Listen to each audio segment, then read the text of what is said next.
لا. بسم الله. بسم الله. يس. بسم الله.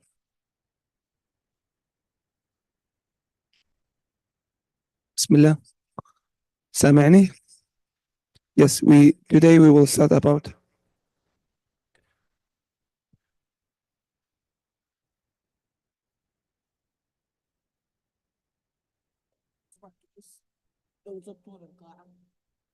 الله يحفظكم يا رب يسعدكم.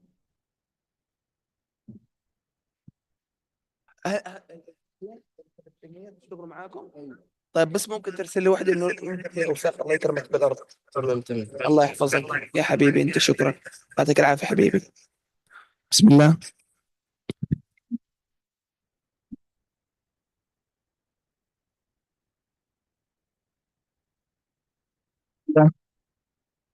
بسم الله. بسم الله.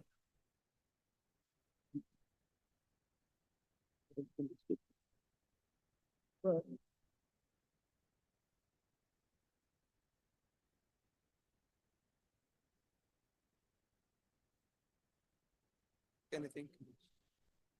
Check one, two, two. Hey, hey. It's good.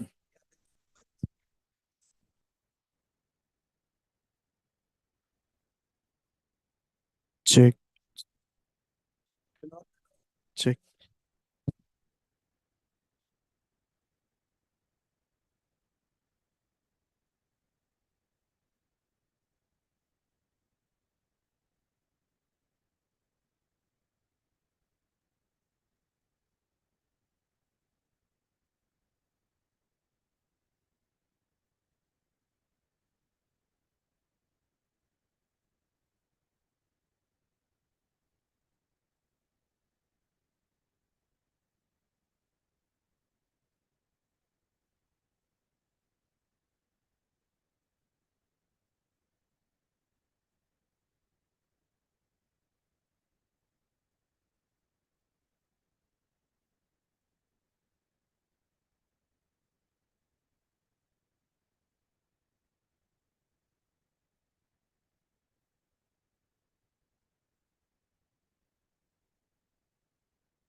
كيف هلا حط هيك شو شايف؟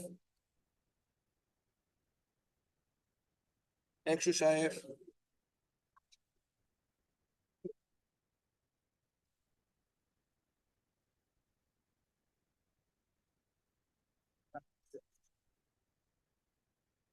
I can control the presentation on my own also, no? You need control. How can I do it? I Should will I do go it. to Zoom? No, don't worry. I will help you.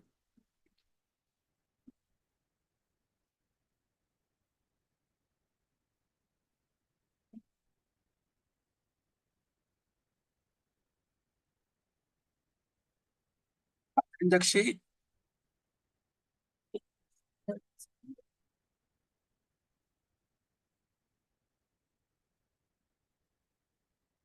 كيف هلا؟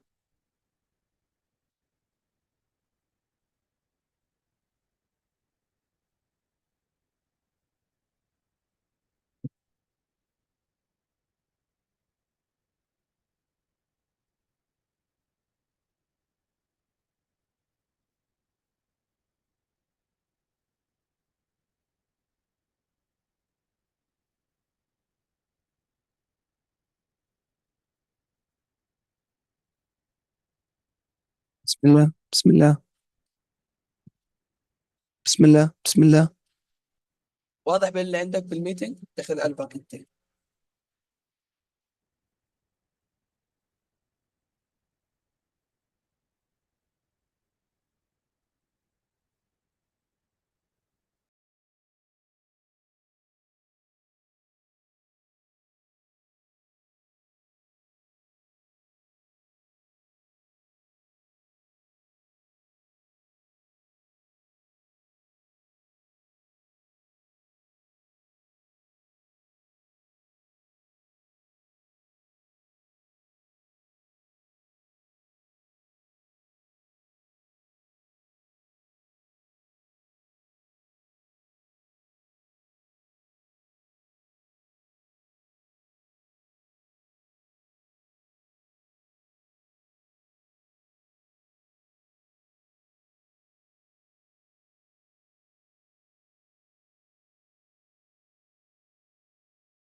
خلاص بدكم تجوا كلكم. خلاص يلا. يلا سلام سلام سلام سلام. دن. ما عليك يلا. يلا سلام. يا رب. يس. ها. Yeah, it's good now. It's good. It's small but better than before. Better than before. والله you are engineering bro. One brother from another mother.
Ever. Oh.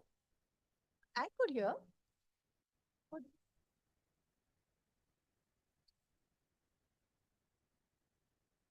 Second last.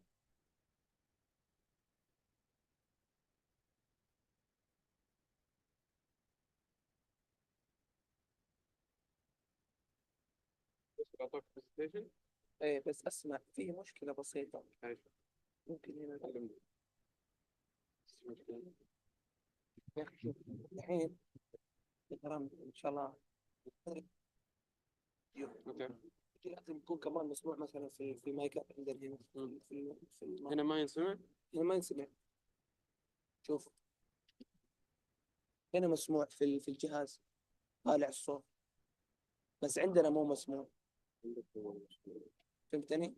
فهمت عليك. هنا مو مسموع. ايه طيب. كيف؟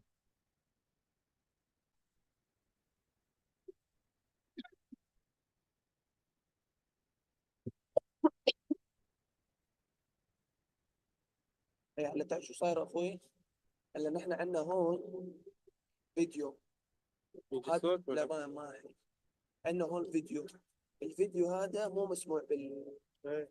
عرفت؟ إيه ما بعرف هي كيف الصراحة.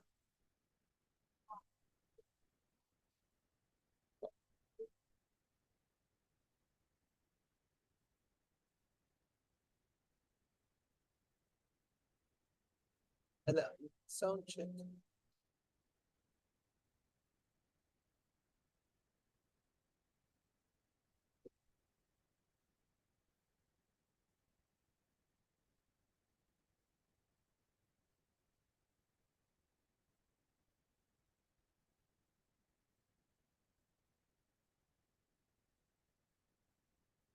دقيقة.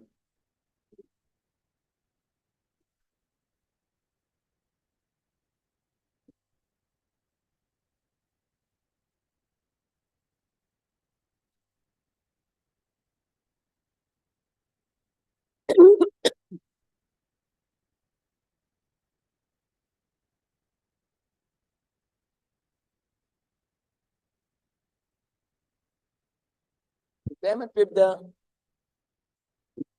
هو اللاعب رواله كان عندك.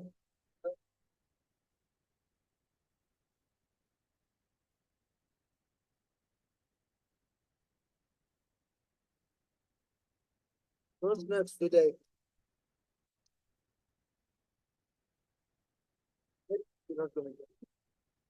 اسلام بالله عليك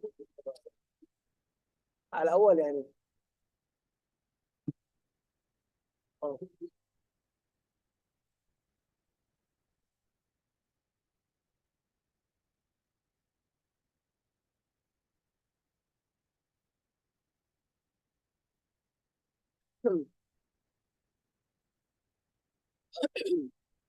Morning. Come sit next to me.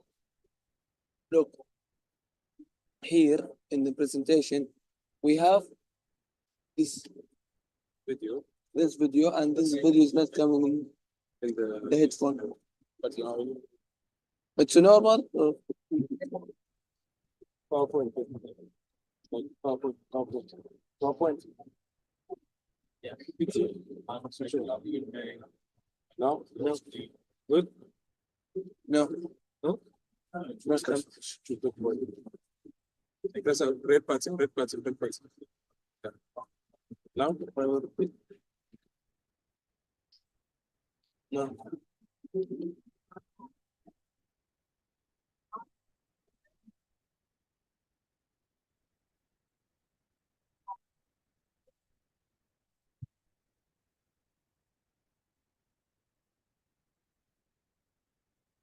But when you share it, it's going to come to it with the sound. Yeah, I know that. But I will check in the headphone. You're stressing yourself. Really? Even It's good. It's going to work. As long as you set up things the way that I told you to. it's not coming any voice. خلاص متقابل اخوي. I told him Send to work. Give a fuck. No, no, no, no, no. Keep it the same. Keep it the same. I put it speaker here. Back it. Back it again. It's already speaker. Yeah, speaker is here. Headphone. Put it in headphone.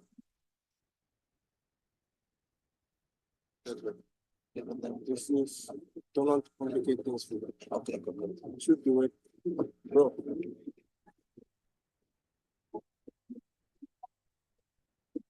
Don't come on to this one until you should. What do you want to do? My phone? No. The PowerPoint is not the wasn't for it. PowerPoint is not coming. No, no. Chat, just chat. Why are you getting no signal then? I don't know. Yeah. Okay.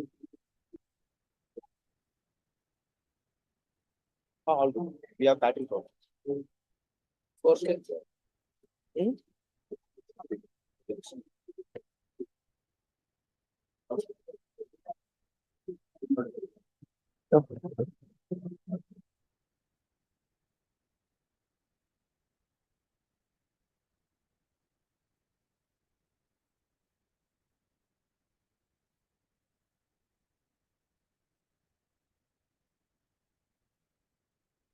It's already working on Zoom. I don't know. Just keep it. It's not working.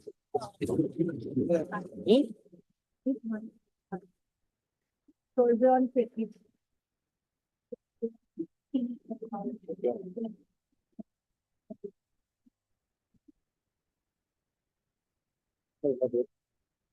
That is what.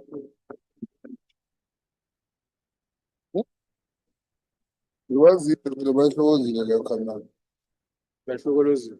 because Sasengithe- meyilahle inankundleni.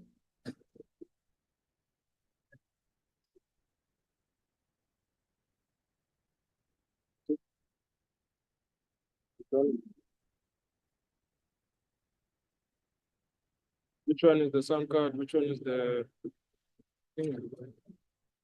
Tell the come. When you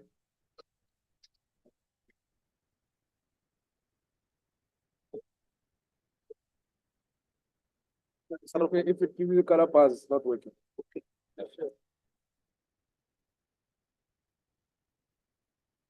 no,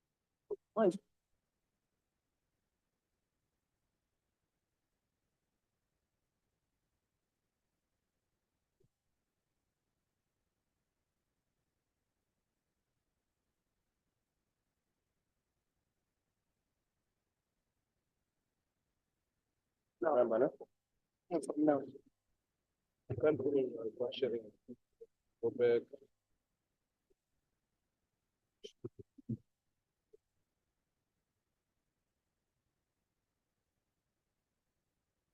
Can be able to?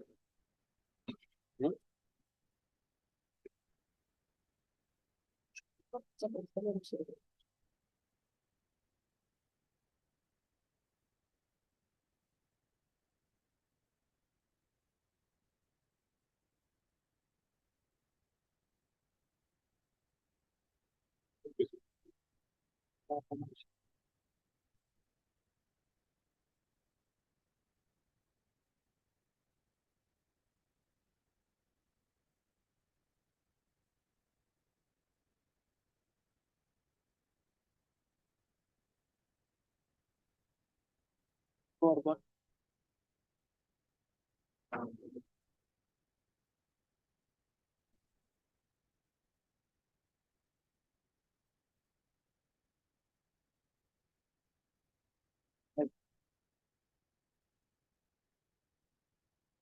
Okay.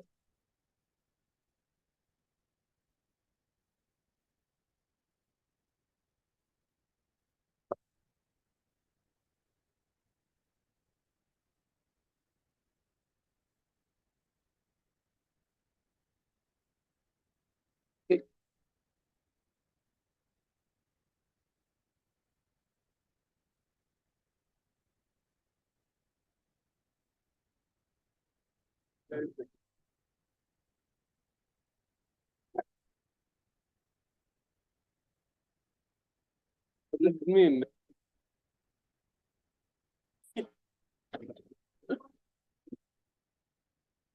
Hello, can you all hear me?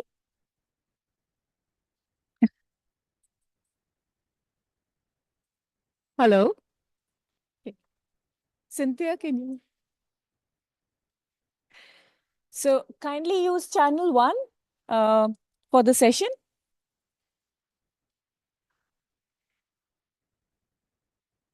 So we have 2 minutes left for the session to start.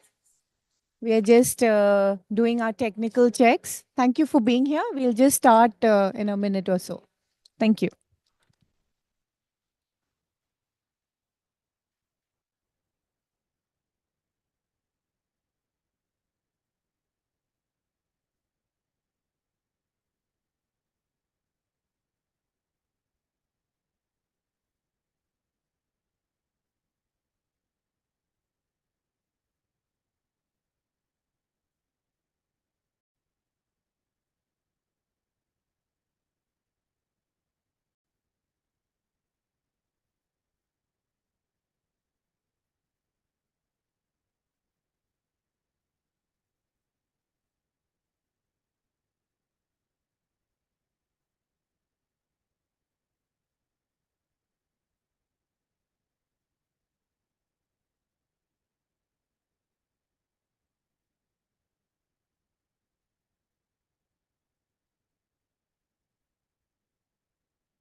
Besides,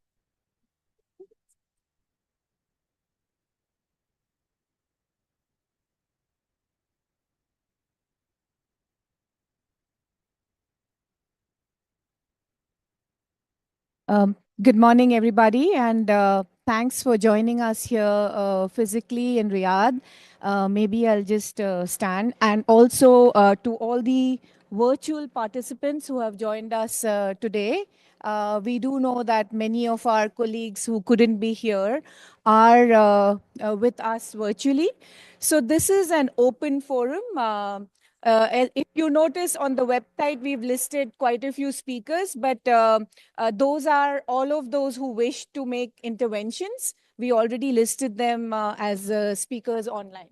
So please do feel free to make your intervention once the co-organizers and co-hosts have spoken. So the idea of the meeting is to provide you with an update of our preparatory process for the WSIS Plus 20 Forum High Level event. It's co-hosted with Switzerland. So we are very happy to have Ambassador Schneider with us. And it's co-organized by ITU, UNESCO, UNDP, and UNCTAD in collaboration with more than 40 UN agencies who are working closely with us. And I can see many of you in the room. So thank you for being here with us. Before I begin to provide updates, I'd like to invite Ambassador Schneider, our co-host, to please welcome us and to give us some more information about what Switzerland is preparing for the event. Over to you, Ambassador. See how this works. Yes, it. So good morning, everyone. As we all know, it is just a little over 20 years ago at the first summit of the Information Society in December 2003, where not just the representatives of all nations, but also lots of other stakeholders gathered together in Geneva and agreed on a shared vision for inclusive, people-centered and development-oriented information and digital society. In addition, we formulated a plan of 11 action lines and some other concrete targets that should help us to work toward this vision. And we have created various processes for dialogue, cooperation, and partnership among all stakeholders in their respective roles. And this has allowed us to learn from each other. Today, however, we are not at the end of our work in cooperation, but still at the beginning, because new tools like digital platforms, social media, new technologies, including AI, and the use of data have emerged and are promises, but also new pitfalls. So this means for us a call for even greater and more inclusive cooperation through improvement and strengthening of existing mechanisms. 2024, we are at an important point in time in setting course for the near future. This on the Al+10 meeting, which adopted the São Paulo guidelines, and the WSIS +20 Forum high-level event this May in Geneva, which took stock of the implementation of the WSIS action line. But then we also have, as we all know now, the agreement on the Global Digital Compact, which should outline shared principles for an open, free, and secure digital future for all. But this is, again, not the end. It is rather the beginning of a process that should lead us to some bigger decision, even bigger decisions at the end of next year, because next year we'll have the WSIS +20 overall review by the UN General Assembly at the end of the year. But before that, we'll have a number of events and processes that run up to this. There's an important meeting of the CSTD, the UN Commissions on Science and Technology for Development, which has a key role as focal point for the UN system-wide follow-up to the WSIS. And of course, we do have important event facilitated by the ITU, UNESCO, and other specialized agencies together with other partners, which should all contribute to an inclusive WSIS +20 review process where all voices from all regions over the world should be heard. We as Swiss, we have supported this since 2003, already before, and we will continue to support all actors and processes that cooperate constructively to develop and implement goals. So continue to work with, and we are looking forward for this year's WSIS +20 Forum high-level event that is taking place from 7 to 11 July in Geneva, again, like last year, in parallel with the AI for Good Summit. And both events will be co-hosted by Switzerland and the ITU and its partners.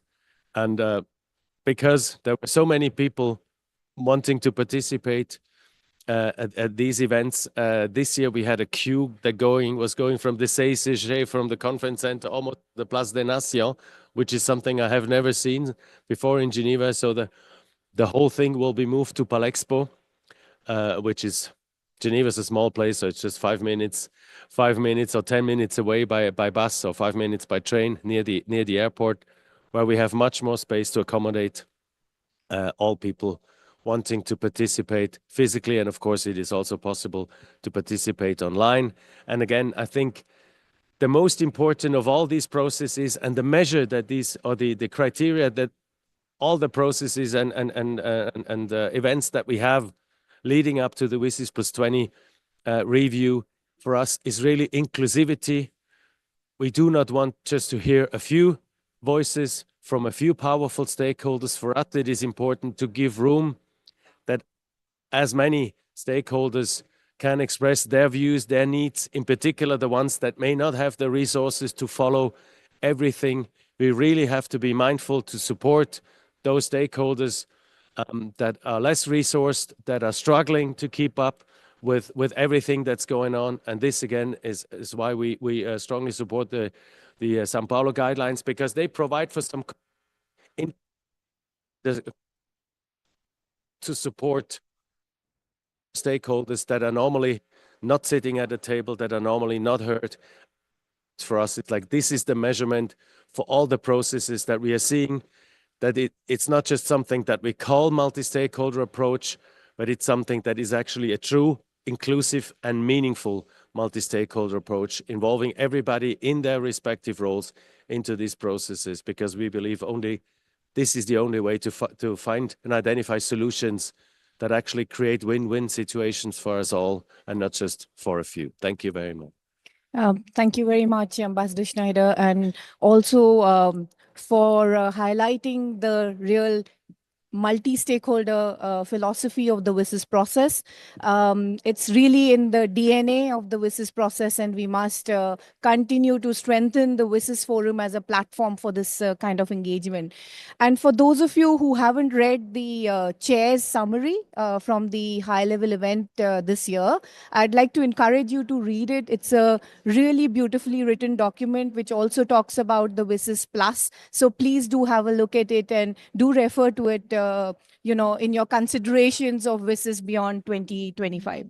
I'd now like to invite Cedric from UNESCO to give us a little bit of UNESCO's perspective to the whole review process and some of the important timelines that we must consider. Thank you so much.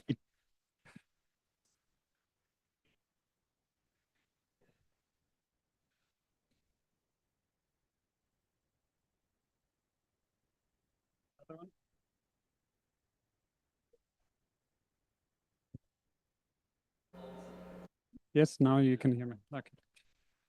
So let me start by thanking the co-hosts, Switzerland, but also ITU, for preparing for the last high-level event, but also for the next one we will be co-organizing together with UNDP, with ACTAD, and for your remarkable leadership and commitment to this work.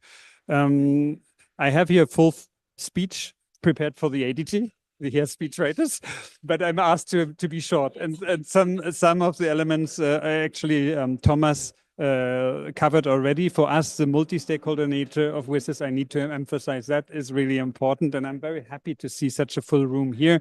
And Torbjörn committed already early up in Geneva online too as one of our partners. What I found an interesting fact in the speech is that since 2009, over 120,000 participants from 160 countries participated, which is really impressive. And of course, we have now the task of the WSIS review, but also of implementing the GDC, building on the existing WSIS mechanisms. And so that will be helpful for this kind of translation of the GDC into reality too. So UNESCO is fully committed to support this process. We are also working with all stakeholders to prepare for a conference which was initially announced for mid-February, but is moved now to 4th, 5th June. I wanted to share that with you. I have a few flyers here on AI and digital transformation in the public sector, which is part of the WSIS Plus 20 process. And I'm pleased to listen to you mainly now and hand back over the mic to Gitanjali and ITU. Thank you so much, Cedric, and thank you for being brief, because the whole purpose of this meeting is to listen from stakeholders who are present here. Yuping, I'd like to invite you to say a few words from UNDP. Thank you so much, Gitanjali, and recognizing the need to be brief. I'm just going to say that, again, we're so honored as UNDP to be here.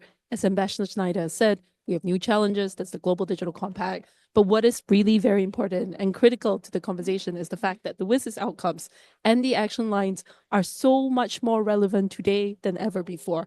And so we're looking forward to the WSIS Plus 20 review as a chance to reflect on all these new developments while reaffirming the importance of what has brought us all together here today, of deep commitment to multi-stakeholderism, being open and inclusive, focusing on those who are most in danger of being left behind, and overall, and in essence, the most enduring importance of the WSIS process and the IGF itself. This is all in line with how UNDP sees a rights-based, inclusive approach to digital transformation and working together with everyone to ensure that digital is an empowering force for people and planet. We're so honored to be here with our fellow UNGIS and WSIS co-chairs. We're at Switzerland and the organizers. We look forward to having you as all part of this process, and we stand ready to fully support it.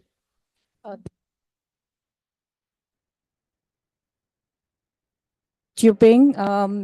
Torbjörn couldn't join us here physically, but he's there with us virtually for all our WSIS sessions. Thank you so much, Torbjörn. Can I please invite you to say a few words as UNCTAD? Over to you. Thank you, Gitanjali. Hello, participants, colleagues, and friends. Good morning to you from Geneva. I also wish I would be with you in Riyadh on this important week. Let me start by thanking ITU for all its preparations for the next WSIS Forum 2025 and for rebranding it to the WSIS Plus 20 high-level event. I think it's going to be the 16th time that we hold this together now in Geneva. Many thanks also to Switzerland for co-hosting the event. From the perspective of the UN Trade and Development, this is a very valuable opportunity for achieving an in-depth, multi-stakeholder and constructive dialogue on every relevant aspect of the 20-year review of the WSIS. The recent adoption of the Pact for the Future and the GDC add food for thought in this context. It is essential that the commitments made by member states in the GDC can feed into the discussion on the WSIS Plus 20 review and any decision on what will come after and at the end of 2025. At the same time, as we consider how best to support the implementation of the GDC, we need to fully harness the existing mechanisms that we have already set up as a result of the WSIS. This includes the very good division of labor that is established in the WSIS outcome documents, the Partnership on Measuring ICT for Development, the UN Group on the Information Society, the ITU stock-taking database, and various other initiatives.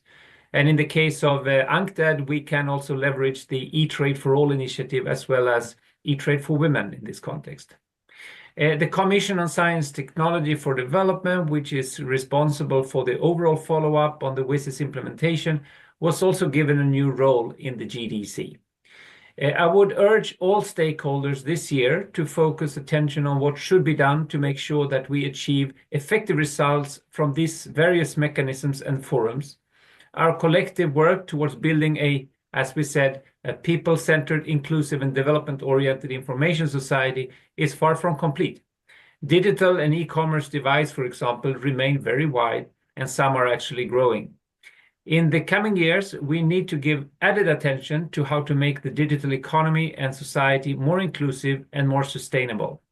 And the WSIS Plus 20 high-level event here offers a very good platform to explore the ways we should go to meet this challenge.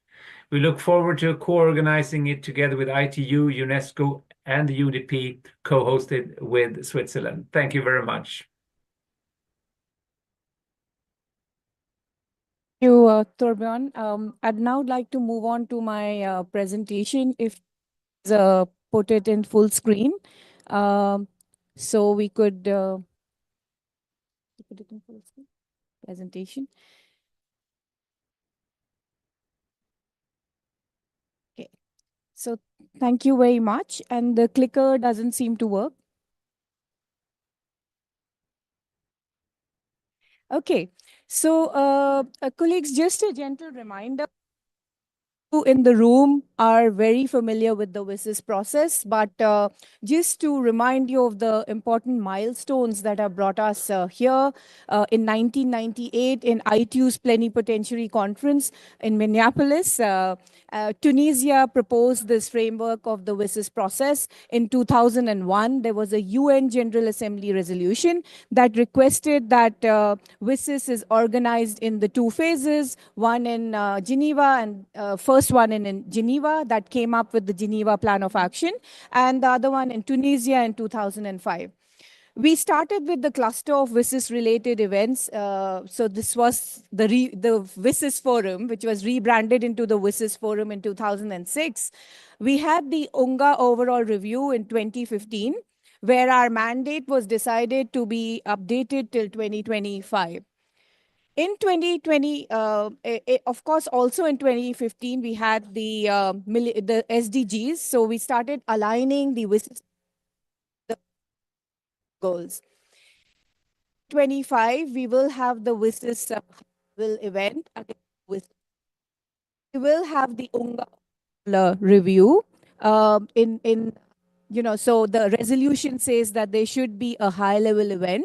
And of course, there will be a resolution that will be adopted in 2025, which will then highlight the future of the WSIS process beyond 2025.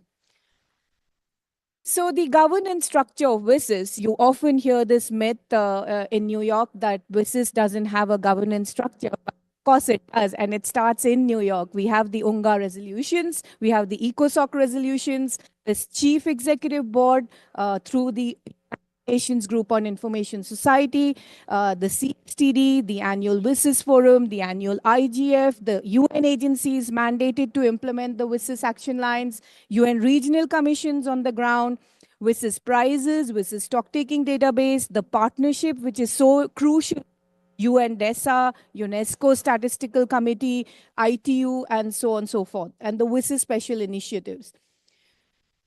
We are guided by our WSIS action lines. And if you look at the WSIS action lines, it's a beautiful framework of that covers the entire gamut of information and communication technologies, right from ICT infrastructure to cybersecurity to e-governance, and the beautiful framework that each UN agency, based on their respective mandates, actually lead the implementation of the action lines. For example, ITU leads ICT infrastructure, cybersecurity, capacity building with UNDP, and e-business is done by UNCTAD along with UPU and ITC. Of course, UNESCO has several action lines that cover the whole knowledge societies part. So it's a beautiful framework of the UN in action. So a lot of work is being done there. There are more than 30,000 projects aligned with the Sustainable Development WSIS action lines in the WSIS stock-taking database. Now, as all the panelists before me said, multi-stakeholderism is the key principle of the WSIS framework, the UN framework called WSIS. If you look at it, we have our UN colleagues, we have the countries, we have young people who are following it, we have representatives from the technical community, the civil society, private sector, all have played a very passionate role in the implementation of the WSIS action lines since its inception. So we want to keep the spirit and the momentum alive. So this is our wheel of implementation. I already touched upon it. The WSIS action lines, WSIS forum, stock taking, UNGIS, great implementation action wheel, which is already working very well, and all stakeholders are working together to implement it. Now, we heard about the GDC, and the GDC we are very happy that it has been endorsed and it's already in action. But just we have a lot of similarities with the WSIS process, capacity building, protection of human rights, innovation, knowledge sharing, ethical use of technology, AI, inclusivity, bridging the digital divide, promotion of international cooperation. So you can clearly see that, of course, there was always an alignment. And the UN group has actually worked on a matrix, which is available online, to map the WSIS process and the 2030 agenda with the GDC principles and the existing framework that is already available to implement the GDC. The UNGIS group, those of you who have not heard of it, we are a group of UN agencies in the Chief Executive Board, ensuring that digital always remains an important mandate in all of our agendas. So what have we achieved since 2003? WSIS has targets. If you go to the WSIS outcome documents, we have very basic targets, connecting the schools. So if you look at the GIGA maps, 280,000 plus schools are connected, but we really need to do a lot more work. 65% of women are using the internet. 79% of youth are using the internet. We are working with WHO to collect the data for how many hospitals are connected. And 5.5 billion people are online. So these are great achievements, but we need to address the gaps, and the new gaps also that have been coming up. So WSIS has continuously evolved with, emerging technologies. The action lines have provided a very, very sound framework to include and adapt to the emerging trends in technology. So save the date. Ambassador Schneider already informed us. We are moving to Palexpo, Geneva, 7 to 11th of July. Please do book else already if you can, because you can cancel them later in case your plans change. But do book them, because last year some of you did have problems when you waited till the last minute. So please do book them. Do register soon. Registration will be open. And as WSIS is a UN process, we will have accreditation and visa support from Switzerland. So we are working on all of that closely with, and it will be all available very soon. So our objectives, this year we used the WSIS Plus 20 high level event to kind of look at what we've achieved in 20 years. But next year we should definitely look at beyond. We really want more consultative sessions, more outcomes, and really concrete actions and suggestions from all stakeholder communities, the private sector, civil society, technical community, governments, UN system. What are we doing beyond 2025? So we really need to start thinking and engaging. So our agenda is built through an open consultative process. This is one of the venues where you have to provide your suggestions, but there is an online form that you should be filling up and submitting your suggestions until the 14th of March. So based on this, we will be building our agenda and program. So the open consultation process, the next one would be in February, 11th of February at the ITU headquarters. After that, in April, we still don't know the date. And then on 10th of June, we will be having the final brief. Draft agenda, this is how it kind of looks like, very, very draft, Monday. So we are still waiting for the inputs through the open consultation process, but this is kind of the skeleton, and we will upload this presentation on the website so you can take it from there as well. Consisting of high-level tracks, interactive sessions, WSIS prizes, hackathons, ambassadors and regulators roundtables, the UN in action, exhibitions, and of course, the 20-year celebration. We must celebrate what we've achieved. Key topics that we hear of: the Youth Day, Halima, our youth envoy, more about it, WSIS Plus 20 review, business and academia roundtables, the gender track, extremely important for all of us here, UN focus on the implementation of the action lines, and civil society roundtables. So high-level track, as every year, we will have we are also looking at the participation of heads of states this year. We have received several, we have received several interests, I can say, because we will also be celebrating the ITU's 160th anniversary during the AI for Good and the WSIS high-level event.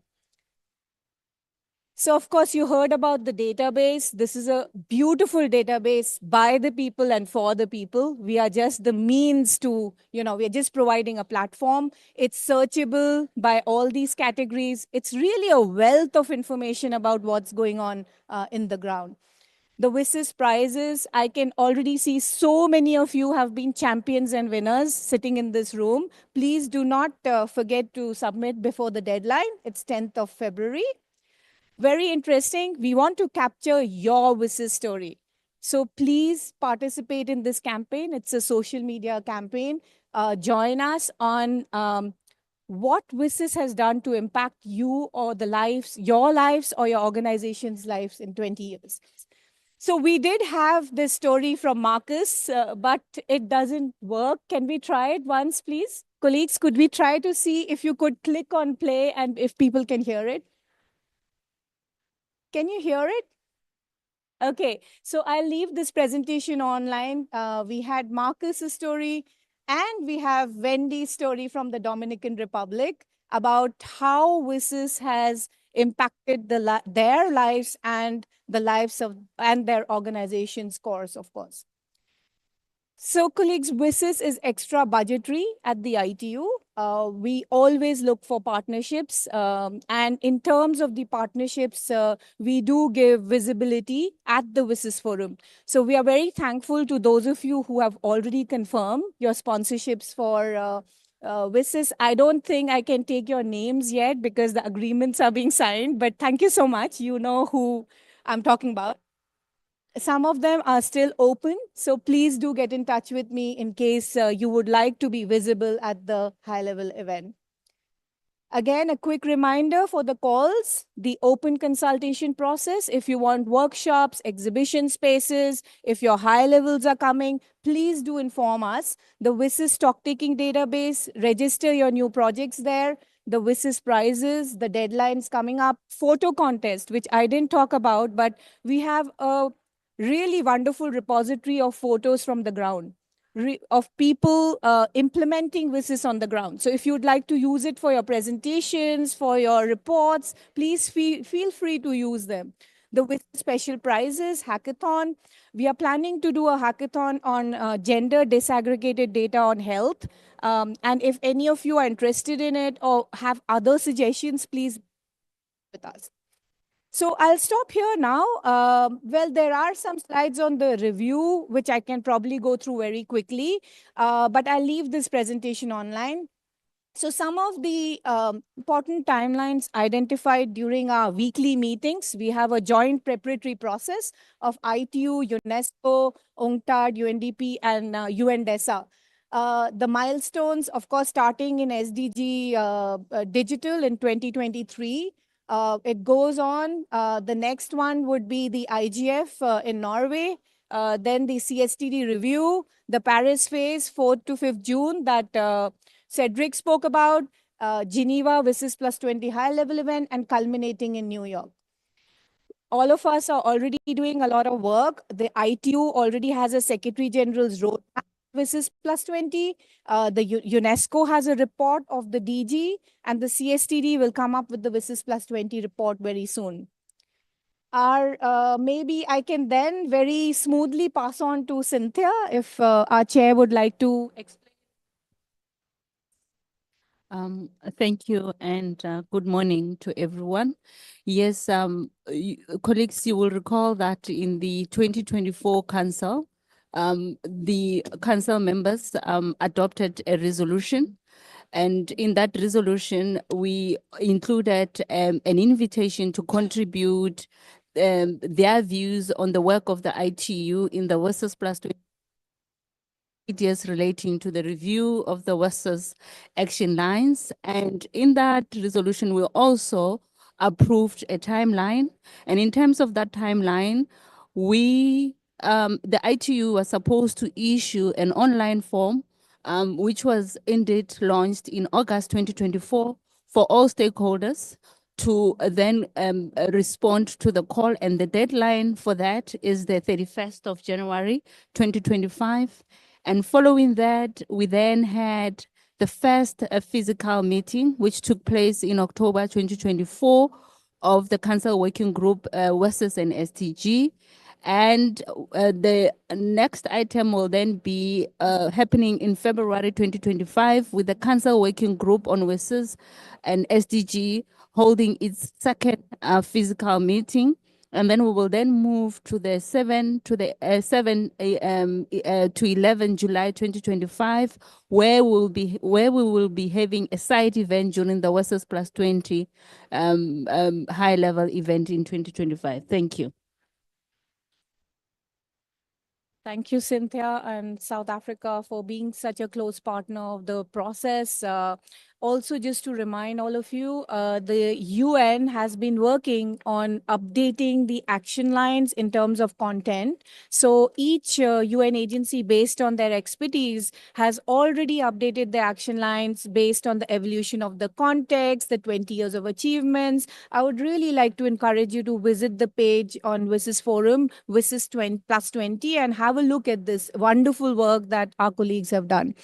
We are now opening the floor, of course, and passing on to our Vice Chair, South Korea, from Council Working Group on WSIS and SDGs. Meena, the floor is yours. Thank you, Gitanjali. I was going to share a bit of the updates in our region with you. So as you know, Asia Pacific regions is large and diverse and both geographically and culturally. So it includes advanced economies and less developed countries, and as well as nations with unique geographical challenges, as you know, the small island developing countries and the landlocked developed countries. So this diversity creates a unique digital landscape for offering both significant opportunities and then challenges. So we all work together. So we all put our work together. So over the past 20 years, this region has made a significant progress in advancing the WSIS outcomes, thanks to the collective efforts of member states and ITU and other WSIS co-facilitators and then many other stakeholders. So this collaboration has led to remarkable achievement in ICT infrastructure development, digital inclusion, and the adoption of emerging technologies. So I will continue to explain more at our next session, but I just want to briefly to share with you. Thank you. Thank you so much, Meena. Also have read, APC has been leading the work on the ground, so much of research, so much of implementation on digital for development, ICTs for development. Over to you, Anred. Thank you very much, Gitanjali. Association for Progressive Communications is an international network of member organizations from around the world. We work in around 70 different countries, and we have been part of the WSIS process from the outset. We are line facilitator, which I think is quite a unique little bit of history that we sometimes forget, that the non-state actor and a non-UN agency as a co-facilitator line 6 together with the ITU. We did not wanted to. I just think, you know, for civil society, particularly those from the global south, this is a very opportunity. Because on that, can you hear me?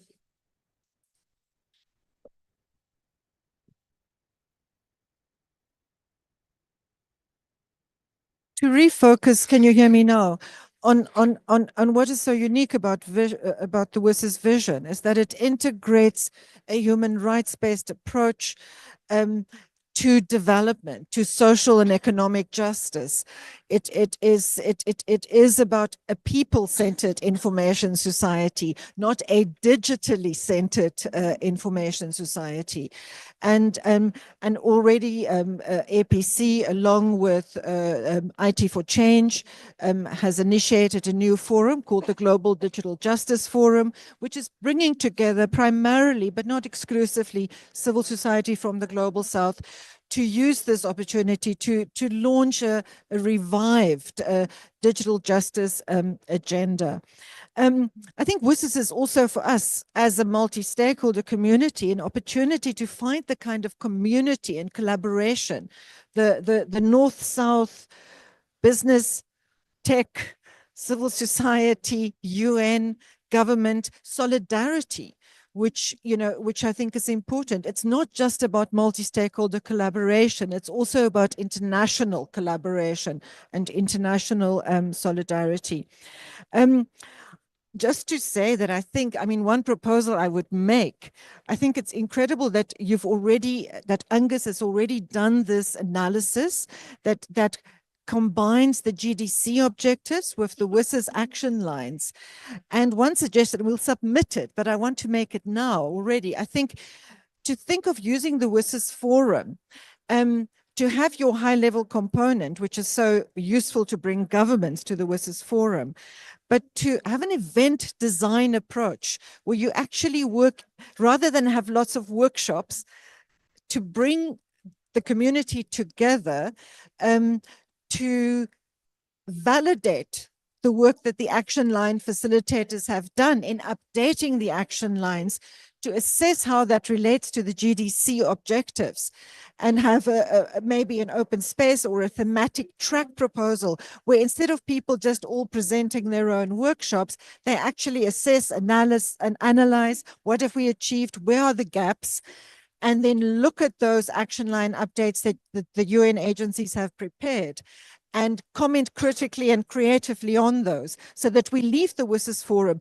not just with a set of discrete workshops, but active output that can inform both GDC implementation and the WSIS Plus 20 review. Thank you very much, Annet.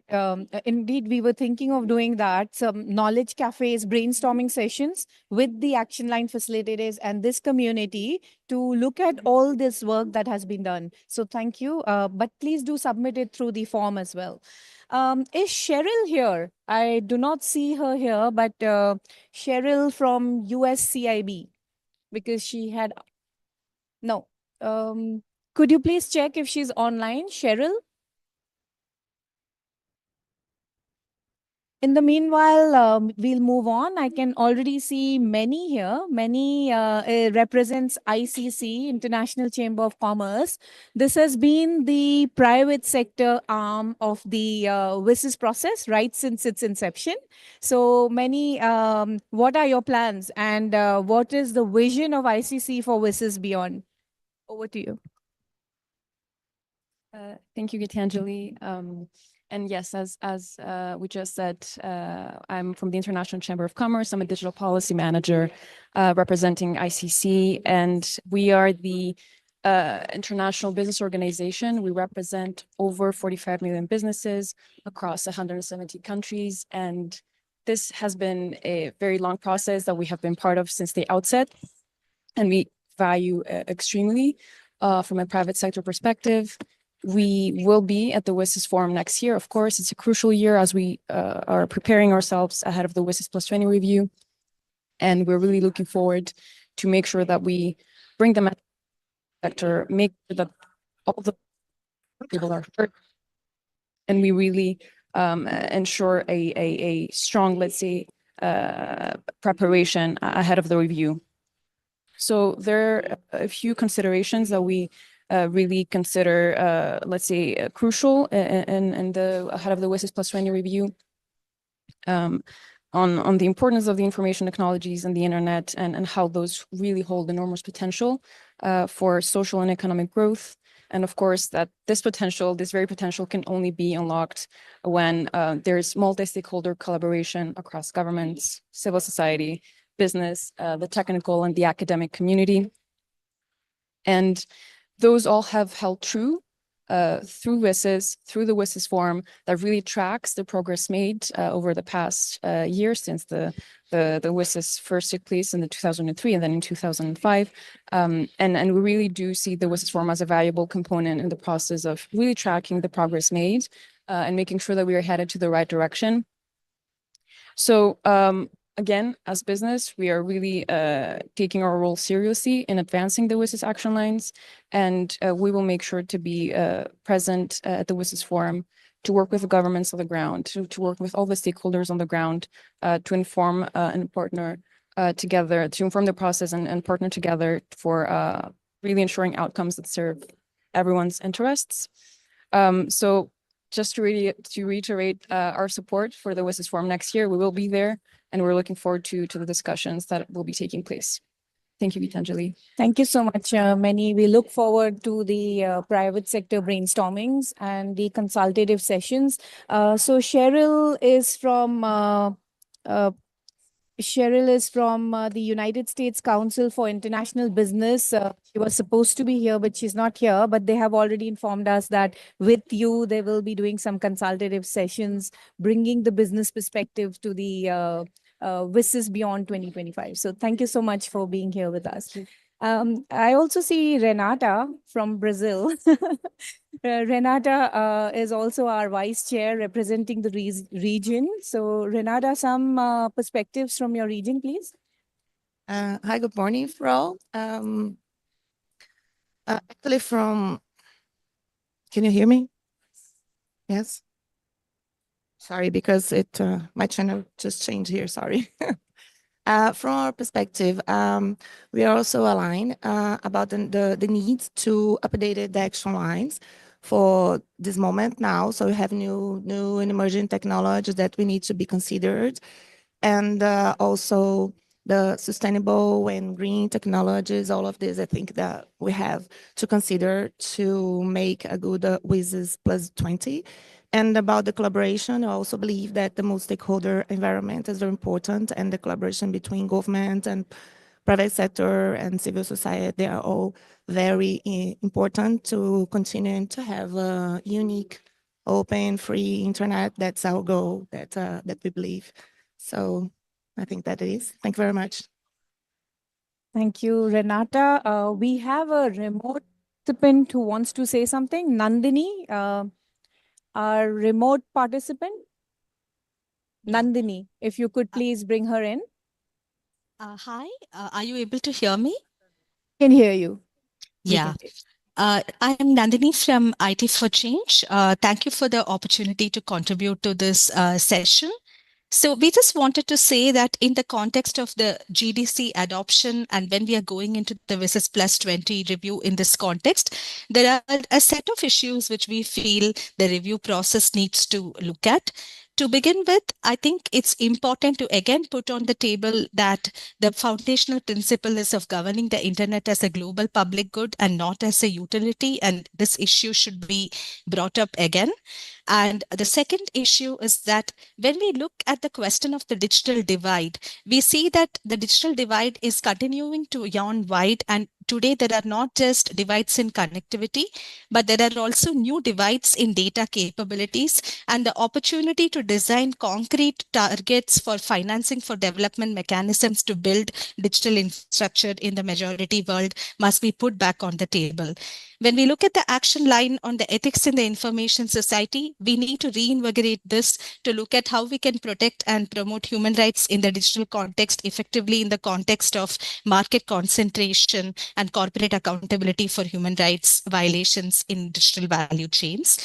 Finally, we need a data and AI constitutionalism at the global level urgently, and the issue of digital gene sequences and digital biopiracy and how this is changing the implementation of the Biodiversity Convention today is a good exemplar for this. And how do you govern cross-border data flows from a development justice basis, and you reconcile the political quest for digital sovereignty as infrastructural autonomy with data and AI standards development processes? These issues become important, considering that many of these issues are now channeled through enhanced cooperation processes for which the Global Digital Compact has paved the way. I think it's absolutely essential, given WSIS digital multi-stakeholderism principle, to look at how we can expand the role of the UN Internet Governance Forum, and how can IGF fulfill the mandate given in paragraph 72 of the WSIS document in this new context. This might become a critical issue for us to discuss towards the WSIS review. Thank you so much. Thank you. I would now like to invite Mr. Hussain from the Inter-Islamic Bank, Development Bank. Over to you, sir. Okay, so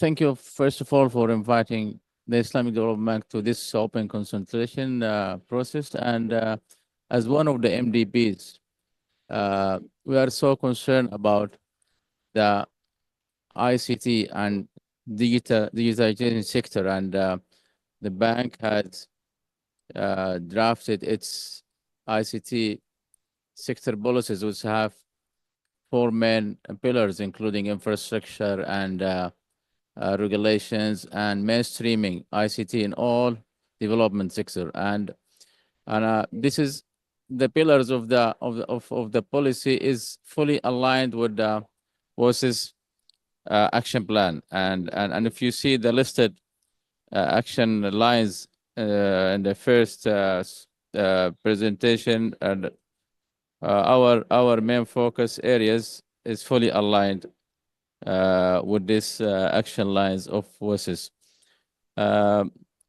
We see that the partnership is a key success, because as an MDB, we found that there is huge requirements in terms of finance, and private sector involvement is a must. And because of that, especially as the South-South institutions, we are having 57 member countries, most of the member countries in the south.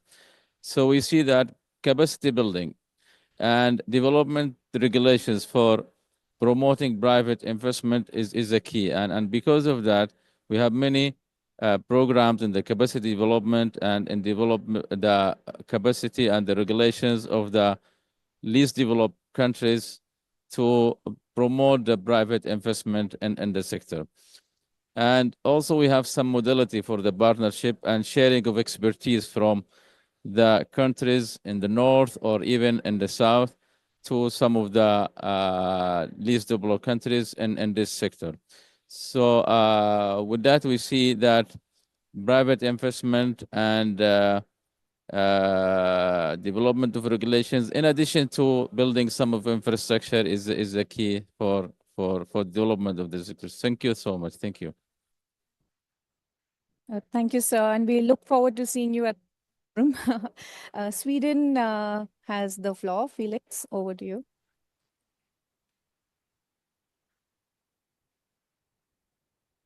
Thank you. It's working. Hi, everyone. My name is Felix from the Swedish Ministry of Foreign Affairs based in... You can't hear me. Like this. It's better. Good. Thank you. Based at our mission in Geneva. From our side, obviously, we fully support the multi-stakeholder modeled, embodied through the WSIS process and the IGF, and are excited about the important WSIS events and milestone of 2025. A lot of momentum in this process now since the adoption of the GDC, which Sweden was proud to co-facilitate together with our friends from Zambia. As you may know, the modalities of the new Office for Digital and Emerging Technologies, the follow-up of what was called OSET, is now being discussed and debated in New York. From our perspective, it's important to avoid duplication. As we've heard from others here in the room, there is already a lot of important work being done by various UN agencies. And as I said, we want to avoid duplication in that regard. Additionally, another priority for us is the what's the word? Ensuring, human rights mainstreaming across these new initiatives being taken. We're excited about the new AI dialogue that was proposed in the GDC, an AI panel, and importantly also the new AI advisory board envisioned to be organized by the OHCHR.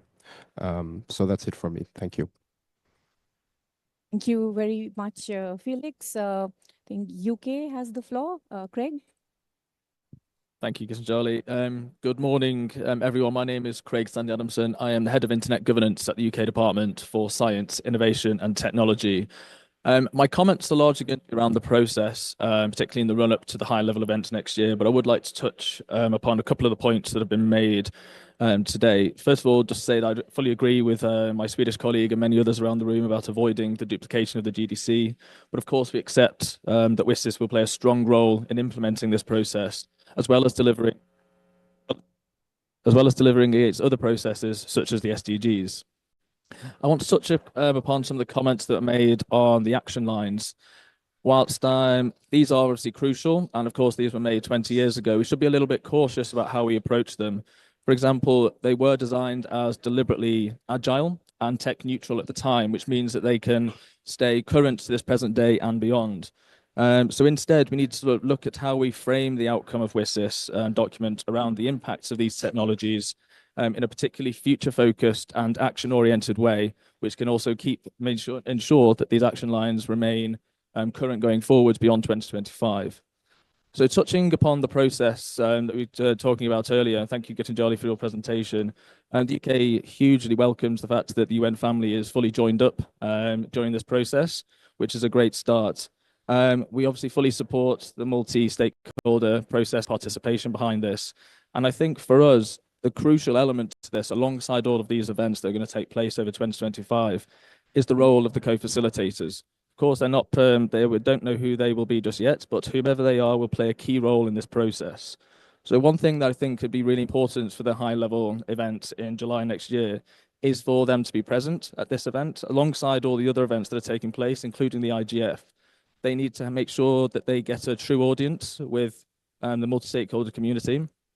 And I think one thing that'd be really crucial as well, and this would be interesting to get views from UN agencies, is whether they can work together with the co-facilitators to ensure that there is some form of issues paper to be presented at either the UN IGF or the high-level event in July, so that not just countries, but all stakeholders have an opportunity to comment ahead of the process that will take place later in the year. So, yeah, thank you very much. That's a wonderful idea, Craig. And I've put up the timeline slide and I missed that part, Craig. So thanks for bringing it up. The appointment of the co-facilitators is like, it should have been done yesterday, perhaps. So it's really urgent. And that would be really a nice direction that the WSIS process would take. So we are all waiting for that, actually. Yeah. I'd now like to invite Global Ethics, Mr. Wallace. And Global Ethics it's a baby of the WSIS, right? Tell us more about it. Thank you very much, Jinangali. As you said that for some of you who are not familiar with Global Ethics is a foundation based in Geneva with global presence. We started out of as one of the outcomes of WSIS with objective to promote access to knowledge and ethics of ICT. So I just want to make one point to complement what we have heard, is that inclusiveness was highlighted in the beginning of the process, and 20 years later, I think the inclusiveness need to be raised to a new level, not go beyond from workshops and dialogues, but move to encourage, support local innovation. For example, we thought about how we can, someone already mentioned how we can identify the gaps of those local innovation in Global South, how to build a matchmaking platforms between Global South and North, between business and civil society, between innovators, local innovators, and with philanthropy, with government, with multilateral banks. I think just to conclude, I think there's opportunity for us all work together to raise the inclusiveness to a new level. Thank you. Wallace, if you could just pass the mic to Samia, World Bank. She's just behind you. Samia? Okay, Samia. Oh, it's for me. Yes, it's yeah, good. but I'm not World Sorry, Bank. Yes, Delphina. this is Where is yeah. Samia in the room? No, I don't think. Apologies, too many. Okay, But so in any case, yes, in please go just ahead, one please go minute, ahead. just to say, I'm Delphina. from UNIWIGOV, not from World Bank. But yes, we fully support. We have been cooperating strongly in all these processes. We will keep doing the same. We are living a crucial moment. We need indeed, and a lot of colleagues already mentioned in the room, we need to create some organization and create some clarity about how all these instruments can be used indeed to achieve what we want. I think this is one of the strongest messages that I've been hearing since the beginning of this event. Thank you very much. Very much, Delphina, from United Nations University. Apologies for that. We also have Halima, our Secretary General's Youth Advisory Board member. So Halima, what's the youth perspective you want to bring in, and how can we make our Youth Day at the WSIS Forum more active and action-oriented? Thank you for your invitation in this room. And I would appreciate the Youth Day that will be during the IGF, during the WSIS next year. I have two concerns to be raised. Firstly, the first thing is the digital devices rely on scarce resources, contributing to a digital e-waste crisis with inadequate recycling efforts. I think WSIS must recognize the role of reusable global goods in achieving these goals. I think WSIS and the WSIS process should focus on this thing. The second thing I want to mention is the WSIS process is always focusing on AI and IoT. There are new emerging technologies to be focused on, like the digital twin technology and biofiber technology. For example, when I'm working on submarine cables, if any cables need maintenance, there is a technology that to auto repairing the damage of the cable. So I think we should focus on this thing. The third technology I want to mention is subsea spectrum management. I think this is a modern, this is a modern topic that we should focus on. I think engaging youth in the WSIS is a good thing, and thank you.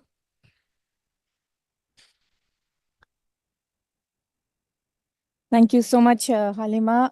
You brought so many important points into the conversation.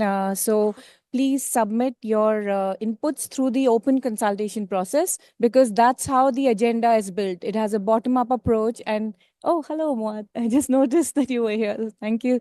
Thank you for joining us. And as the host, Muad, and always one of the strategic partners of the WSIS forum, Saudi Arabia, would you like to please say a few words?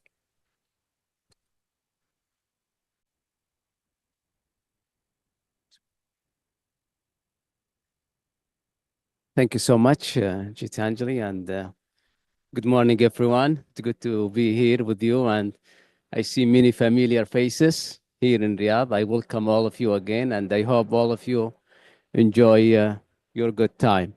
Of course, the GDC and the WSIS, it's very critical subject at the moment, and as we heard already, the GDC was adopted with a very ambitious target and objective, and we wasn't expect, a such successful outcome from the United Nations. I'm sorry, I'm not feeling comfortable to talk from that point. So the challenge, in my point of view, is the implementation part of the Global Digital Compact. So if we read that section of the GDC, it's not clear who exactly will implement and follow up that process. So we have the WSIS process, namely the IGF, the WSIS Forum. We have the CSTD. We have the Tech Info in New York. And of course, we have the many United Nations agencies. All of them will contribute to implementation of the GDC. But here we have a risks. We have the risk of duplication. We have the risk of wasting the financial and the human resources from all sides, from the United Nations side and from the whole stakeholder, the private sector, the civil society.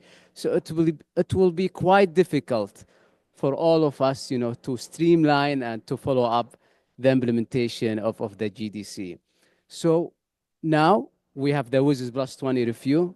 I think it's crucial for us, all of us, all the stakeholders, to make sure the main objective of the GDC, it should be implemented somehow with the WSIS review process. This is good for all of us to make our life much easier, to have a single window, to follow up, to participate, to contribute.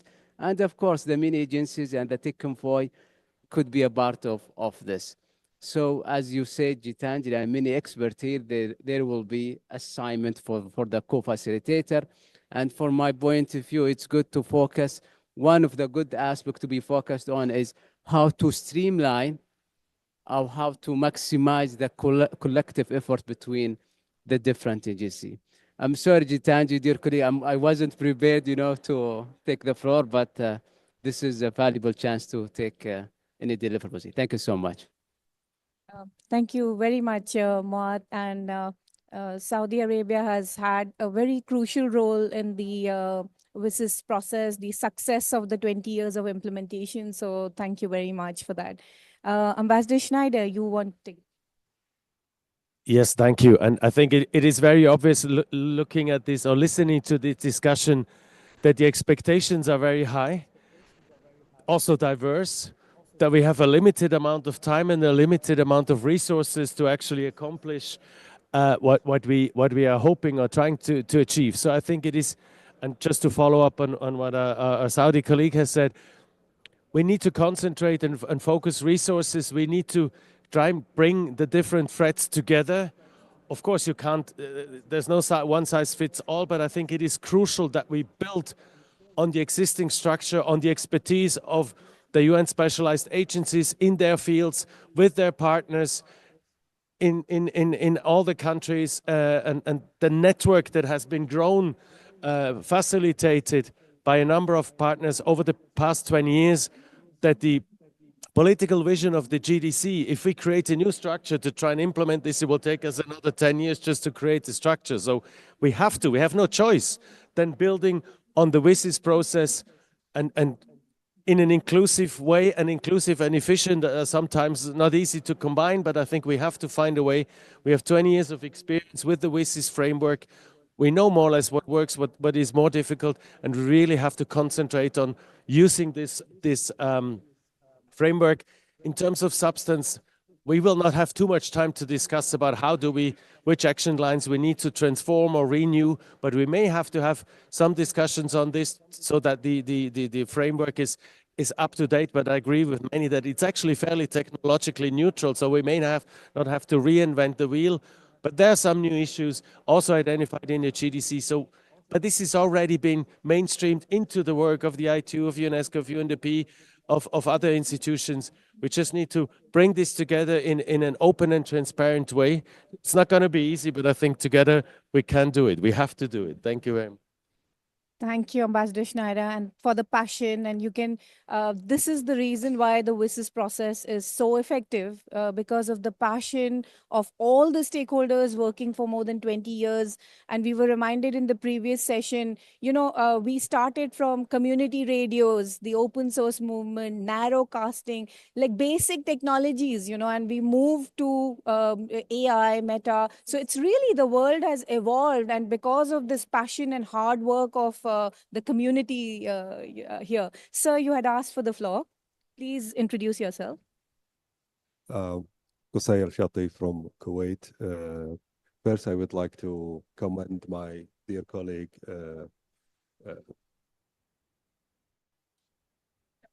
Thomas Snyder. He's 20 years my colleague, and I forgot his name.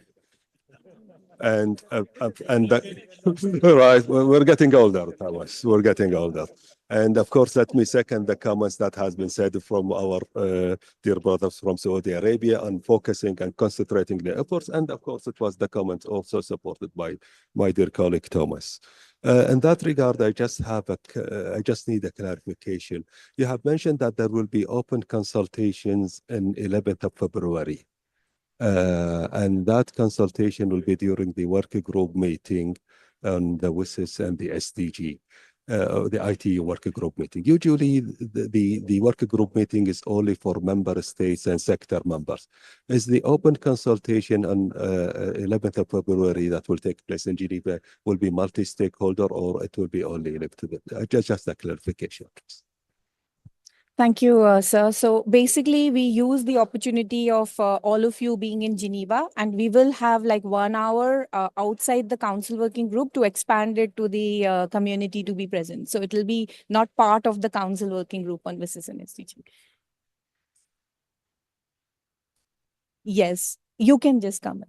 Yeah, you can just come for the meeting. I had seen a hand here, and then I'll move to Anurag. Did you raise your hand, sir, or was it? Okay, Giacomo. Thank you. Giacomo Mazzone, I'm co-chair of the Policy Network for Meaningful Access at the IGF. I want to elaborate on what has been said by previous speakers, and it's about the future of the process WSIS plus 20. Within the WSIS process, you are doing the same reflection that we are doing within the IGF. In the IGF, we are discussing not only about the renewal of the mandate, but how about the change of the mandate. And I think that the change of the mandate could be an opportunity to reinforce the strength and the relationship between the WSIS and the IGF. There is a similar process going on within UNGIS on that?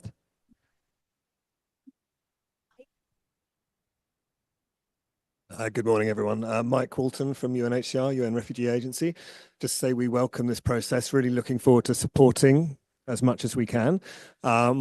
With UNHCR's digital strategy, its digital protection, its digital inclusion, and really information integrity is becoming more and more important. So with 120 million displaced and many stateless as well, we'd love to just work with you to see how we can build those voices into the conversation, both at the event and leading up to the event. So happy to help and happy to build that in to get a truly multi-stakeholder approach here. Thank you. Thank you, Mike. We really hope to see more of this work at the WSIS Forum. We have been connecting the refugee centers to the WSIS Forum in the past, and that's been really successful. So that would be great if we could continue that and strengthen it. Thank you so much. Okay, Anneret, and then we'll take one last speaker, please. Thanks very much for letting me speak again, Gitanjali. I just was inspired by Halima and Muad and Thomas that it is about not duplicating and not having poor use of resources, but it's also about connecting people.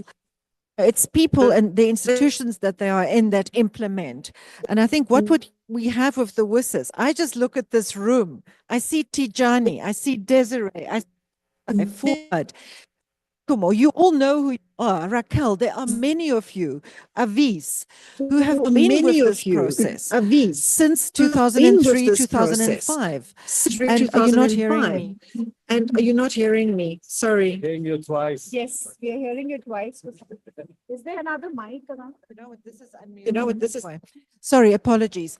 And I think that the power of WSIS is that you have this continuity, you have older people, and they are in this room because they are working, they are implementing on the ground.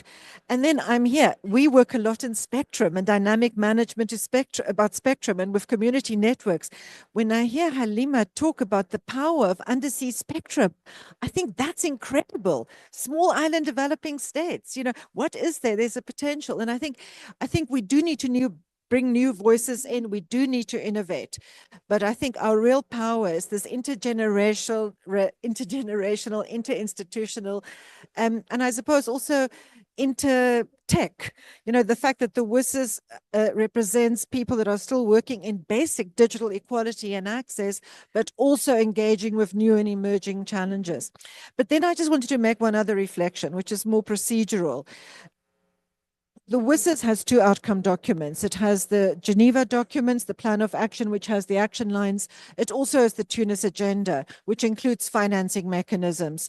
And of course, and internet governance. And I'm just wondering if we can't this year in the WSIS forum include those action lines in quotation marks, they're not called that, those outcome areas in agenda, how we design and structure the event, because I think there is a concern about financing mechanisms. It's in the pact for the future. It's mentioned in the Global Digital Compact as well. Thank you, Anneret. All these comments are very well taken, but please submit them through the open consultation process. There's a form. This is absolutely transparent because once we receive your request, it is put into the agenda of the event. And we also reflect all these inputs online. So we really want it to be like this transparent bottom-up approach. So submit all these inputs into the open consultation process. So any last speaker? Okay, yes, sir.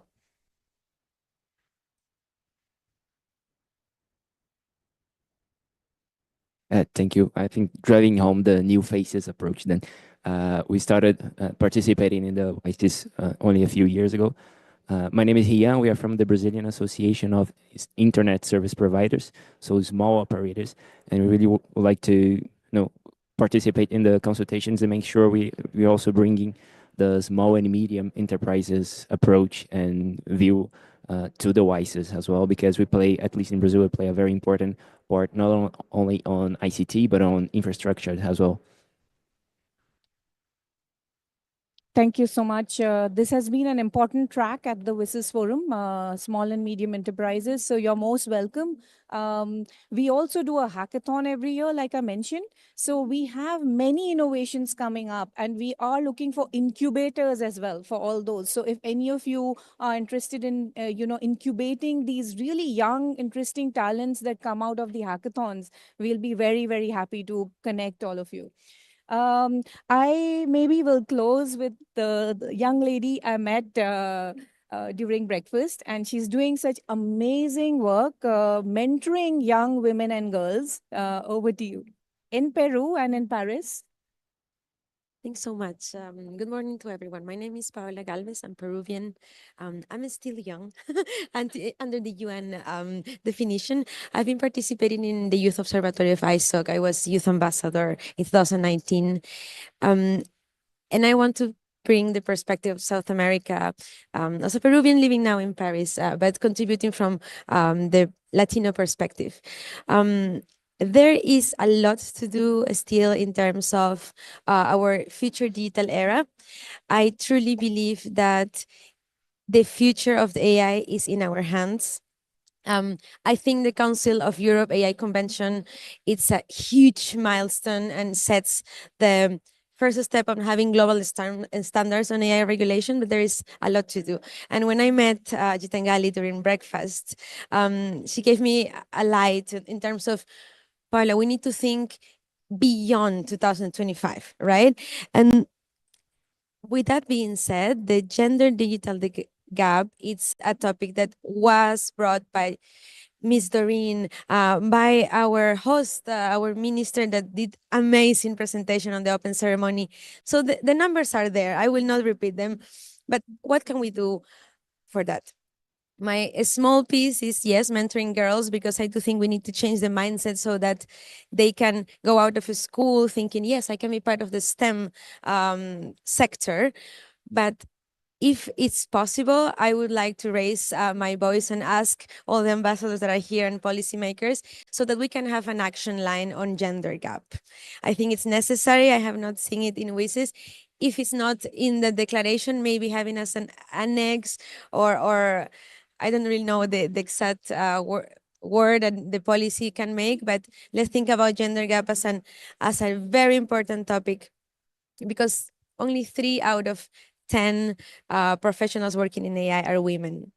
The data that is being used to train the AI systems are not representative. So please, and we don't need to be ambassadors or representatives to make a change in that, right? So if in our respective roles we can do something like mentoring kids or sending proposals to consultations. I just finished the UNESCO AI RAM consultation process in Peru. So there's something we can do. Let's do it, because those small steps make a change. Thank you so much for the space. Thank you very much. We've actually run out of time, but very short, please.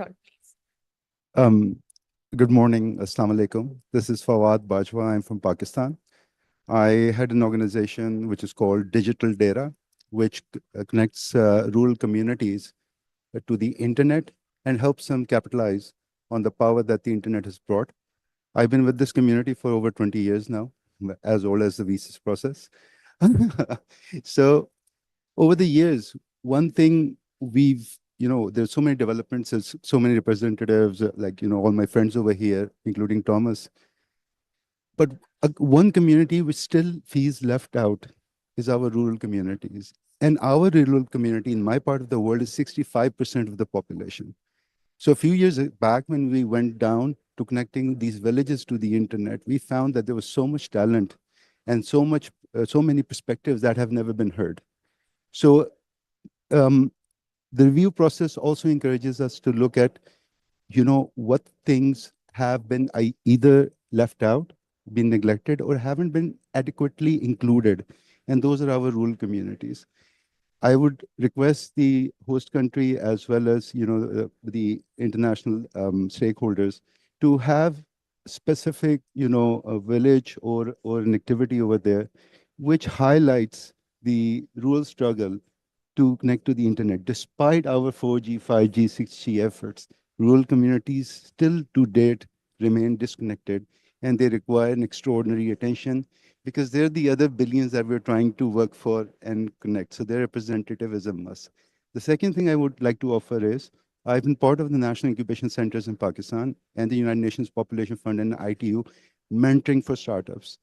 So I'm connected to that network and I can volunteer and offer you that possibility for mentoring the kids, the youth, to actually build initiatives for the next 5, 10 years that would have a huge impact on the future of visas. Thank you. Thank you very much. We'd like to end our session here, but in the same room at 11:30, we have an ITU session led by South Africa and our vice chairs. So please do be there in the same room at 11:30. Thank you so much. Thank you. Welcome, Maya. Thank you. You said something. I said I like your ideas. Yeah, thanks. I really like it. I think we need to get the yeah. Yes. It's a yes. Unfinished business. Yes. And we don't discuss it usually. No, no. It doesn't get discussed. I also have to run. Let me do it tomorrow.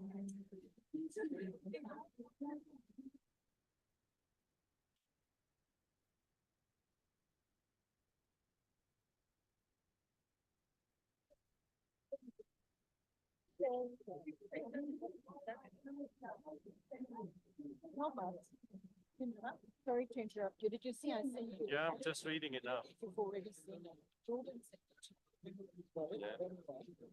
I haven't seen it. It's not on. You mean why the IGF and things are not mentioned? Sorry. You got like why is this why is IGF not here for this? What do you mean with that? Oh, the mean with that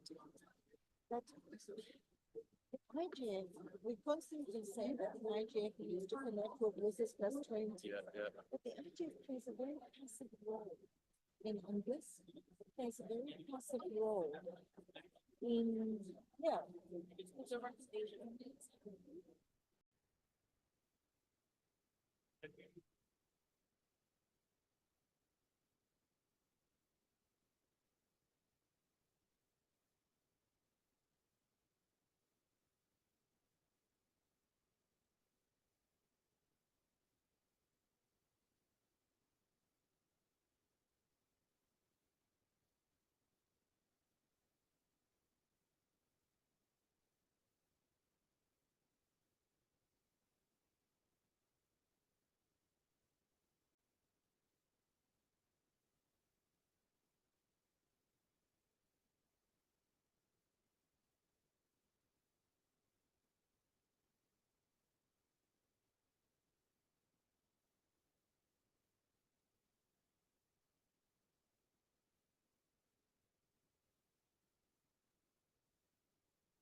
Ismail?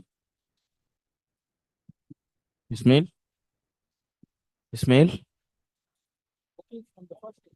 Ismail? Ismail? Ismail? You getting?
ठीक है पूरा साल है हमारे पास देंगे एक बार आप date बताइए आप लोग डेट बताइए you don't have to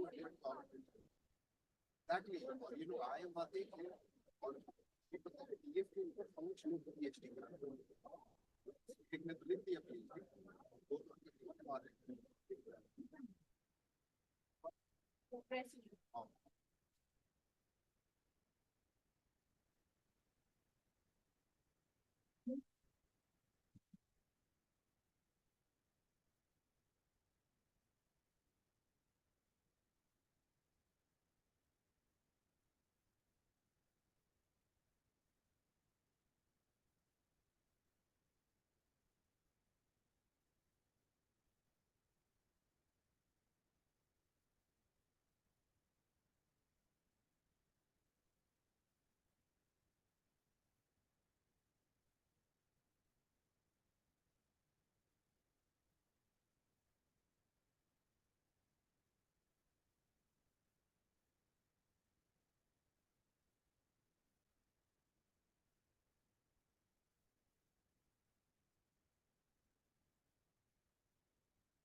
Yes, I will do.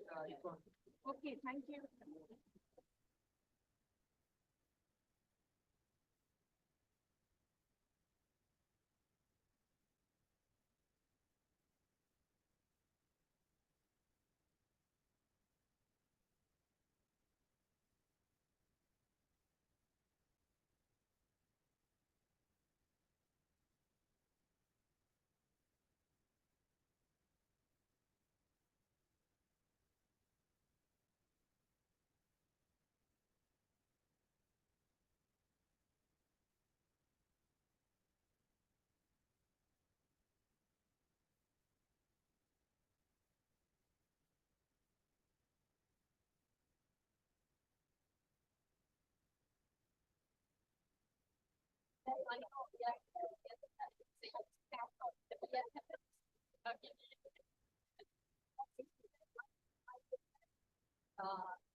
Thank you.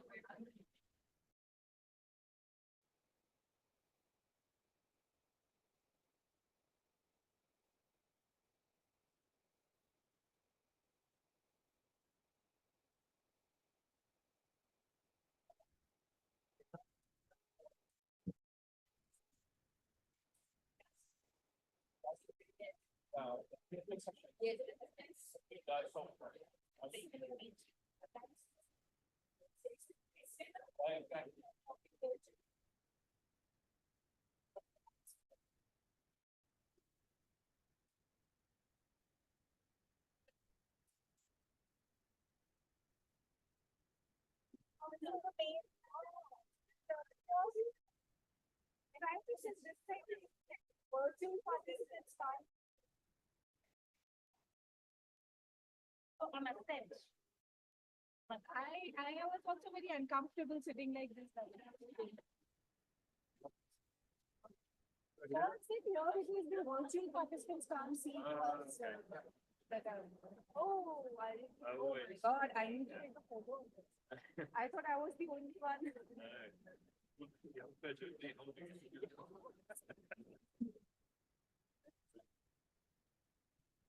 See, this is what I was talking about.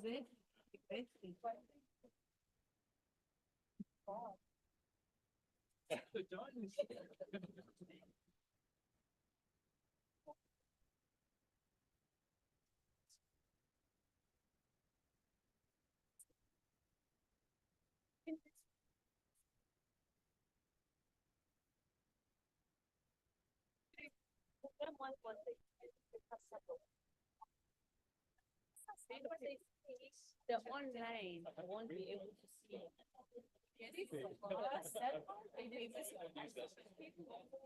don't bring it. You don't want to bring it. No, I was there, but like, people.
Yeah, I do.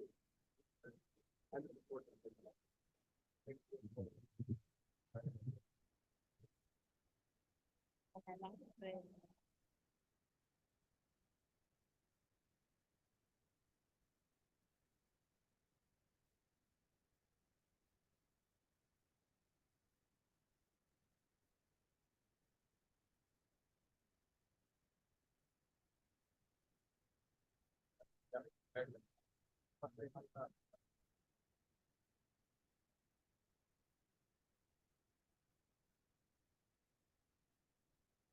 Why is that being held up? This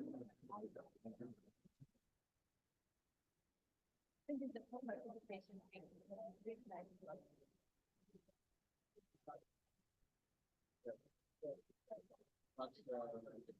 Let's see, maybe it's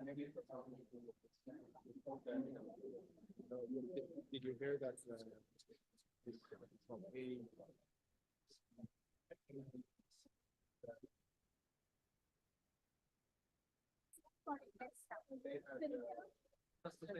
Yes. Okay.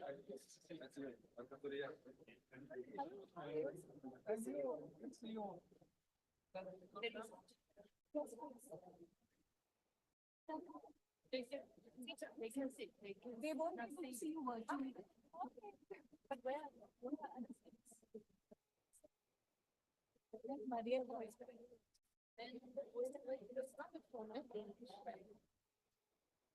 Hi, everyone. Is it on? Can you hear me? Hello, everyone. Hello, hello. We're about to start. I hope I'm audible. Everyone can hear me. Okay. Welcome to our session. And I'm gonna move around because we're sitting here and you'll be looking at my back. So it's better if I move around so that you are able to see me. And those who are online are also able to see me. Let me first start by introducing myself. My name is Cynthia Lisufi. I'm from South Africa. I'm the chairperson of the ITU Council Working Group on WSIS and SDGs. And I'm really honored to be a moderator of today's session. And I also want to take this opportunity to welcome all of you. And I also want to thank the ITU as a host of this session. Really, we appreciate as South Africa. And I thought also I must also do some sort of an introduction of this session in as far as the objective of it are concerned. Today's session aims to gather your opinions as key stakeholders on the ITU's work during the WSIS Plus 20 review. We will also discuss key topics, including the achievement, the challenges since the Geneva Plan of Action, and how the WSIS process aligns with the 2030 agenda and the future direction of WSIS beyond. Additionally, we'll also highlight the significant contribution that has been made by the ITU to date, which is quite important. And we will also look at what is it and emphasize the importance of engaging diverse stakeholders to ensure that we have a comprehensive and an inclusive review WSIS process and its vision for the future beyond 2025. I will also want to introduce our panelists. We have a number of panelists in here today, and we are joined by the vice chairs of the Council Working Group, the two vice chairs, Ms. Mina Jun and Ms. Renata Toya from Brazil and from Korea. We are also joined by Gitanjali from the ITU, and we are also joined by Ambassador Schneider. Where is he? He's supposed to be here, but he's not here. And we are also joined by my friend Paul Baker from the United Kingdom. And we also joined here by Ian Sheldon. Is he here? Yes. And we are again joined by Miss Maria Gaza from the ICC. Is he in the room? I can't see her. And finally, we are joined by Mr. Osama from the Empowerment Foundation. So before we can dive into our session, ladies and gentlemen, I want us to keep this in mind. I want us to be open and free and discuss so that we are able to share and learn from each other. But most importantly, we collaborate in moving forward with regard to the issue of the review process. And with this, I would want to hand over to our first speaker, which is Ms. Gitanjali from the ITU. Thank you. Thank you, Cynthia. Perhaps we could start with you explaining the ITU's call for input, the origins of it, and the timeline, and then I can take it over from there. Thank you. I'm gonna do this sitting down. Ladies and gentlemen, those who are in the room and those who are joining us online, I just want us to recall Council Resolution 1332, which was adopted by the Council of October 2024. And in that Council resolution, what was agreed upon was that the ITU needed to issue a call so that you can share your views on the work of the ITU in the WESUS Plus 20 review, including ideas relating to the review of the WESUS action lines. And in that resolution, we also adopted a timeline. And in that timeline, we highlighted the activities that will actually move us forward in as far as the call for inputs on the WESUS Plus 20 review is concerned. And the first activity on the timeline is the online form that was launched indeed by the ITU together with myself as a council chair. That happened in August 2024.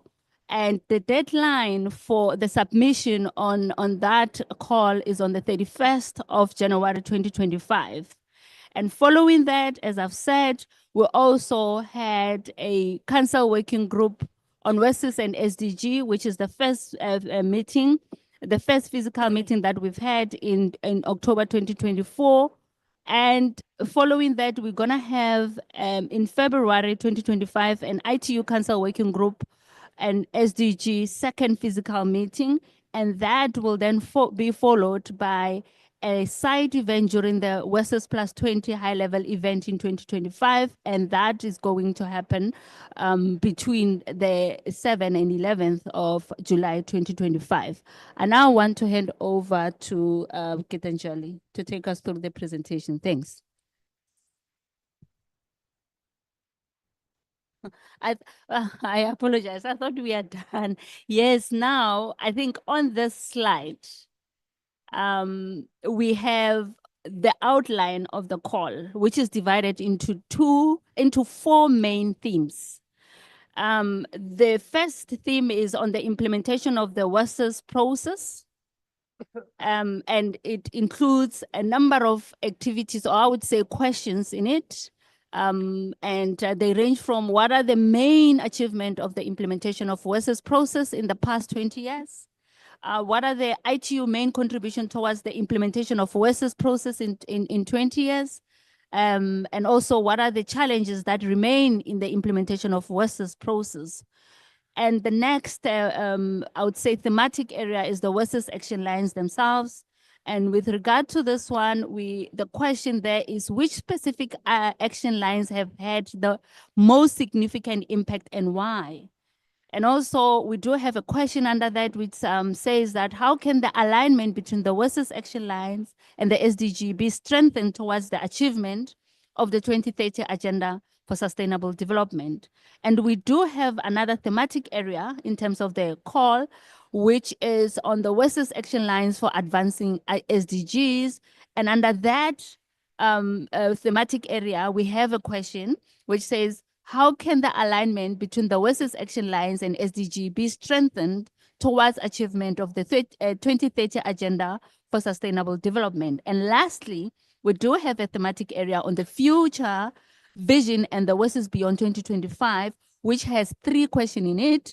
And one of the questions says, how can the implementation of WESUS process and the Pact of the Future and its global digital compact be aligned to to achieve the shared goals? And what are the key emerging trends and topics to be considered by the ITU in the WESUS Plus 20 review and future vision beyond 2025? Now, this is the real time to hand over to Gita. Thank you. So thank you very much. The presentation has disappeared from the screen. So if I could ask the technical colleagues to put it back. So while they're doing that, could you put it back While they're doing that, so basically my slides were, Cynthia requested me to, take you through what ITU has done in these 20 years. So I know that we have to prepare a report which will be available online very soon. So I presented this in my previous session, so I wouldn't go through this. These were just the milestones and the joint preparatory process, which we spoke about in the previous session. So we won't go through it again, but and these are also available online. So what have we achieved? ITU's mandate is absolutely clear. We have through our governing bodies, we have our plenipotentiary resolution 140, we have our council resolutions, we have our council working group, we have a WSIS task force internally. So our structure and governing body is absolutely clear, and our membership is absolutely clear with what we should do. It's the lead UN agency for ICTs, those of you who don't know. And our main facilitating role is with the WSIS action lines on C2, ICT infrastructure, C4, capacity building, C5, cybersecurity, and C6, enabling policy environments. Apologies for the for the small font. But the key partnerships I want to highlight through the implementation of not only these action lines, but all the 11 action lines is, of course, the GIGA initiatives with ITU and UNICEF, where we are connecting every school worldwide. That's the goal. Equals global partnership, and our Secretary General, of course, also mentioned like a relaunch and reinvigoration of the Equals global partnership. We work closely with UN Women, GSMA, ITC on the Equals. The Connect to Recover, which was very important during COVID. So post-COVID, enhancing ICT infrastructure resilience post-COVID. So ITU stood up after COVID with the Connect to Recover program. The Digital Transformation Centers initiative that ITU does with Cisco.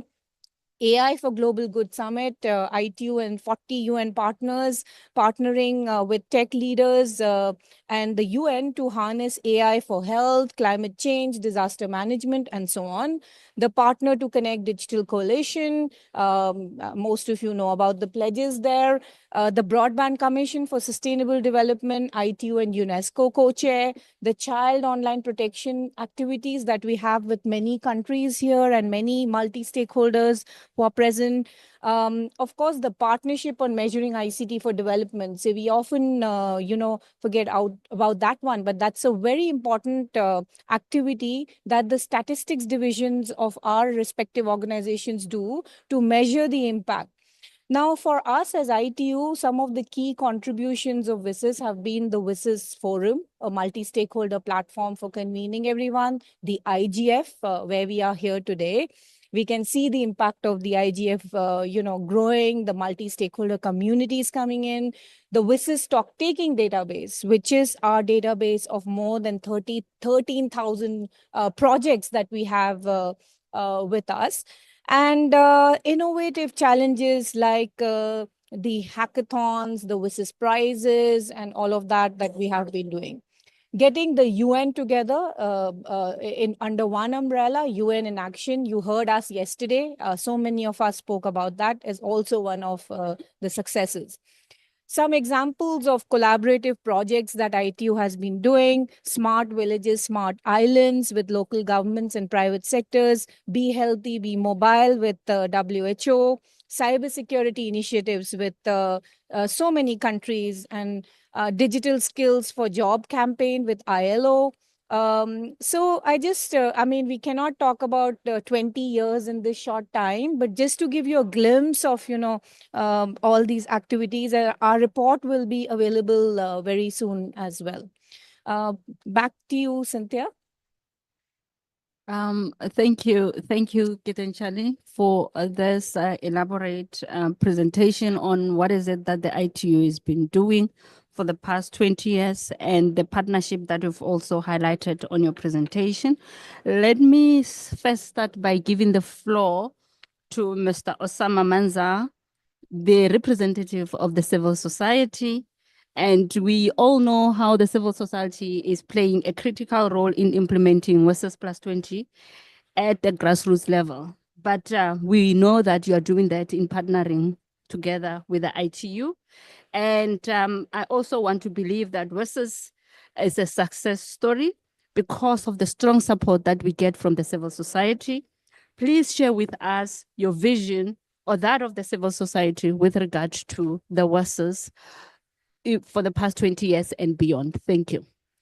Thank you, Cynthia, and thank you for bringing me in because I have to also get out in by 12:30 to catch the flight. So I'm Osama Manzar from Digital Empowerment Foundation based out of India, but I also represent especially APC because I'm a member of APC and also have been on their board for 6 years. I just want to give one example. In 2003, when I joined WSIS in Geneva, we were one-person organization, Digital Empowerment Foundation. Today, we are 400 people organization, and we have 2,000 digital access points in India. And we claim on data 35 million people digitally empowered on data. So trying to give that a small little example that what process-oriented impact can create, not only our organization, civil society, but also a large scale impact on ground, which information society, the phrase that is meant for, that everybody should be part of the information society, the most grassroots people, the disabled people, the indigenous communities, the people who are far away without being connectivity even till date, are the examples that we have been able to create. The two more examples I would like to create is that how the payment system for the masses have reached to the village level because of the digital inclusion. How the community networks, which is the people-oriented last mile access, have reached to in the hands of the people. So even though ITU is is a union of all the telcos and many of those organizations, but imagine the same has enabled not so named or institutionalized a small little organization doing last mile access to bring in people into the society, both technologically and also in terms of capacity building. Just to put in 2-3 processes, because APC have been part of the whole process for the last 20 years, and we have been a participant from the civil society organization. There are two big examples that I can also add into the process. Is that National Digital Literacy Mission in India was created by civil society to make the whole country digitally literate. All because of this WSIS impact. We also liberalized the licensing of the internet service provider, that nobody needs a license to buy an internet and to sell the internet. That's also completely liberalized because of this, civil society role to play, that access must be affordable and access must be practical to the local people in an entrepreneurial manner. I will end by saying that there are 3 learnings that we have learned in the last 20-25 years.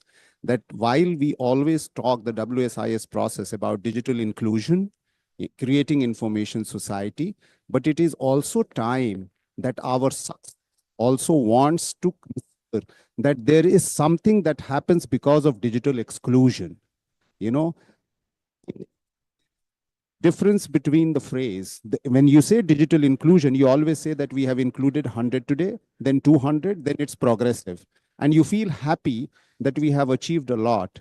But when the people who are left over by not being connected are being totally excluded, their rights are excluded, their opportunities are excluded, then it's a negative impact that we are leaving behind, because everybody, the rules and regulations and the legislations are becoming digital must. Because of digital must, if I don't have access, I cannot have my ration, I cannot have my biometric, I cannot have my identity, I cannot have my access to entitlements. And that is something the process needs to work on in the next 20 years, is that how do we take into consideration the process in such a way that nobody left behind, but even if somebody left behind, they're not excluded from the framework of being included into the digital pervasiveness. And because there is a huge example, for example, in India, even after 25 years, we have 48% people without connectivity. That's a large number.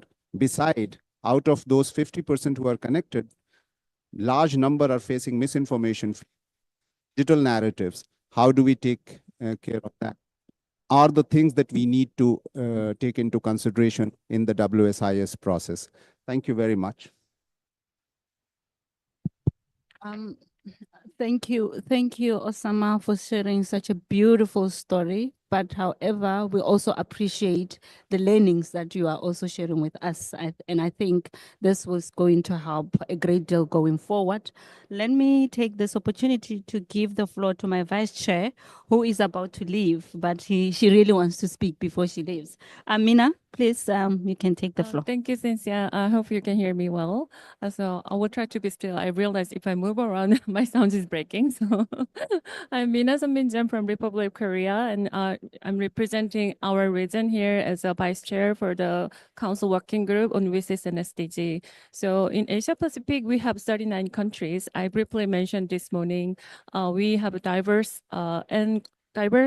countries in geographically and then culturally. So we have most advanced countries in ICT-wise, and then the least developed countries, and then landlocked countries, and then small island countries as well. So it really makes us difficult to meet all the regions' needs from our population. But I would say over the past 20 years, our region have made a significant development progress in advancing the WSIS outcomes. This was possible because we work together with all the nations, and then ITU, and then other WSIS facilitators, and then all the stakeholders as well. So firstly, I would like to say that in ICT infrastructure, the Asia Pacific region has shown the tremendous growth. So the region led the world in mobile cellular subscriptions. So like Japan, China, Korea, we have achieved mobile penetration rates exceeding 100%.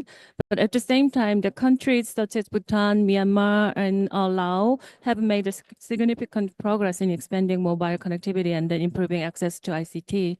So in addition, in 2024, so 62% of region's population has access to 5G mobile networks.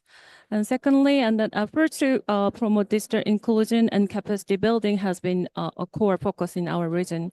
ICT-related projects were implemented across the region to bridge the digital divide, and programs aimed at improving digital literacy have empowered marginalized groups, including women, youth, and persons with disabilities. Thirdly, the Asia-Pacific region has been the foremost of adopting emerging technologies. Countries have embraced the smart city initiatives and then integrating technologies such as AI, IoT, and the big data to enhance the urban sustainability and improve citizens' quality of life. However, we still have facing the significant challenges for our region. According to the ITU data, the percentage of individuals using the internet in this region increased from 48% in 2019 to 66% in 2024. But this is still below the global average. And this means approximately 1/3 of the population in our region is still unconnected. So the digital divide is particularly also evident between the urban and rural areas. Internet usage in urban areas is 83%, but in rural areas it's just 49%. So this makes a significant urban and rural gap of like 34% points. But the positive side, our youth internet adoption stands out as a bright spot. So around 81% of individuals aged 15 to 24 use the internet, which is 15% point higher than the overall regional average of 66%. So this highlights the potential for youth to drive the digital transformation and then connectivity in our region. In summary, the Asia-Pacific region, through the combined efforts of member states and ITU and other all stakeholders, have made significant strides in achieving WSIS action lines. And I encourage our regions to do it continuously. And then I want to emphasize the importance to share our experience with our regions and then world. So briefly say that Korea has released our 20 years of WSIS achievement last year as a whole report, but I encourage our region countries to do the same things, to share our motives and experience to let the world know. So this was my brief explanation. Thank you. Thank you very much, Mina, for sharing again how is your region achieving the Sustainable Development Goals through the action lines that are ITU based, and also for highlighting the challenges which are still ahead of us, and for also encouraging everyone to keep on sharing their achievements so that we can learn and build the future of tomorrow. I now want to give the floor to ICC.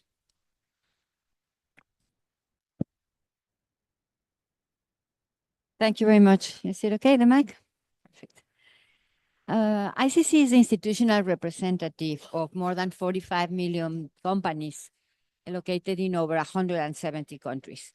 And through a unique mix of advocacy, solutions, and standard settings, we promote international trade, responsible business conduct, and a global approach to regulation. Our members include many of the world's leading companies, but as you can imagine, the majority of them are SMEs and business associations and local chambers of commerce. ICC was the local point for the WSIS process that started in Geneva over 20 years ago. And since then, the business had continued to stay engaged through ICC Business Action to support the Information Society initiative on the WSIS follow-up work streams processes at the WSIS Forum year by year to take stock of the implementation of the WSIS action lines and chart the path together with partners from all stakeholders. 20 years ago, the WSIS process envisioned the development of a global people-centered information society, one where everyone can truly benefit from the enormous opportunities that the internet, the information and communication technologies, and the digital transformation has to offer. And this was a vision not only for the governance of the internet, but for harnessing its unique potential for inclusive and sustainable growth, helping populations everywhere develop and thrive. WSIS also made clear that we have a shared responsibility in sharing this inclusive information society, jointly cooperating across all stakeholders groups to find minimum solutions to common challenges. And we have come a long way since 2003, but our greater challenge still remains. We still have over 2 billion people that it's unconnected. And we all know that it takes more than just access to the internet connection to fully benefit of the opportunities of digitalization. And we also know that governments alone cannot meet the investment needs and implementation challenges of expanding meaningful connectivity. And that the private sector has been a pioneer and a partner in bridging this gap. So to continue and upscale business investment, we need enabling policy. We need a policy environment. And the WSIS plus 20 process can help in clarifying what is that environment and how it looks like. But it's important that policymakers understand how the private sector makes the investment decisions, as well as how political and regulatory decisions impact the technical functioning of the infrastructure or service. Ultimately, an enabling environment is one that stimulates the necessary investment in a way that results in sustainable facility or service over time. And that means a few things must be in place: a stable legal and regulatory environment, open markets and free flow of data across borders, a holistic whole of government approach to policy making, and finally, but probably the most important, a multi-stakeholder partnership.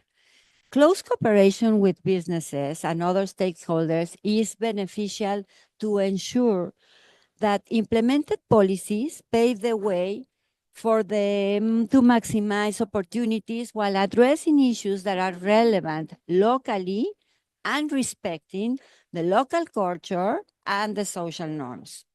An enabling environment facilitates public-private partnerships in implementation of projects, but it also considers the views of those that are required to implement the policies from the first moments of the policy creation. At ICC, we work with both the public and the private sector to co-create such enabling environments, ensure strong and meaningful business contribution to multi-stakeholder dialogues, and promote open and inclusive digital cooperation for the people, for the planet, and for prosperity. And this is why we participate year after year in the WISES Forum, organized by ITU and its partners, and why we have joined the ITU as a member of the ITU telecommunication development sector. With its long history in contributing to the WISES process, its technical expertise and convening power, the ITU is well positioned to assess and to understand how the global policy landscape looks like and foster collaborative approaches among governments, industry, and other stakeholders to leverage the WISES Plus 20 review towards building enabling policy and regulatory environments that are holistic, interoperable, and drive investment and innovation in the digital economy. We count on the ITU to advance multi-stakeholder dialogue by engaging governments, business, civil society, technical and academic communities to ensure that the WISES Plus 20 outcomes reflect diverse perspectives and actionable recommendations. Thank you. Thank you so much, Maria, for sharing the perspective of the private sector towards this Plus 20 process. And we also, I think, for me, listening to what you're saying, what the take that I'm really getting out of this is the co-creation of the enabling environments, which is quite key for us as policymakers to consider when we develop the policies. I would now want to give the floor to Ian from Australia. And Ian, I want you to share with us Australia's approach to the WISES Plus 20 review process and your plans for responding to the ITU call through WISES Council Working Group and the implementation of the WISES action lines. Thank you. Thank you, Cynthia. Thank you for having a distinguished panel. I wanted to start. Over the last 20 years, WISES's 11 action lines have supported the internet to become a remarkable success story, and demonstrated that when all stakeholders work together, we can harness the full potential of technologies such as the internet. And I did want to make a point to say that the internet we're all here today at is a great example of fostering the opportunities for the multi-stakeholder community, bringing together policymakers, industry, academia, civil society, and the technical community to come together and discuss key issues of importance. The IGF has also led to the creation of 90 national and regional initiatives, and has given a voice to individuals and groups across the world, shaping local solutions and new opportunities, and has also sparked a lot of key vital initiatives such as the growth of IXPs, community networks, and has fostered the next generation of leaders. So from our perspective, fostering innovation is at the core of WISES. We see the WISES Plus 20 review as an opportunity to continue building on this spirit of multi-stakeholder collaboration and set out an ambitious positive agenda to ensure that all countries and citizens continue to benefit from this digital world. it's with this core multi-stakeholder approach that I wanted to take a little bit of time to talk about how Australia is preparing for the WIS Plus 20 review. We see multi-stakeholderism as vital and a core component to the WIS's success over the last few decades, and will carry us through many more years to come. And it's the multi-stakeholder engagement which needs to be baked into the heart of the review process. So in Australia, we're taking a truly grassroots approach to our multi-stakeholder preparations, and bringing together all parts of our community to work alongside policymakers as we prepare to engage in this review process. We can truly leverage the expertise of those who live and breathe the entire digital landscape, and we can ensure that we continue to make sure our negotiating points are well informed. So Australia's approach to the WISS Plus 20 is based on 6 key steps. Evaluating WISS so far, identifying gaps and future opportunities, considering the evidence, analyzing options and solutions, consulting and building in that feedback, and then finally working through to agree on common ground ahead of the WISS Plus 20 resolution. This will be guided by a number of core principles, which we believe are key to building trust from the multi-stakeholder community. So that is, of course, being truly multi-stakeholder in the way we engage, openness and transparency, listening to and building on the perspectives and voices of all, making sure that what we do is holistic and evidence-based, and we do continue to take a long-term view to these priorities. We are quite keen to ensure that that all countries also get a real opportunity to take part in these discussions. We know that these processes will be quite complicated with many moving parts, and so we're very keen to reach out and work across the region as well as globally to work together on navigating this complexity. And we are quite keen to continue to, I guess, show how multi-stakeholders had worked for us, and continue to demonstrate how it will continue to be of benefit to many other countries as we navigate this complex world. I might pause there as far as Australia's preparations go, but I'm sure there'll be plenty of questions in due course. Thank you. Thank you so much, Ian, for being so elaborative in terms of Australia's approach and sharing Australia's successes in terms of the WASS and the IGF frameworks, and for also volunteering, putting forward your intention to partner and to share what Australia has learned and what Australia is actually intending to do going forward. Can I now take this opportunity to give the floor to Ambassador Schneider from Switzerland to really share with us Switzerland's view. And in doing that, we also want to recognize the fact that Switzerland has been an ITU partner since the Geneva Plan of Action in designing the WASS process. So, Ambassador, can you kindly share with us the summary of the WASS high-level event of 2024 in your intervention, and also provide with us the vision that summary is actually highlighting? And yes, thanks.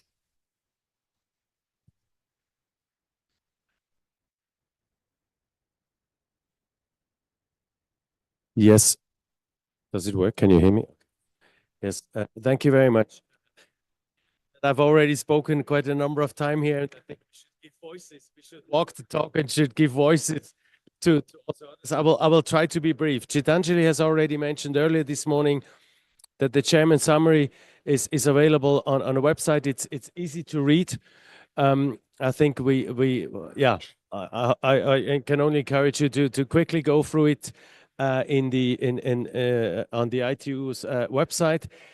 it is basically looking back at what has been achieved, identifying some gaps, some shortcomings.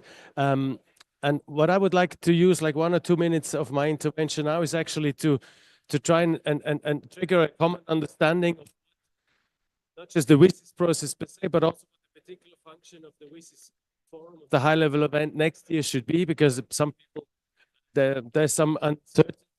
Can you hear me? Some people are not really sure about what the different elements of this processes bring.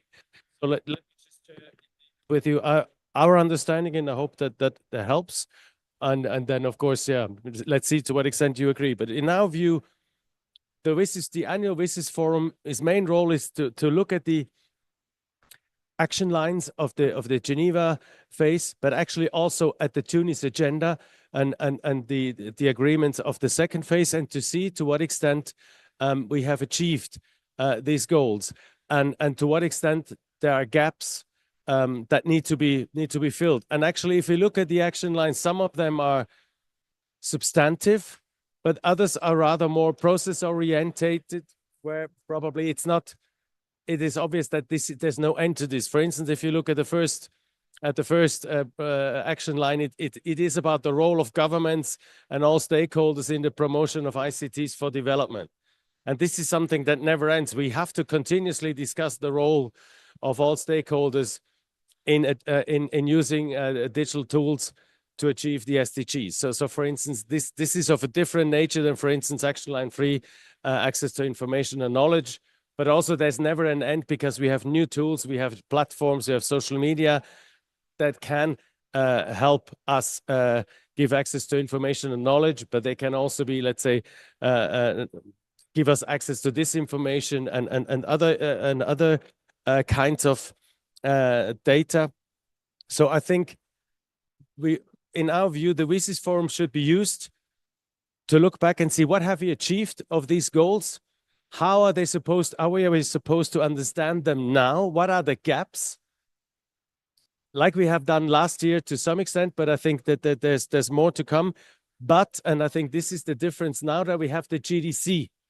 The GDC has already done to some extent this analysis, not necessarily through going through the action lines one by one, but through identifying gaps in the sense that what are new issues that we need to tackle. And I think this is the WSIS forum is also one opportunity to take the GDC into the analysis to see, okay, if we look at the gaps, what are the gaps that are already identified, or the emerging issues that are already identified by the GDC, and knowing that the GDC will not have a huge structure to implement it, make proposals on how these goals and visions identified by the GDC can be integrated in the implementation structure of the WSIS. I think this is something that in our view would be a very useful value added that the WSIS high-level forum can create, of course, together with other important events and structures like the CSTDs, trying to bring together a lot of things already in April, so we can build also on, in July, we can also build on what is produced in April. But I think, we don't have the resources for huge exercise on agreeing on new principles and new action lines. We have the substance, the action lines are there, the GDC vision is there. If we can use the WSIS forum to see, okay, what have we achieved? What are the gaps? How do we prepare the discussions for the overall review at the end of next year? What could be a concrete structure? How do we need to cooperate among the stakeholders? So this is actually, again, action line 1, which is one of the most important for us.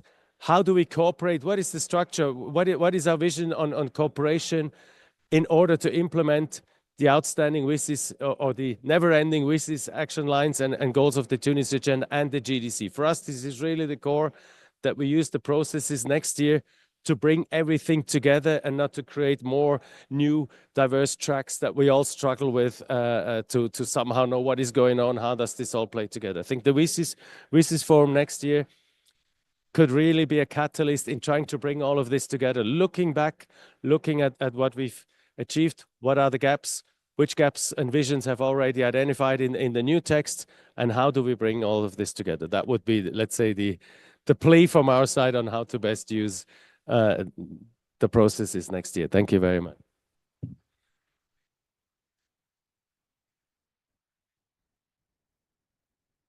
Thank you, Ambassador, for sharing with us your views in terms of how we can approach the WSS high-level event next year in relation to the what is contained in the GDC. We really thank you for that. And I now want to take this opportunity to give the floor to Paul from the United Kingdom. But maybe before you take the floor, Paul, I want to say that we acknowledge the key role that you've been playing since WSS Plus 10, but not only that, but also for your involvement in the WSS process of the ITU, but also for your involvement in the CSTD. Can you kindly share with us your experience and the UK approach in responding to the Council Working Group's call and the overall review process? Thank you. Thank you. Can you hear me? Okay, great. Thank you. Thank you for that introduction. My name is Paul Blaker. I represent the Department for Science, Innovation and Technology in the UK. And the UK has been a very strong supporter of the WSIS process, and we will continue to be so. I'd like quickly to thank South Africa and the ITU for organizing this great session, and thank Cynthia in particular for the leadership that she's bringing to the Council Working Group at the ITU and for the initiative of this consultation. I think the consultation will be a really critical opportunity to gather views and ideas on the implementation of the WSIS action lines and how we can ensure they are fit for the future. And I hope that all members of the IGF community will take a look at it and make a contribution into that process. I think it is worth looking back briefly at just how much we have achieved through the WSIS process over the last 20 years. Only 17% of people had access to the internet in 2005. I think now the figure is 67%, and we've seen new applications, new services transforming all of our societies. And that progress has only been possible because of the multi-stakeholder approach, which is at the beating heart of the whole of the WSIS process. And we see the WSIS Plus 20 as an opportunity to renew and strengthen our commitment to cooperation and partnership between governments, the private sector, the civil society, the technical community. And it's vital that that review process is itself a multi-stakeholder process, and all communities have the opportunity to contribute. Because there is so much more to do. 1/3 of the world's population is still offline, and that must be an urgent priority to connect the unconnected. And we face new opportunities and new challenges. At the WSIS 20 years ago, no one was focusing on the impact of social media, the impact of AI, virtual reality, other technologies, issues such as the gender digital divide, the environmental impact of ICTs, human rights, and other issues were not featuring as strongly as perhaps they should today. And I think we have to make sure that the WSIS review process makes sure WSIS is up to date and is fit for the future. We think that one of the great strengths of the action lines is the way that they do not focus on individual technologies. I think if they did, they would very quickly be out of date. But instead, they focus on the social, economic, cultural impacts of those technologies. And that is why they are still so relevant today. So when we think about AI, for example, we need to think about it in terms of capacity building, in terms of applications, linguistic and cultural diversity, ethical issues. All of these aspects are there in the action lines. I think those action lines give us a comprehensive and a durable framework. And what we need to do in the WSIS review is make sure we are using them to address the new issues that we face. I think one final point, I think we should recognize as well the great support that we have had from all of the action line facilitators throughout this process in facilitating and supporting the development of so many outstanding partnerships. And I really hope that during the WSIS review process, all the action line facilitators will bring their expertise and their experience to the table. It's also very good to see other agencies involved. So I'm very, very pleased that UNOHCHR is playing a very strong role, including at this IGF. UN Women, for example, I think UN Women did not exist at the time of the WSIS, and we really need to hear those voices as part of the process. This ITU consultation is a really good example of the kind of preparatory discussions we should be having as we prepare for the WSIS process. And I hope that we can continue to build on this collaboration and this partnership. Thank you. Thank you so much, Paul, for sharing with us UK's perspective on the WSIS +20 process. We really appreciate. Can I now give the floor to my vice chair, saving the best for last? Can you, Renata, share with us the perspective of your region and what are the plans going forward in relation to the WSIS process? Thanks. Thank you. Thank you very much, Cynthia. We believe that, okay, with this +20, we need to update the action lines, being aligned with SDGs. We have a very few time to do a lot of work. We have a huge ecosystem to deal with, but we think we need to pay attention to different levels of needs. When we're talking about gaps, for example, we have a lot of different regional challenges. And I think it was very interesting when Nozoma said about the network communities, because it, in our perspective, we have these kind of basic needs already. So we think that like SDG 4, when we talk about education, actions lines, when we talk about capacity building, they're very, very important to talk about meaningful connectivity, to teach to very unserved people and indigenous people and people that have never had contact with internet. That's one kind of challenge we have. I can talk some examples in Brazil, for like community networks that we are incentivizing a lot. We are doing a very big work on this, and also we have a lot of organizations doing work in Amazonia, talking to people that have no idea what internet is. So we think that's a kind of challenge, and we have already this kind of challenge for the future and talking about beyond 2025. And on the other hand, we have some challenges. They're like global challenges when we talk about new and emerging technologies like AI, quantum computing, or IoT, things like that, that we need to, we are in a different kind of perspective, and we need to have a multi-stakeholder environment to discuss together, because I think it's impossible just one part decide or have a vision about this, because they are very huge challenge, and I don't think so, not even us know how to deal with it, so we need to be together. And it's we are talking about experts, people that are very familiar with this kind of environment. So in this side, we can talk about cybersecurity. That's very important, and ethics would be very important, because we really need to talk about this to not leave the technology just not lead us to a democratic environment. So I think these are very important issues that we need to think about for the future. So that's it. Thank you very much.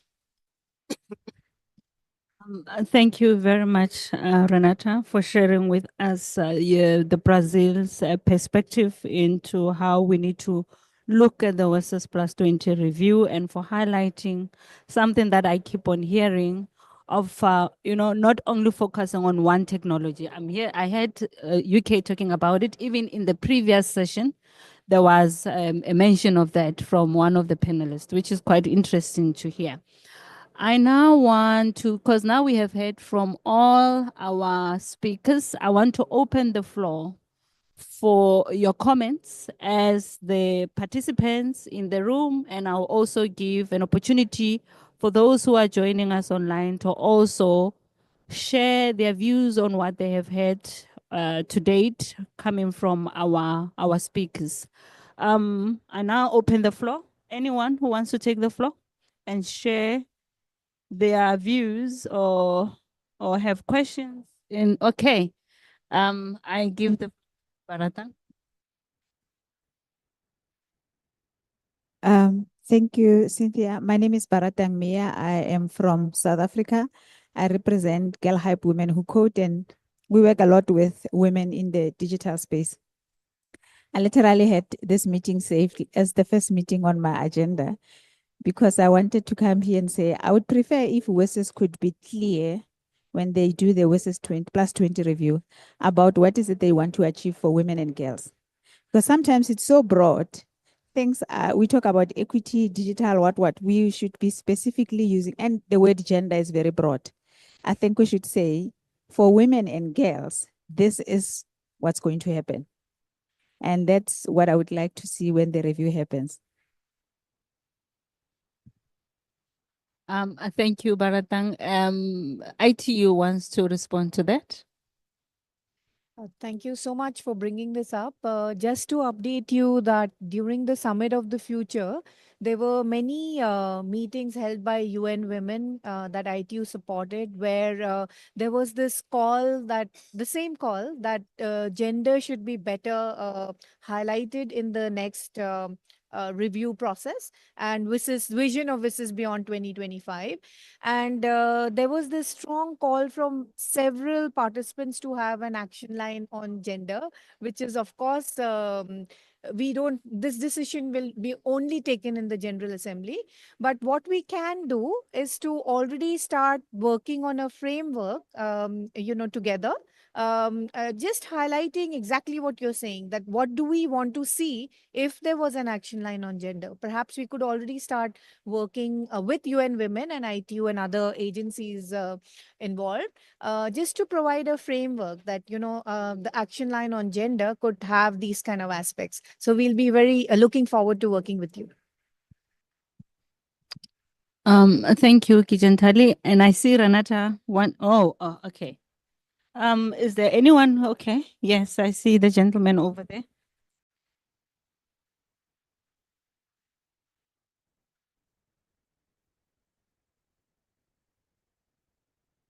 Yeah. Good morning, everyone. I'm Kosi. I'm a senior. I come from Benin. I'm from Ministry of Economy and Finance in Benin. We're talking about Global Digital Compact today. I want to know if next year we will continue to talk about WSIS reviews again. What will be the challenge for each country to know is I'm doing well or not in WSIS review, or I'm doing well or not on GDP process? What will be the challenge? Thank you for the question. Is there any member of the panelists who wants to answer that question? Who wants to attempt to answer that question? Okay, ITU. Sorry, I was a bit distracted with Australia at that time. What's the question? Sorry. Do you mind to repeat your question again, sir?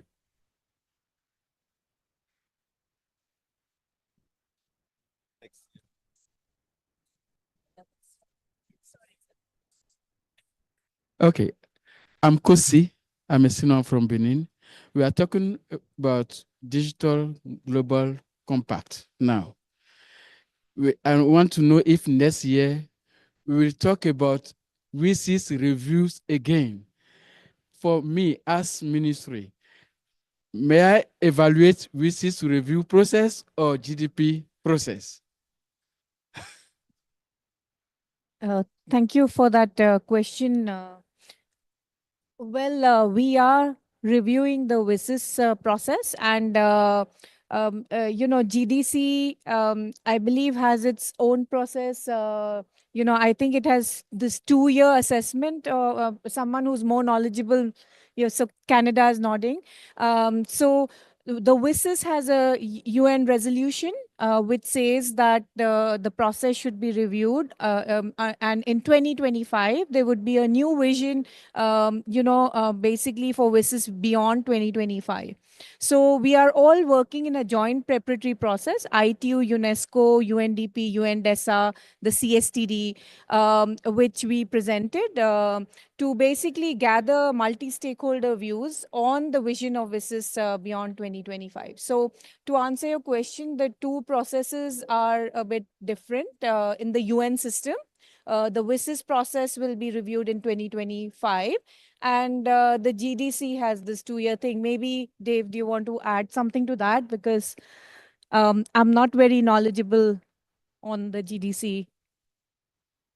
Sure. Sorry, just a quick answer on that one is in the GDC itself, it describes that there'll be a high-level event in 2027, which is the review of the GDC itself. So there are obligations around the implementation, but the actual review of the GDC itself isn't scheduled until UNGA 82, which is in 2027.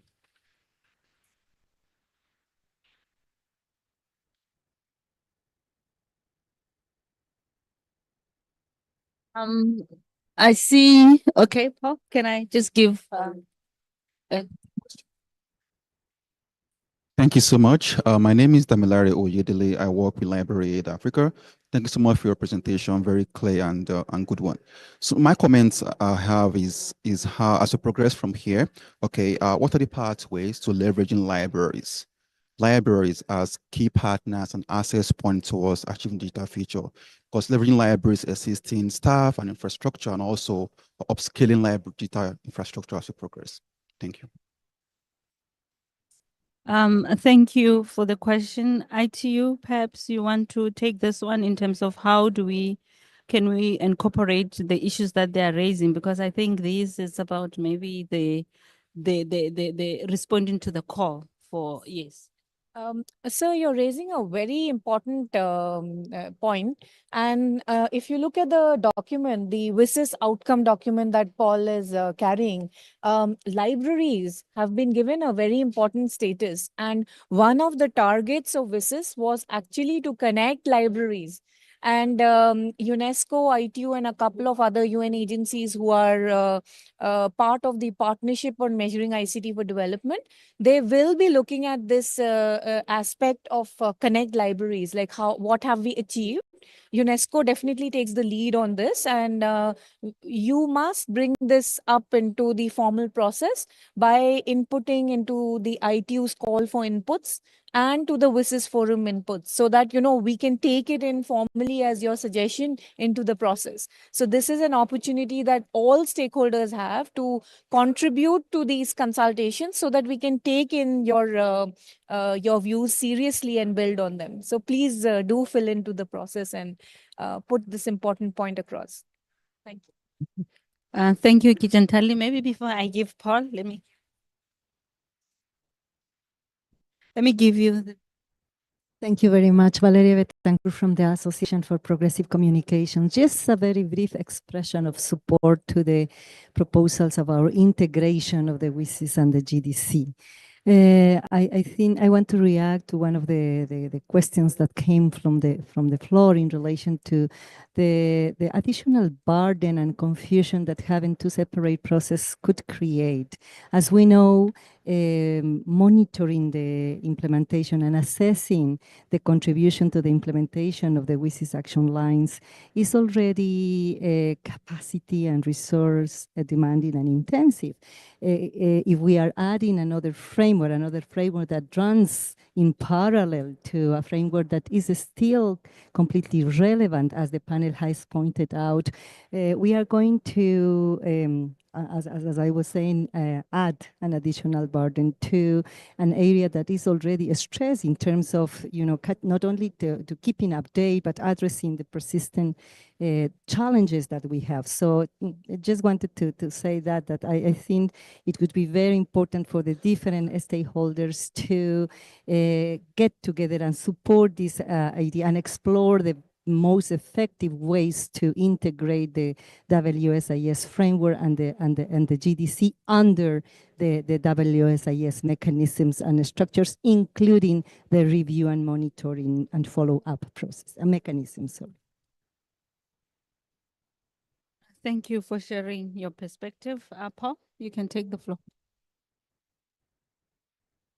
Yeah, thank you. Just a couple of comments on the questions. I think this issue of the relationship between the GDC and the WSIS process is very important. There is a risk that we will see greater fragmentation in the UN system, a complicated picture that's more difficult for member states and other stakeholders to navigate.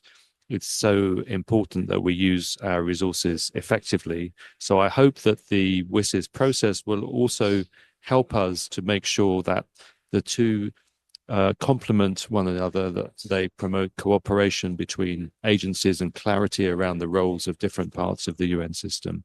And we should be building that into our preparation for the action line, for the review of WSIS. And then finally, the point about libraries, I remember in WSIS plus 10, libraries were a major point of discussion. They made a really big contribution to WSIS plus 10. There was a recognition that libraries provide a critical community level resource for so many people. And we really need to make sure that we are making the most of the contribution they make and the potential they make in these areas. And I hope that that will be a big part of the WSIS plus 20 as well. Thanks. Thank you, Paul. Anyone wanting to take the floor? Thank you. I'm Lilian Chamorro from Colombia, from an NGO called Nodo, and also from the IGF process, that is the IGF from Latin America. I just want to say that I think it's an opportunity to have also other spaces where we can speak and review also the GDC and also the WCs, like the NRIs. The NRIs, for me, are spaces where you can find the people working in the countries, working in specific thematics, like the youth that are working in the topics that the young people is interested, and the regional spaces like the IGF and other, Eurodig and others, where we can see, I think we can see faster what is happening in the floor, what is happening in the countries, what is happening in the region. Then I think more than other things, the NRIs are an opportunity that we have to follow up the WCs, to give ground to that process, because sometimes the WCs, sometimes that kind of process are so high and are difficult to follow. As we said, we don't know, okay, where we are from Colombia, where we are for, I don't know, Namibia, where we are from there. But in the NRIs, we can see what is happening in our countries, what is happening in our floor, and how it is connected with the world agendas. Then I would like that you consider that opportunity that we have with the NRIs.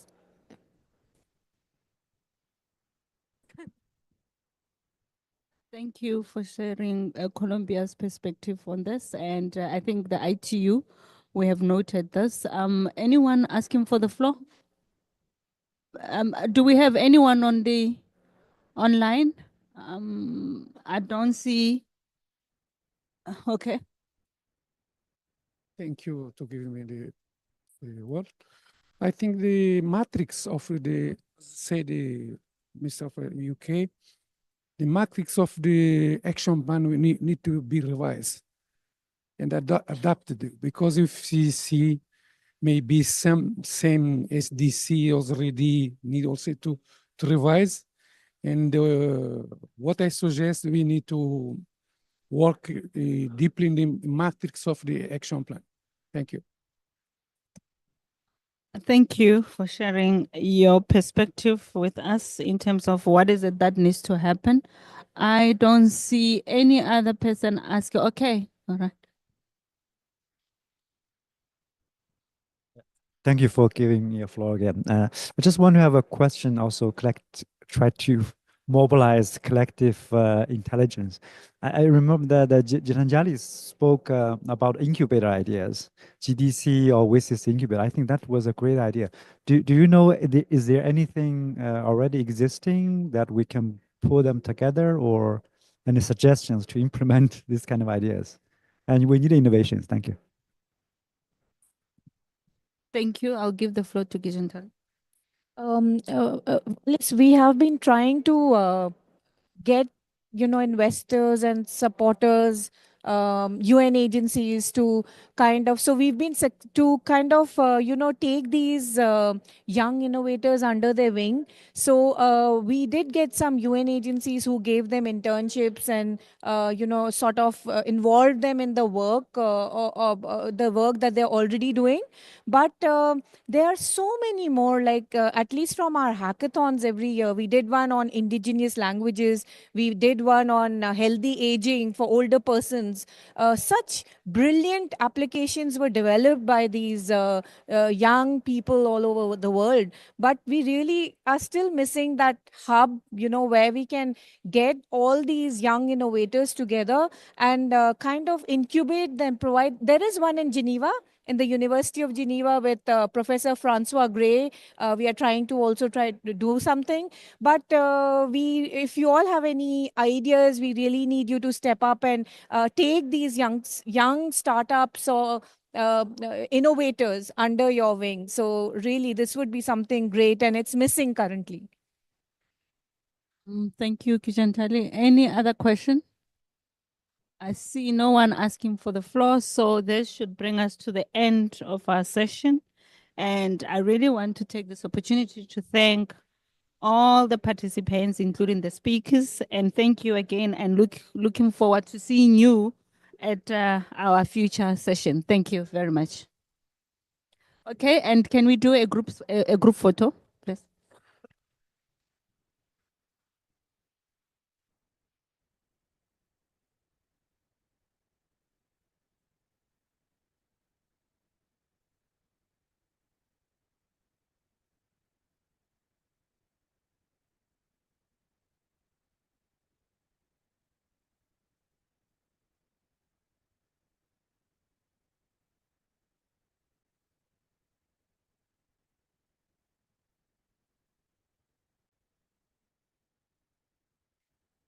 Complicated enough. We have to try and bring things together.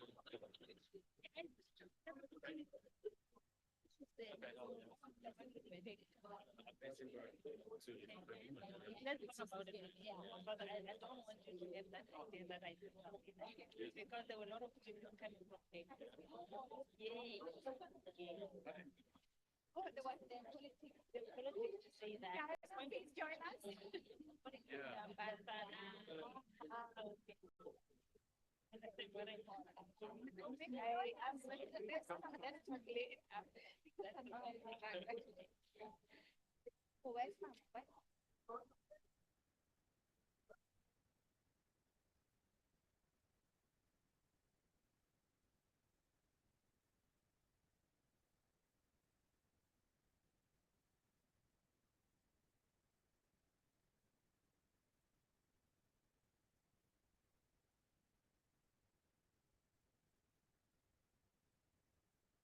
Thank you so much. Thank you. Thank you, Cynthia. Well done. So we are done. I'm leaving tonight. I'm going to India from here. Yeah. So going. You too. Thank you so much. Thank you. Pleasure meeting you. Thank you. Thank you very much. I'm missing but we had a very successful. Yes. I'm so sorry, but you know how it is. But we had a very successful engagement.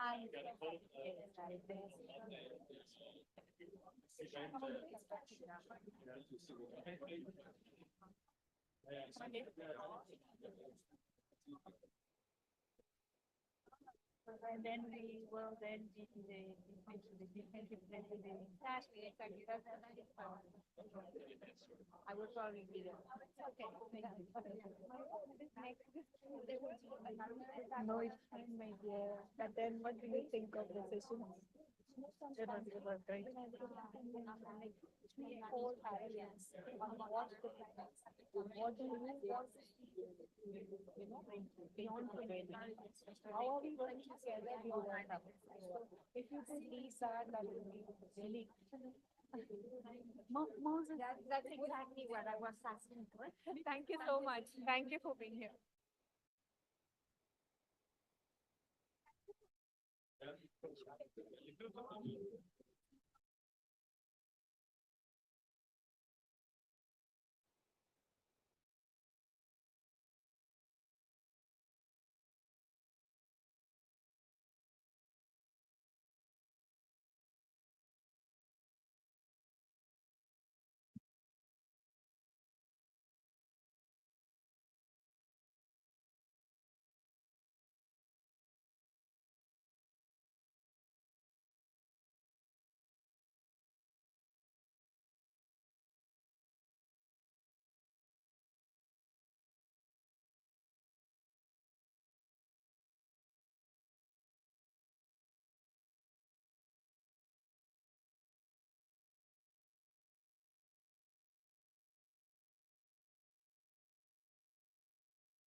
É por internet. Se não tiver aí, na internet é certeza. Aqui não tem.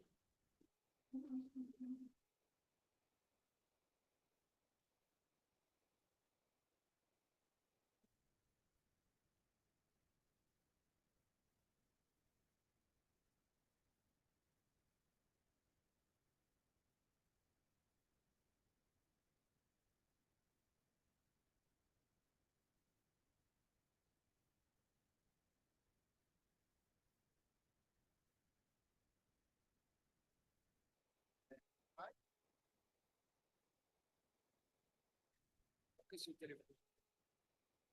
00.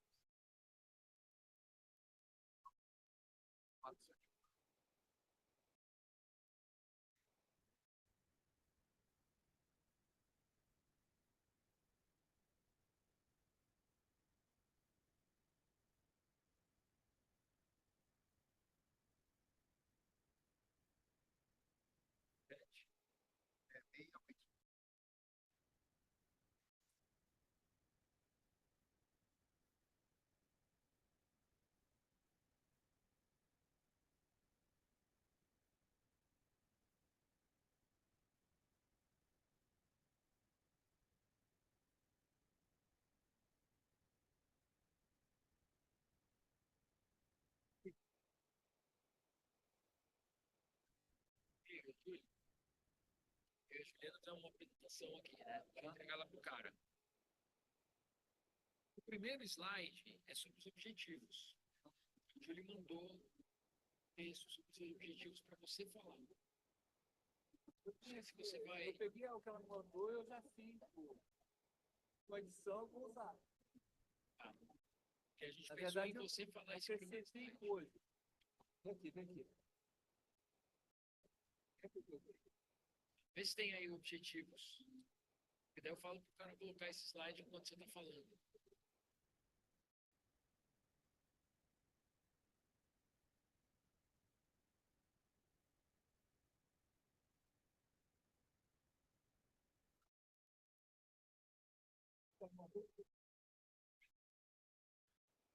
Tudo bem.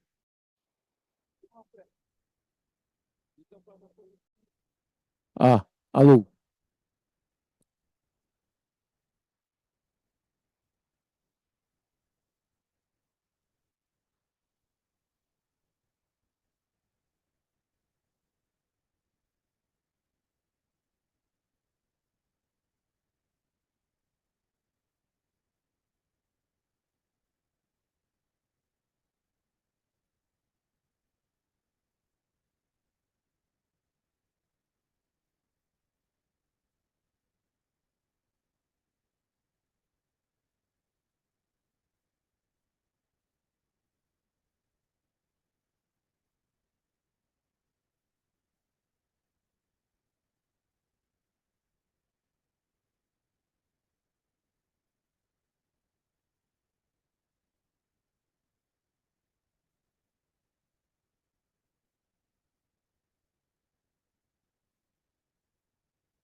Getting? One second, one second, one second.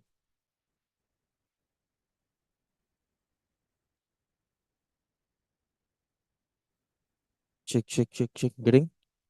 Hmm? Check. Check.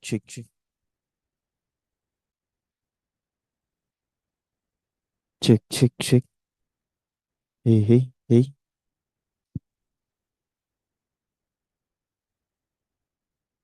Check. Some noise. Wait. Check.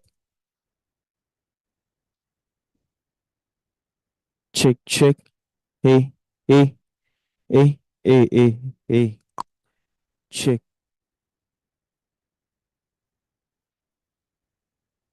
Check. Hey, bro, that ground noise giving bro. Easily. No. Here it's good. See, but in this headphone we are getting no. هو كنت شغال هناك طيب ظبطه طب تعرف روم 3 فاهمني في روم 3 كان تمام كده. ايوه That means can you speak with your friend another workshop which should we go there اي واحدة اي رقم وين كنت ثلاثة number 3 who is there No, it's getting audio getting but a noise. You just listen to it. الصوت موصول عم بقول بس الصوت مصروف بس في مش why It's a ground noise. الجراوند عادي ولا لازم يكون لا لازم يكون لا it's not good you must be clear هو مش عايز problem هو مش عايز وات problem here The earth issues. That's why I said I have not touching anything. What's happening? Is he not getting a feed? It's getting a feed. It's getting a feed. Yeah. But it's getting noise. Noise, right? It's a ground noise. It's a power noise.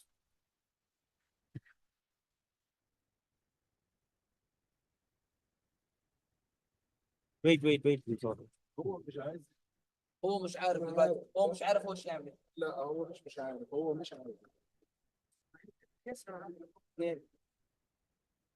ادري الله جابر فاستخدم شوف اهم شيء ما يبقى تعرف برضه كل امور طيبه هو ما حيصير شيء لانه ما بس عشان نتاكد ثواني بس يلا روح يلا عطى يلا خذ راحتك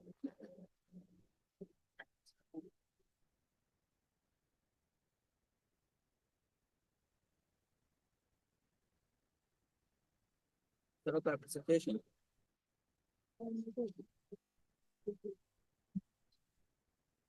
ولو نفتح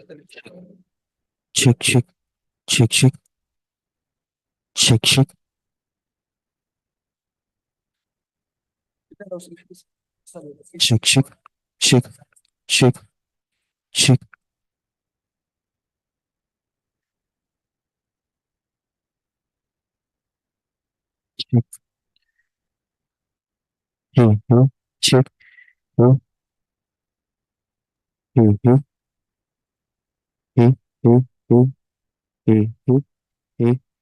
Check. Hey. Check. Hey.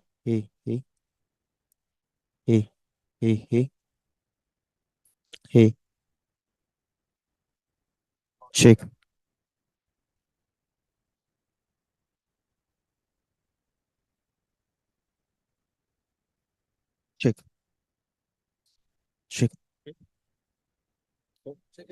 Check. Check. Hey. Check.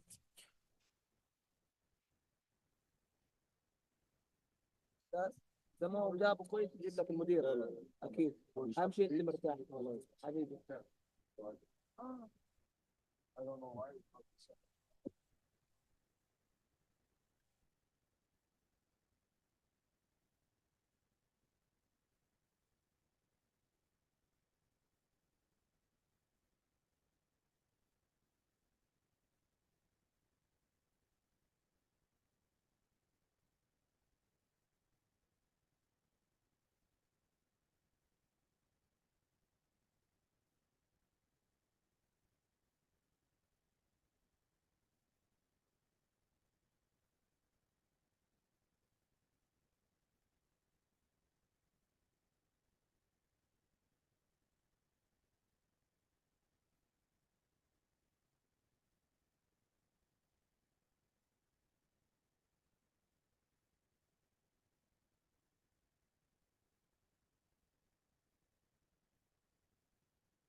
Alô, alô.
Test.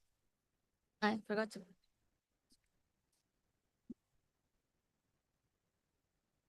With some guy, one woman. After that, you will start, right?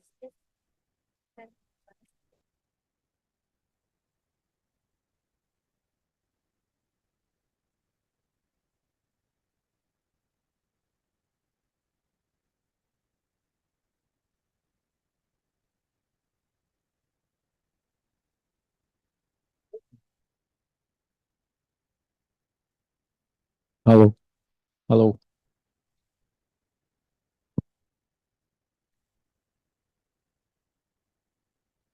Vai ter que passar o microfone.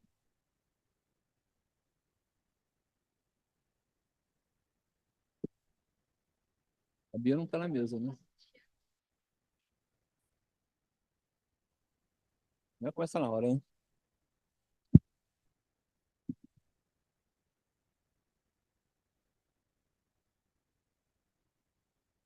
Hello.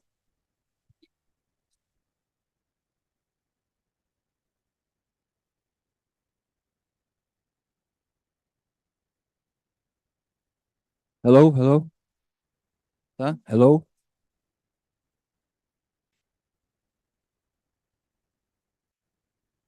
Good afternoon. Welcome everyone to the open forum multi-stakeholder approach to platform regulation in Brazil. My name is Henrique Falhaber. I'm one of the board members of CGIBR, the Brazilian Internet Committee. First, I would like to thank the IGF organizers and everyone present today here and online. A special thanks to our speakers who will contribute to our debate. The CGIBR, the Brazilian Internet Steering Committee, is composed with representatives from the government, corporate sector, the third sector, and the academic community, forming a unique internet governance model that ensures effective societal participation. This open forum aims to present and discuss the consultation conducted by CGI and its systematization, which provides both a qualified and in-depth basis for regulating digital platforms.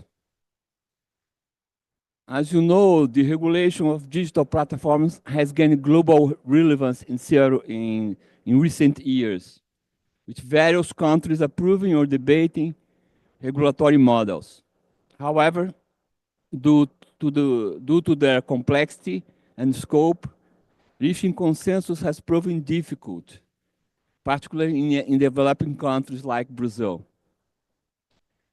Digital platforms are extremely diverse in size, service, business,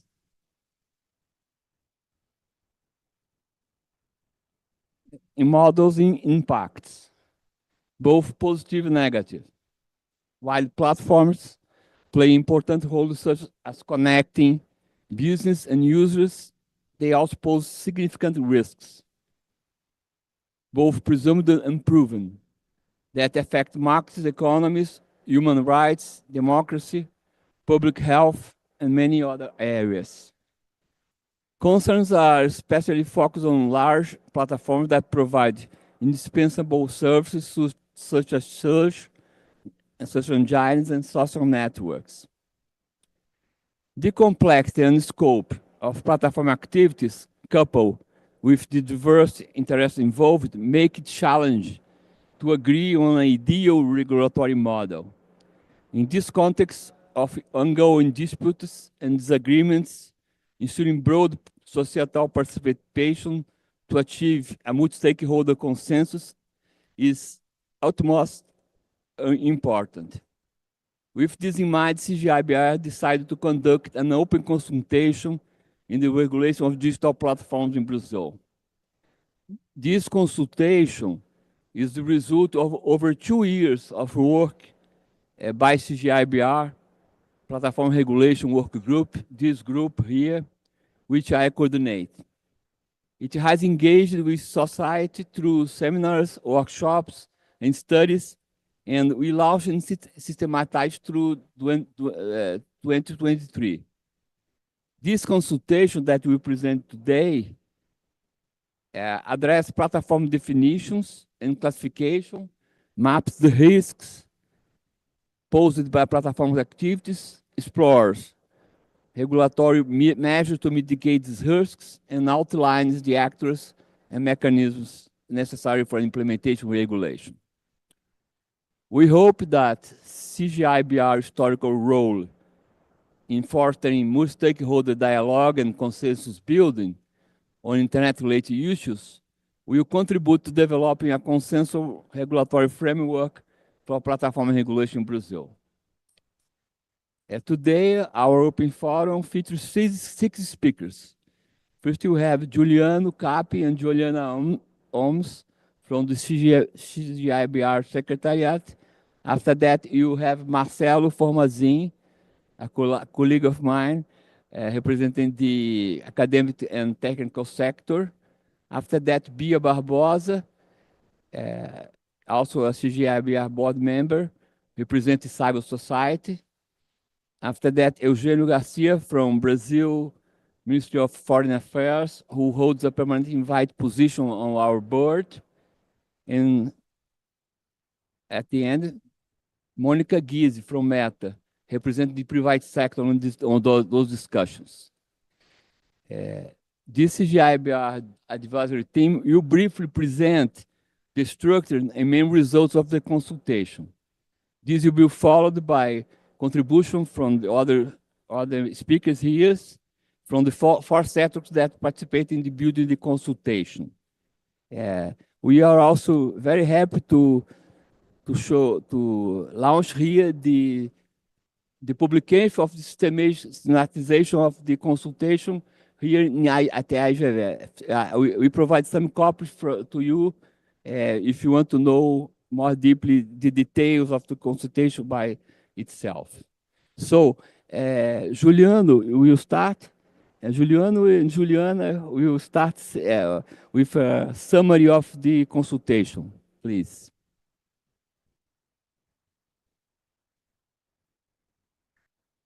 Thank you very much, Henrique. Well, I'd like to start speaking of an important aspect of every consultation, which is the social participation. A consultation only fulfills itself if society really participates in its proposition. Despite you may produce good questions and good structures and a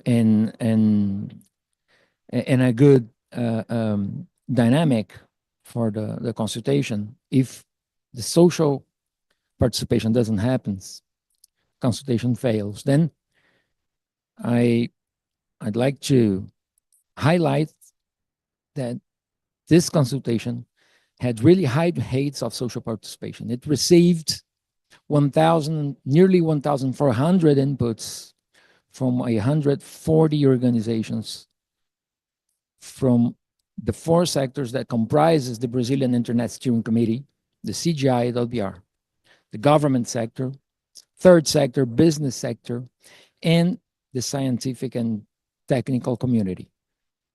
The third sector and the scientific and technical community send most of the inputs with 41% and 39.5% of the total, respectively. The business sector accounted for 15% of the inputs, and the government sector only 4%, as it was expected. It's worth mentioning about the broad diversity of perspectives. Different positions arose not only between the different sectors, but also inside all represented sectors, what provided the consultation a representative map of the understanding of digital platform regulation challenges in Brazil in 2023. Finally, it's relevant to mention the quality of inputs. Organization SMER to produce good and quality contributions for the consultation. Well,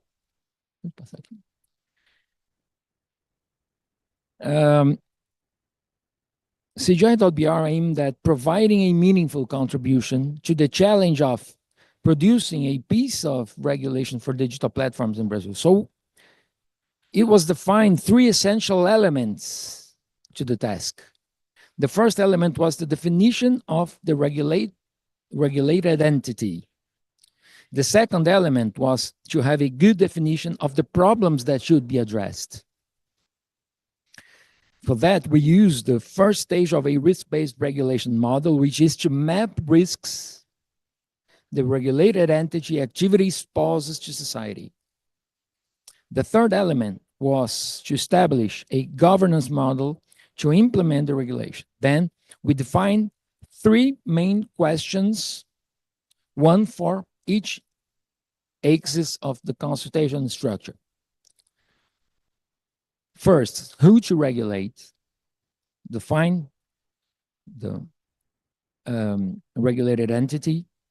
Second, what to regulate, to define the problems we'd like to address. And finally, how to regulate, to define a governance model to implement this challenging regulation.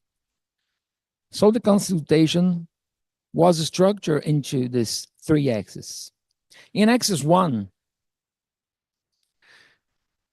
we presented a qualitative summary of the inputs received on who to regulate in response to questions about the object and scope of regulation, including different definitions, typologies, and fields of activities of digital platforms. In chapter 2, the chapter 2 summarizes the inputs on what to regulate, involving questions about the risks arising from digital platforms activities and possible mitigation measures. The risks were organized into four main groups. First, risks related to threats to competition, economic and data concentration. Second, risks related to threats to digital sovereignty, technological development, and innovation.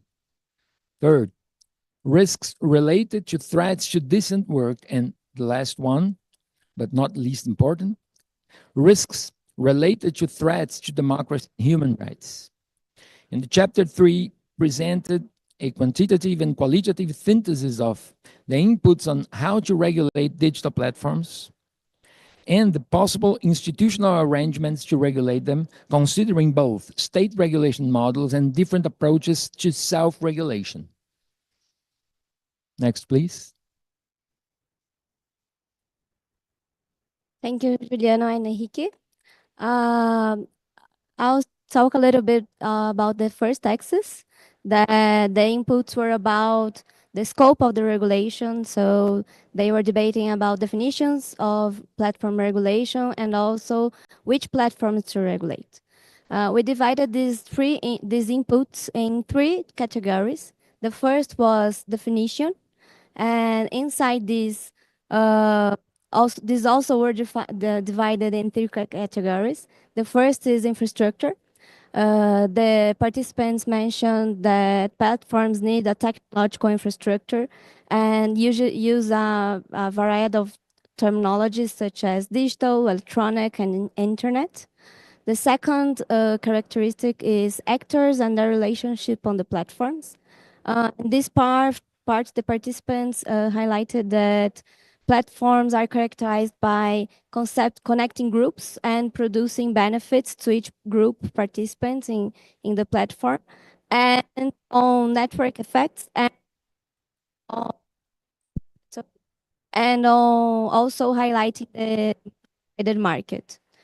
Lastly, also some characteristics were pointed out by the participants as shared or essential characteristics to define platforms, like data-intensive use, the use of artificial intelligence technologies, and network effects.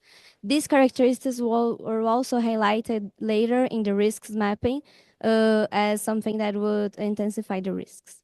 We also analyzed platform typologies, as you can see, examples in the and these typologies that arise in the contributions may be used to determine the scope of possible regulatory initiatives or to divide them into sector regulation, as such a regulation to public platforms or to food platforms, and it goes on.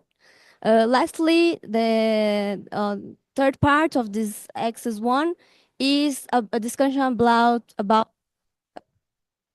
asymmetry regulation.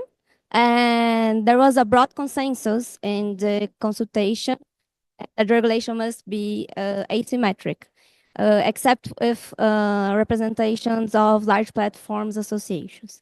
But in some, this means that that most people think that some actors in the digital ecosystem should be objects of specific regulatory provisions. There was also some agreement that no criteria should be used individually. The criteria you can see here, like market share, core services, number of users, and they should not be used individually but used in combination. And usually gatekeeper was seen as encompassing all these other criteria.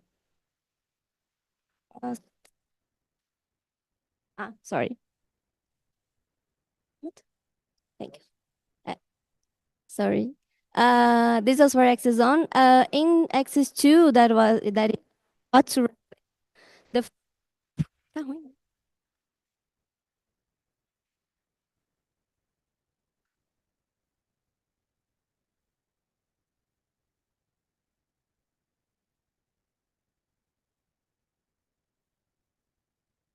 Hi. Are you listening? Okay. In the inputs on axis 2, what to regulate, the first group of risks presented in there is about risks and measures associated with the abuse of market power and economic concentration. This was one of the topics that received most attention from the participants, and it's interesting to notice that there was a clear difference in the approach of two different groups, sorry. First part of the private sector, particularly those associations representing digital platforms, argued that digital platforms are characterized by fast innovation, intense competition, constant change. So in that sense, they didn't see those risks as relevant, because they think the Brazil has a robust competition system, defense system, so it wouldn't be necessary to make any changes. On the other hand, there was a strong consensus among the third sector, the government sector, and the scientific and technological community, and also some part of the private sector, such as media association, internet providers, on the relevance of the risks mapped. This group mentioned platform characteristics such as network externalities and anti-competitive strategies such as self-preferencing or aggressive acquisitions that contribute to establishing monopoly power and its abuse.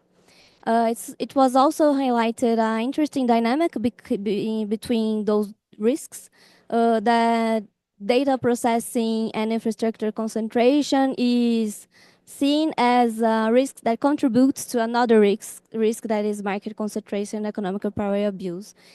These dynamics builds a lock-in effect and to big platforms and a winner-takes-all dynamic, resulting in the detriment of product and server quality innovation and alternative models in the vision of this group of actors. Não, mudar o slide. Considering all these mapped risks, the participants debated a myriad of measures to mitigate these risks. And we also see again this same division between these two groups. In part, the groups connected to associations of digital platforms, they think that the the competition system is enough to combat abuses, and that is usually provisions that function ex ante, or that is, they function in after, no, exposed, sorry, they function after the issue happened. So they don't need any don't see any need for change. However, the other group that I mentioned see the need for new regulatory measures from an economic and competition perspective. And a lot of measures that you can see in the slide were discussed. Especially, I would like to highlight that data interoperability was a big consensus in the consultation, even between platforms, but there was divergence on how this would be implemented. Also, on the other hand, policies to promote alternative models like policies to innovation and alternative to those large platforms such as not-for-profit or local models were highlighted only by participants from the third sector and the scientific and technological community. So there was not the same division that before.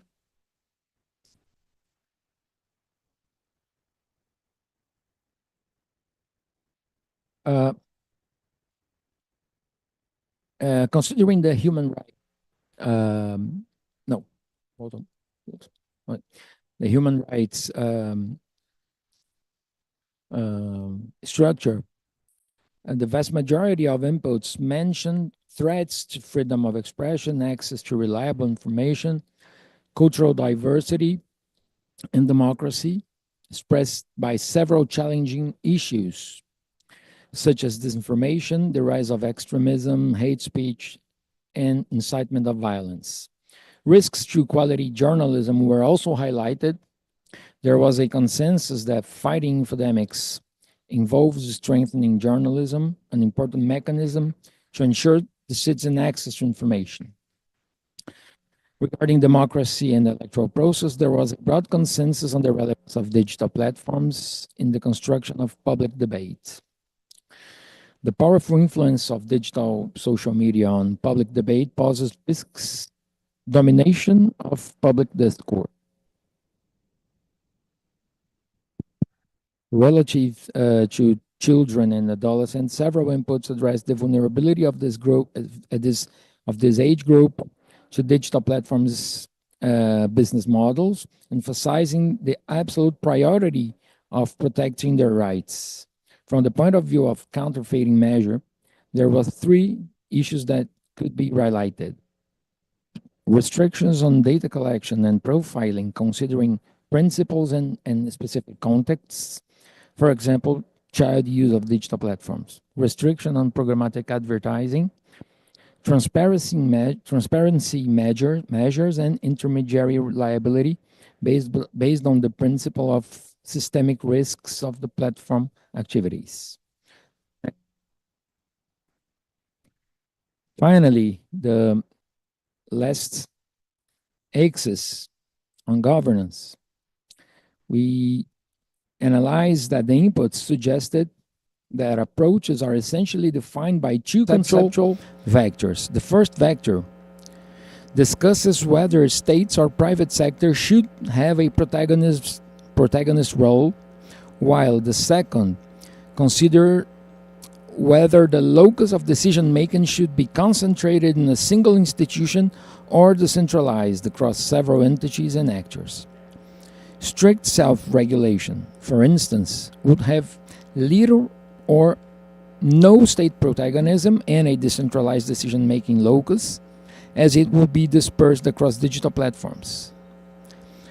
In contrast, in regulated self-regulation, the locus of decision-making would be concentrated in a single private self-regulatory entity, and the state would have little protagonism. I guess those are the quick highlight of the main results of the consultation, and I give back the floor for Henrique Faulhaber. Thank you, Juliana and Juliana. After this summary of our consultation, I now give the floor to our speakers representing different sectors. Each of you have 8 minutes to share your comments on the consultation process and results. As well, you're free to make any statement about our current issues related to digital platforms in Brazil. We did this consultation last year, and as you know, 1 year from now, there are several situations and events regarding platform regulation that should be commented here. So you are free to do that as you will. So you start with Marcelo Formazin, our board member from the academic and scientific community. Marcelo, the floor is yours.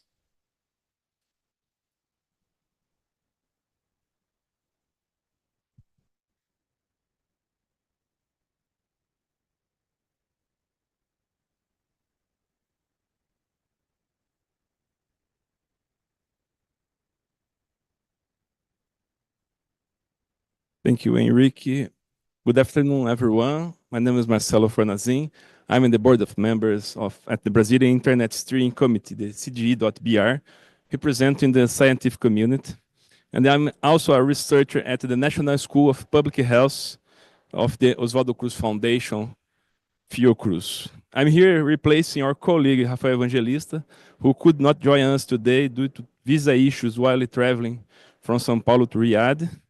And I'd like to thank for the organizers for the opportunity to speak in this session. I congratulate the working group at CGI and the CGI staff for this relevant outcome you presented here. It's very important contribution for the discussion on platforms in Brazil and worldwide.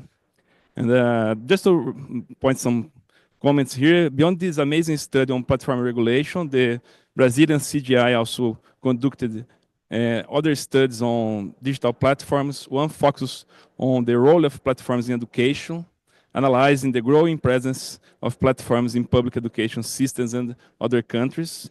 And another study explores the fair remuneration of journalists by platforms. You can access this information at the website cgi.br. Today I will focus on my comments will make a parallel between platform regulations and the regulation of digital health that I'm studying and researching at Fiocruz, which our study on digital health examines the implications of digital technologies for health, especially the platformization of health. Fiocruz is a Brazilian public health institution dedicated to advancing knowledge and technologies to support the Brazilian health system, now as Sistema Único de Saúde, or SUS, we call, while improving the population's health and the quality of life. This is the mission of Fiocruz. Fiocruz sees digital health technology as essential tools for achieving the sustainable development goals. My research is supported by the Fiocruz Office for the 23rd Agenda, which aims to align Fiocruz and the Brazilian SUS with the United Nations Sustainable Development Goals. Just a brief on digital health and how it relates to platforms. When you think about digitalization in health or digital health, we see that this field brought significant changes to health systems worldwide, especially Brazilian public and universal health system, the SUS. But what this means in digital health in practice? It includes telehealth consultations, which allow patients to connect with professionals remotely and enable professionals to consult their other specialists, professionals, wearable devices, and self-monitoring technologies, which generate vast amount of personal data in new formats, integration and analysis of health data, creating opportunities for epidemiologic surveillance, disease prevention, health promotion, and improved healthcare. Digitalization in health is not entirely new.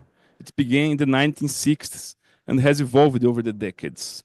However, the past 10 years have seen a rapid growth in internet-mediated healthcare and data usage, transforming how healthcare is delivered. Like other sectors, healthcare is undergoing a significant changes due to the rise of platforms, a trend we call platformization of health. While these advancements offer opportunities to expand healthcare services, they also bring critical risks that need to careful attention. It's worth to mention that the economic effects of digital health were not extensively studied yet. And this study from TGI on digital platforms regulation is relevant for other sectors such as healthcare. A brief on the Brazilian health system, or SUS. We developed the Brazilian SUS in the 80s. Today have more than 30 years of the public health system in Brazil, and it's based that health, the comprehensive principle of health, that recognizes health is determined by social conditions like food, housing, education, income, environment, work, transportation, and the access to healthcare. So healthcare is linked to every other aspect of our life. And the SUS has some key principles. We can mention universality, equity, integrity, decentering, management, and social participation. And we can see that in Brazil, the healthcare responsibilities are shared. The SUS is managed by 3 levels of government: municipal, state, and national, and include participations from government officials, healthcare workers, and citizens through health councils and conferences. This shared governance reinforces the deliberative democracy in healthcare in Brazil. Brazil has also a private healthcare market organized as an insurance market. And today, 25% of Brazilians, 50 million people in average, use private insurance, but often rely on SUS for vaccinations, high-cost treatments, epidemiological surveillance, and public health campaigns. Meanwhile, 75% of the Brazilian population depend exclusively on SUS, or unfortunately faces irregular access to healthcare through philanthropic provision. So we have many problems for delivering healthcare in Brazil. And 5 years ago, Brazil launched a new digital health strategy aligned with the World Health Organization Global Strategy on Digital Health. By leveraging digital technology and data analytics, this initiative aims to transform the Brazilian healthcare system and improve health outcomes for the population. As part of this digital health strategy, key programs have been developed to enhance healthcare service through technology and data. The Connect SUS program focuses on digitizing healthcare process, improving communication, and enhancing coordination among the healthcare providers.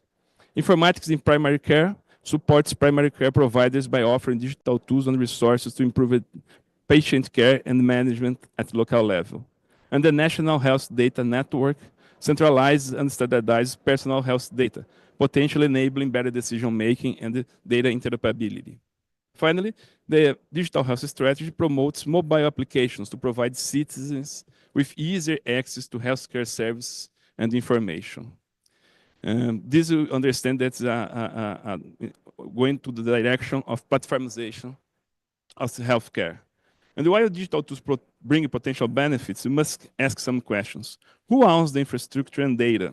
And who truly benefits from these changes? In our study at Oswaldo Cruz Foundation, we examined the Brazilian digital health strategy using platform studies approach to address these questions. We identified that three dynamics are driving the platformization of digital health in Brazil. The first one is data concentration. Health data is increasingly addressed as a commodity, often concentrated in the hand of a few entities. The second one is the privatization of public infrastructure. Public health data infrastructure is increasingly managed by private platforms.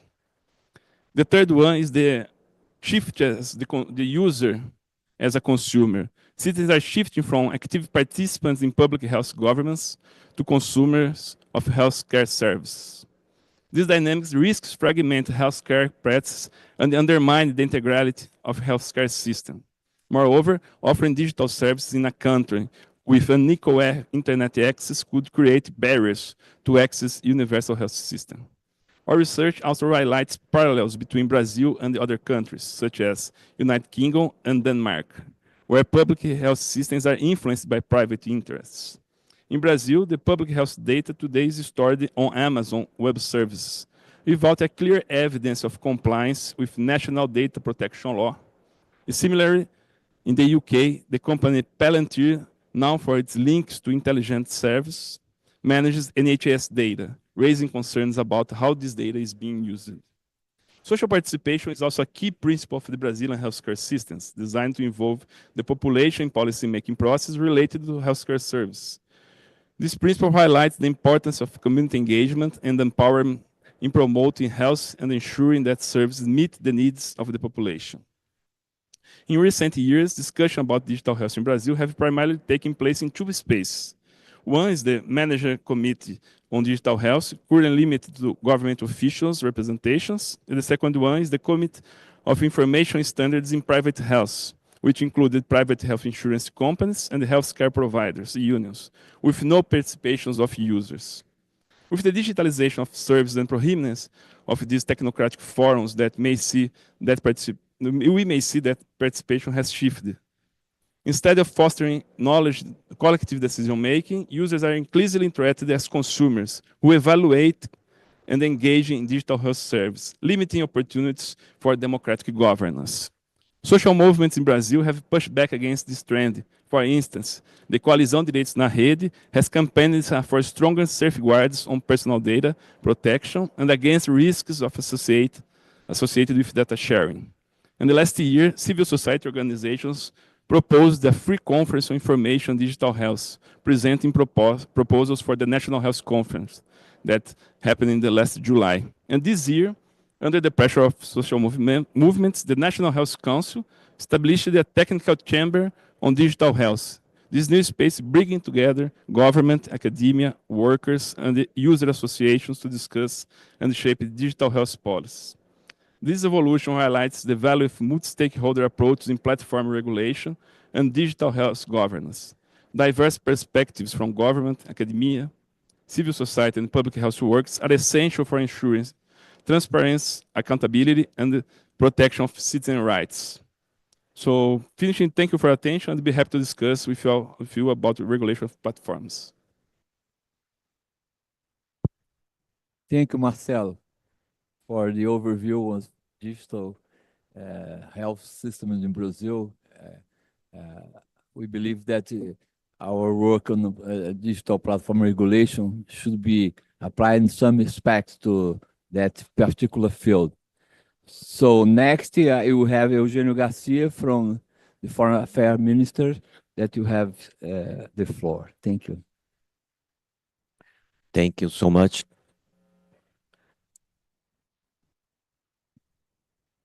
Hello. Hello. Thank you so much, and congratulations for this event, and thank you for the CGI Brazil Internet Steering Committee for organizing this session. I hope my microphone works to the very end. This is a consultation that was held, and as a multi-stakeholder exercise, you see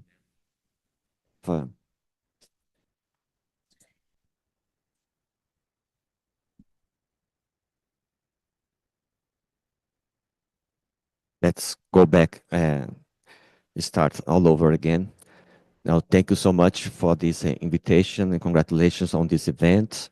And the CGI, Brazil's Internet Steering Committee, thank you for organizing this session. By the way, we have hard copies available of the book on the consultations here on the table. If you want to take it, one of them, or also download the PDF or the electronic version of the book, it's also available. And this is, as I said in the beginning, a very important exercise in terms of multi-stakeholderism, that we take a multi-stakeholder model very seriously. And by the way, you might be also interested to note that we have the São Paulo multi-stakeholder guidelines adopted early this year in São Paulo during the Net Mundial Plus 10. I think all the IGF participants interested in the GDC implementation and also the WISIS Plus 20 review process would be interested in having a look. If you are not familiar with the São Paulo multi-stakeholder guidelines, they are also available, and you can also access the CGI's website for more information on that as a footnote, but very important in terms of IGF debates.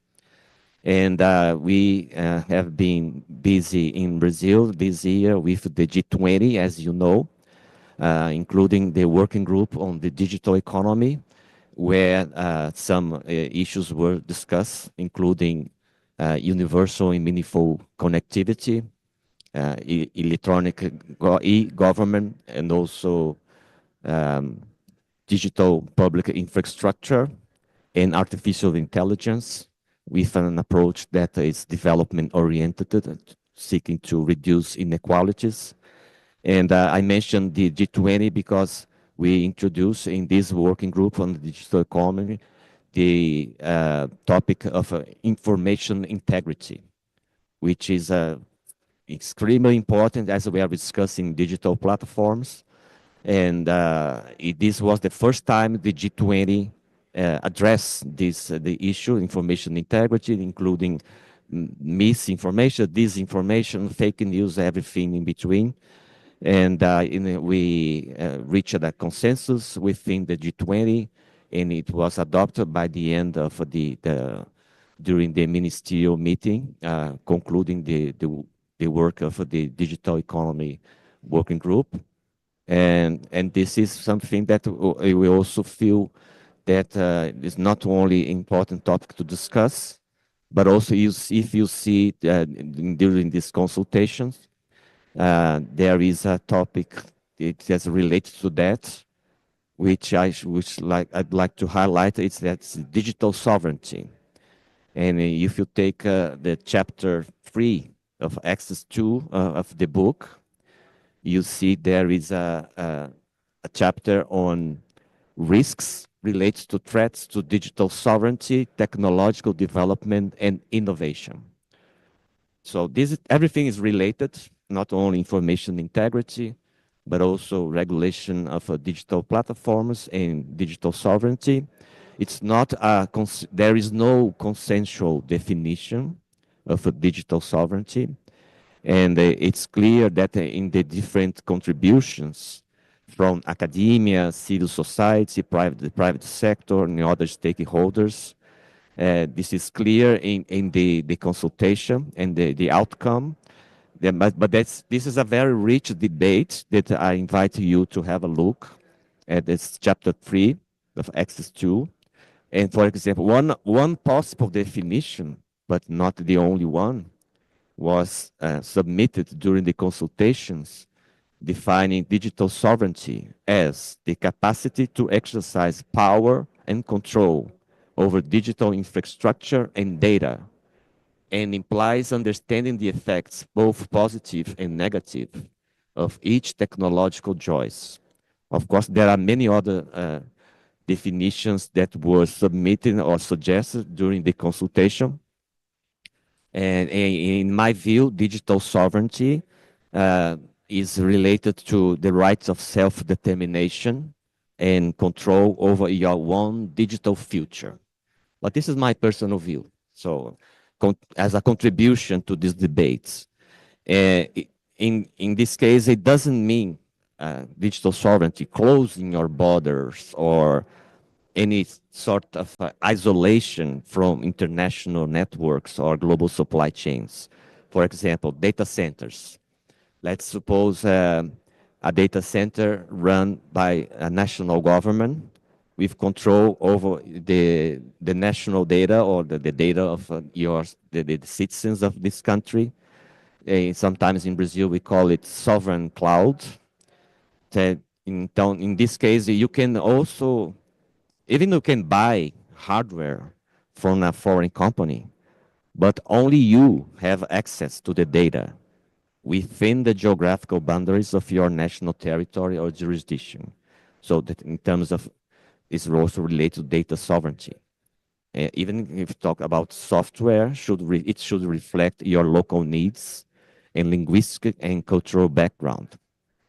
And this is a discussion that it is interesting to maybe we can go deeper, but talking about digital platforms, which is the main topic of this session, having our digital future controlled by a few tech companies doesn't look like the best scenario to me. And of course, there is a discussion on concentration of power. That's something that need to be tackled, and in particular for the developing countries that lack resources, expertise, or the means to be on an equal footing with global private companies. And having said that, Brazil has become one of the most prominent countries leading the defense of democracy and the rule of law from attacks against democratic institutions. You remember not so long ago a temporary ban on the X platform in Brazil due to the lack of compliance with court decisions on suspicious or fake profiles on the X platform, inappropriate content, and in particular, the absence of a legal representative of the foreign company in Brazil.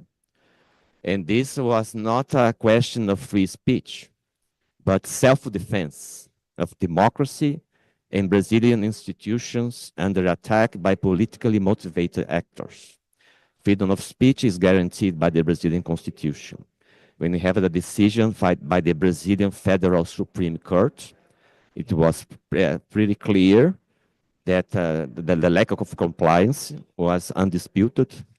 But when you hear a very famous CEO and billionaire, I will refrain from saying his name, but let's call him Mr. X, a very rich and powerful businessman, mocking Brazilian institutions, openly defying, saying, I will not comply with Brazilian legislation. Frankly, this, to my view, this is unacceptable. And for Brazil, as a democratic state, it was a matter, again, of defending the rule of law against attacks from a foreign private company. Basically, the problem could be summarized in one simple sentence. Brazilian law should be respected. That's all. And just for those who that wish to go deeper in this discussion, you can have a look at the Marco Civil, the Internet Civil Framework. It is a very famous contribution by in Brazil, the Marco Civil, that you see Article 11 says clearly, in any operation involving the collection, storage, safekeeping and processing of records, personal data, or communications by internet connection application providers in which at least one of these acts occurs within the national territory. And that's the point, that's important. Brazilian legislation, the rights to privacy, protection of personal data, and confidentiality of private communications and records must be complied with. So basically, the Marco Civil, the Internet Civil Framework, it says that Brazilian law should be respected. That's all. And also civil code, or Código Civil, for those Portuguese-speaking friends here, Article 1137, a foreign company authorized to operate shall be subject to Brazilian laws and courts with regard to acts or operations carried out in Brazil.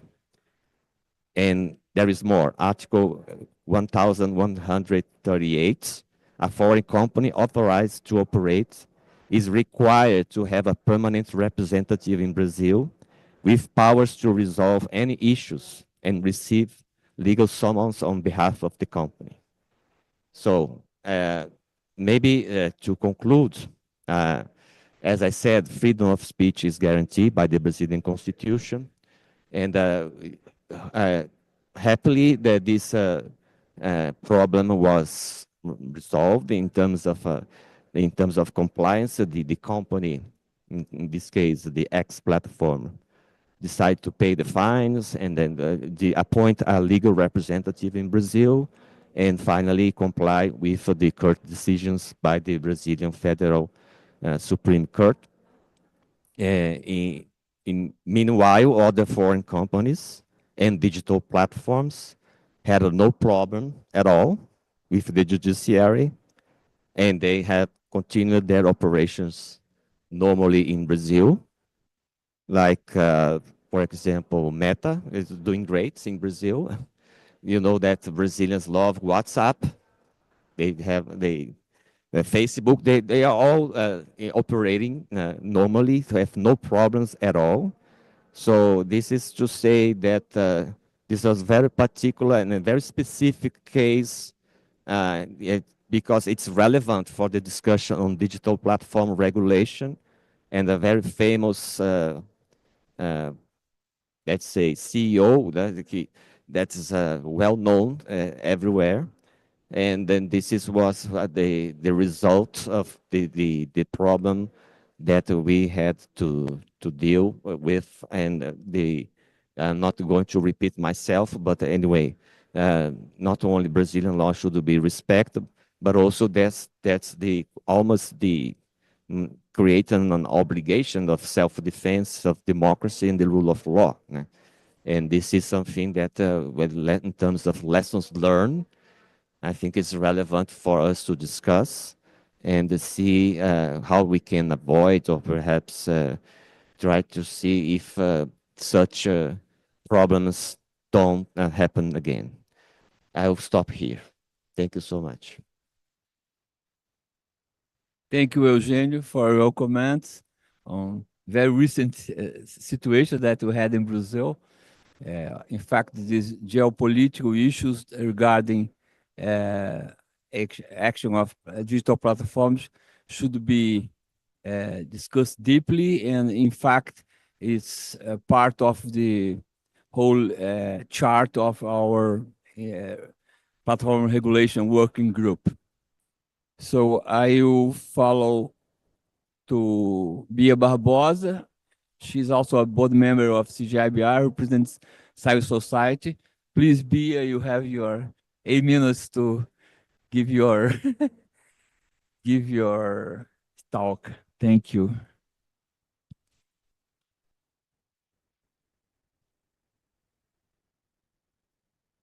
Now, yes. Yeah. Thank you very much. Good afternoon, everyone. Thank you for the invitation. My name, as Henrique mentioned, is Bia Barbosa. I'm a member of the Brazilian Internet Steering Committee, one of the civil society representatives of our CGI.br, and member of GIRACOM, Right to Communication and Democracy, a Brazilian NGO that struggles for freedom of expression and communication rights in Brazil. So I would like to offer some thoughts on how the results of our public consultation can contribute to ongoing legislative process in our country and in other as well, of course, considering the current disputes surrounding the regulation of platforms. Firstly, I think that it's important to say that from the perspective of the civil society, regulating digital platforms, especially social media in search engines, is an urgent task on democratic and human rights agenda in the digital age. It's a way of ensuring balance in this market, respect for the digital ecosystem, and establishing a regulatory framework that addresses a problem caused by the externalities of the way companies' business models work. We are talking about an economic sector that, like any other else, must be regulated.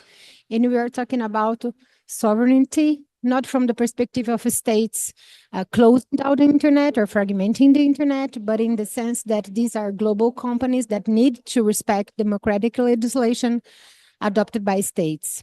In democratic nations, it's only possible to move toward a digital environment based on human rights, where the exercise of freedom of expression exists and is guaranteed in balance with other fundamental rights if states take the decision to regulate platforms.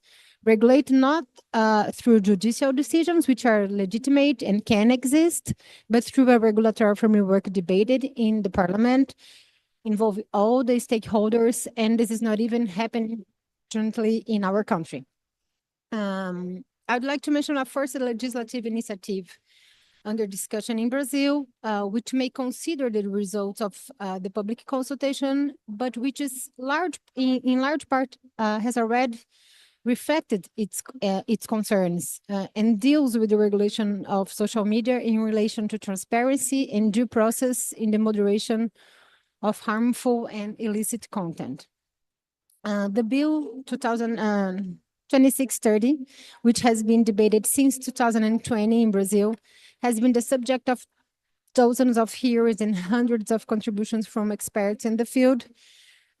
It expands the possibility of holding social media liable, establishes users' rights to guarantee freedom of expression, establishes sanctions, and create a participatory regulatory institution for monitoring and applying the sanctions in the administrative sphere. Unfortunately, the bill's approval has been blocked by resistance from the far-right political parties, which claims that the law would violate absolute freedom of expression on social media, and also by pressure from platforms that are against the text. We hope, however, that with the new president of the Brazilian Chamber of Deputies next year, the text can be discussed again. Another initiative underway in the Brazilian Parliament, which would draw heavily on our public consultation, is Bill 2768 of 2022, which proposes economic regulation of platforms inspired by the European Digital Markets Act, but with a much less detailed text based on antitrust and the defense of competition. According to the parliamentarian proposing the initiative, it would not be appropriate to put an ex-ante straitjacket on economic agents, which a series of absolute prohibitions. And then the bill is focused on mitigating the essential access control of digital platforms. The bill establishes that they will be considered holders of essential access control power when they earn annual operating revenue equal to or greater than $13 million from services offered to the Brazilian public. And among the obligation of these companies, which access control power would be transparency and provision of information to the National Telecommunications Agency on the provision of their services, isonomic and non-discriminatory treatment when offering services to professional users and end users, proper use of the data collected in the course of its activities, and not refusing to provide access to digital platforms to professional users. The National Telecommunications Agency could impose measures to mitigate any abuse of economic power, including those related to data portability and interoperability. From the perspective of civil society, the project is weak and makes little progress in relation to existing demands to tackle the economic power of big techs. In this regard, we find much more interesting an initiative launched in last October by the Ministry of Economics or Finance in Brazil, which presented recommendations for regulatory improvements in the Brazilian antitrust system with regard to digital platforms. Inspired by the paths adopted by England, Japan, and above all Germany, through a robust analysis of the economic and competition aspect of digital platforms, the ministry concluded that competition policies needed to be updated to keep up with the dynamics and characteristics of digital platforms. The aim of the new regulation would be to promote contestability in markets prone to concentration, ensure governance parameters and management of network effects in the absence of competitive pressure, ensure freedom of choice for users of digital platforms, and promote transparency in digital markets. The way forward would be to improve the application of the competition laws enforcing in Brazil, better investigating competitive dynamics, and defining specific obligations for problems identified in each case, but also through a legislative project to provide the Administrative Council for Economic Defense with more effective ex-ante tools to designate economic agents of systemic relevance. The Rights on the Network Coalition, for example, which brings together more than 50 civil society organizations, believes that economic regulation is a unique opportunity to deal with the negative externalities of the digital platforms' business models, and that the transparency obligations set out in the recommendations must guarantee genuine public scrutiny by commercial and users of the business models imposed by digital platforms. Given the symmetry and dependency between these agencies, transparency obligation must be geared towards the collective interest and those affected by the policies and governance, which in many cases represent abuses on the rights to privacy and data protection and freedom of expression. A draft bill is being discussed by the federal government of Brazil and will probably be in 2025. In short, these are just three examples of three processes that released different axes addressed in our public consultation. There are others, such data protection, protection of children's rights in the online environment, labor regulation on platforms that are being debated in Brazil and in which the Internet Steering Committee intends to contribute. This is precisely why the results of the consultation have been presented to congressmen and women and members of the government at various meetings held by our team in Brasilia. From civil society, we reinforce the importance of moving forward in the construction of regulation for digital platforms and their centrality in maintaining democracy. This is a fundamental step towards guaranteeing a digital ecosystem that is reliable and attentive to the integrity of information in a context of extreme digitalization, including of our democratic process. I am available for any other further questions, and thank you very much for the exchange and the debate. Thank you, Bia, from the input from the civil society on those issues.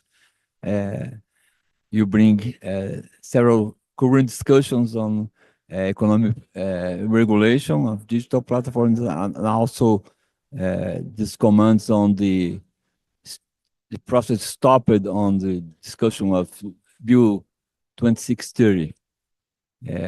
Now you will have Monica from Meta, giving the input from the private sector.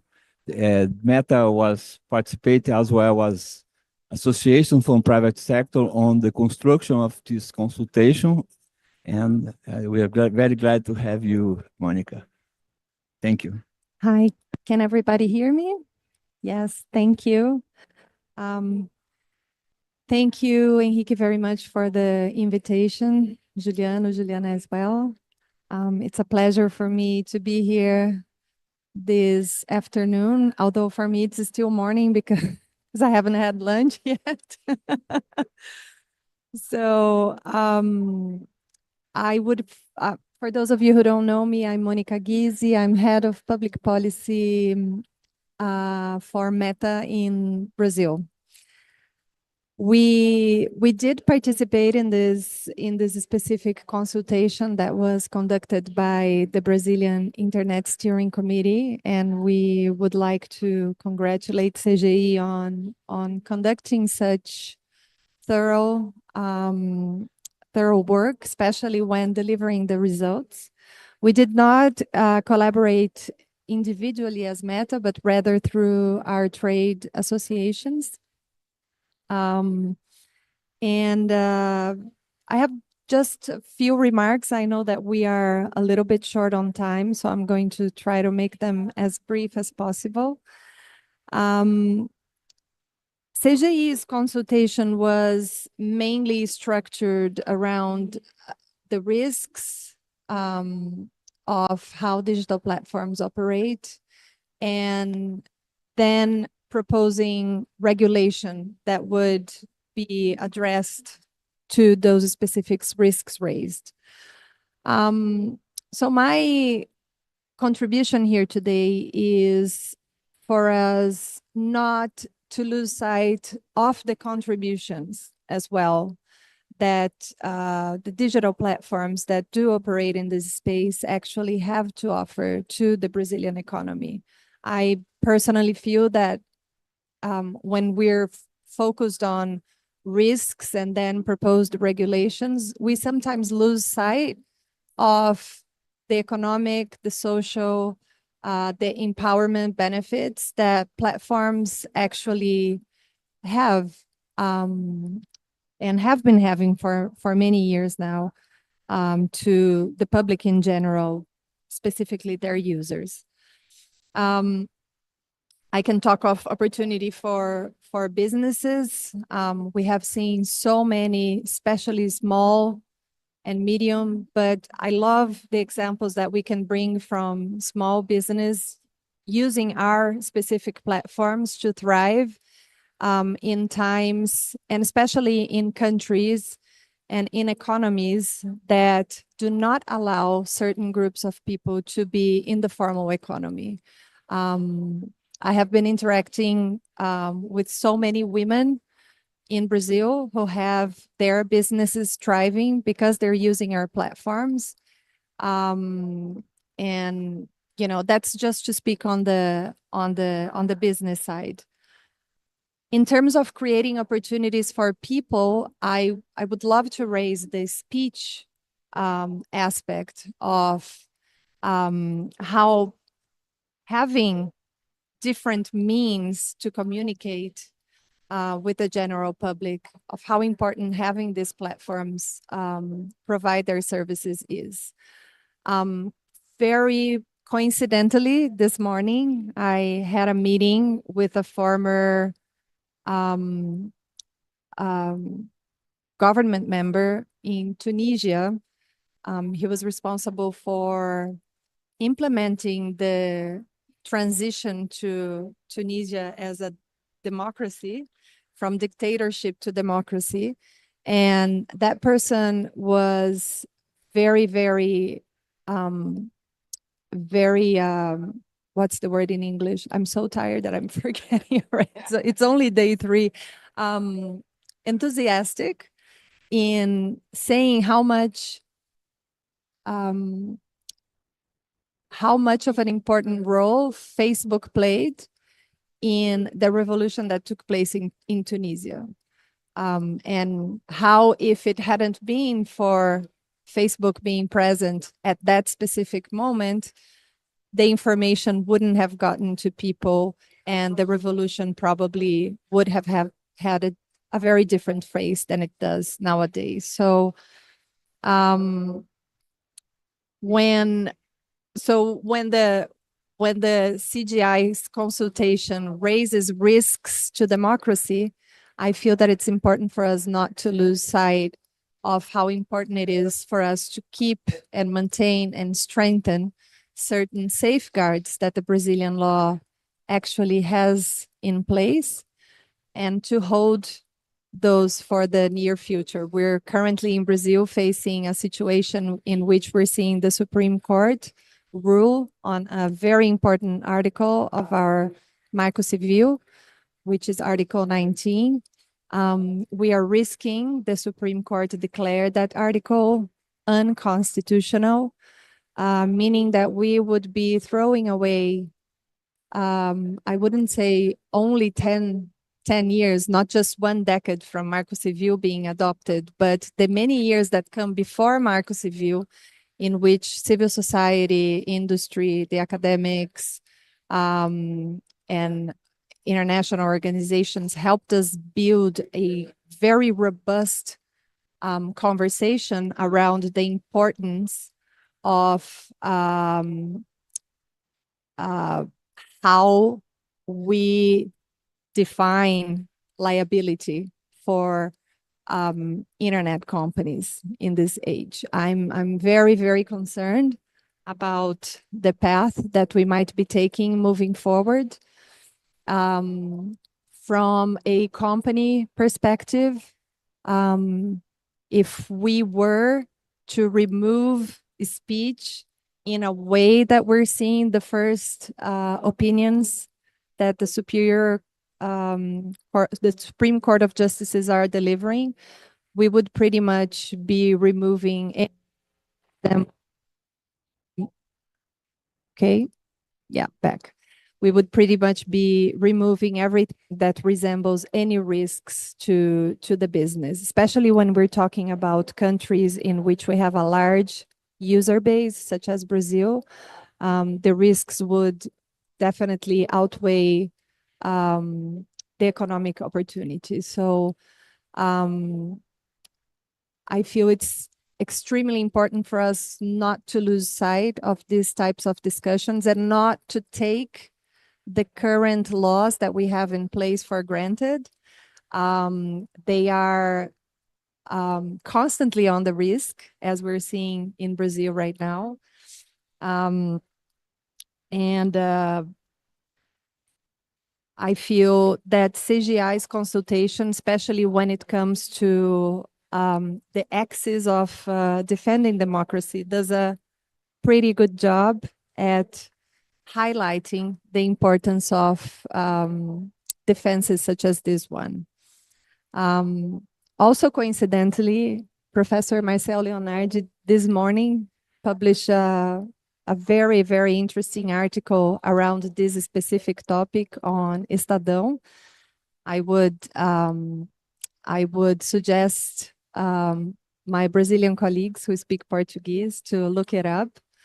And it's very interesting because he raised 100 lawsuits that have taken place over the last couple of years, in which individuals went to the courts in order to have their contents either restored or removed, but mostly removed. And it's a very interesting analysis of how even the courts diverge in terms of what is an offense, where violations exactly are. So to transfer all of that power to private companies in order to decide what should and should not be spoken on the internet in Brazil seems to me disproportionate.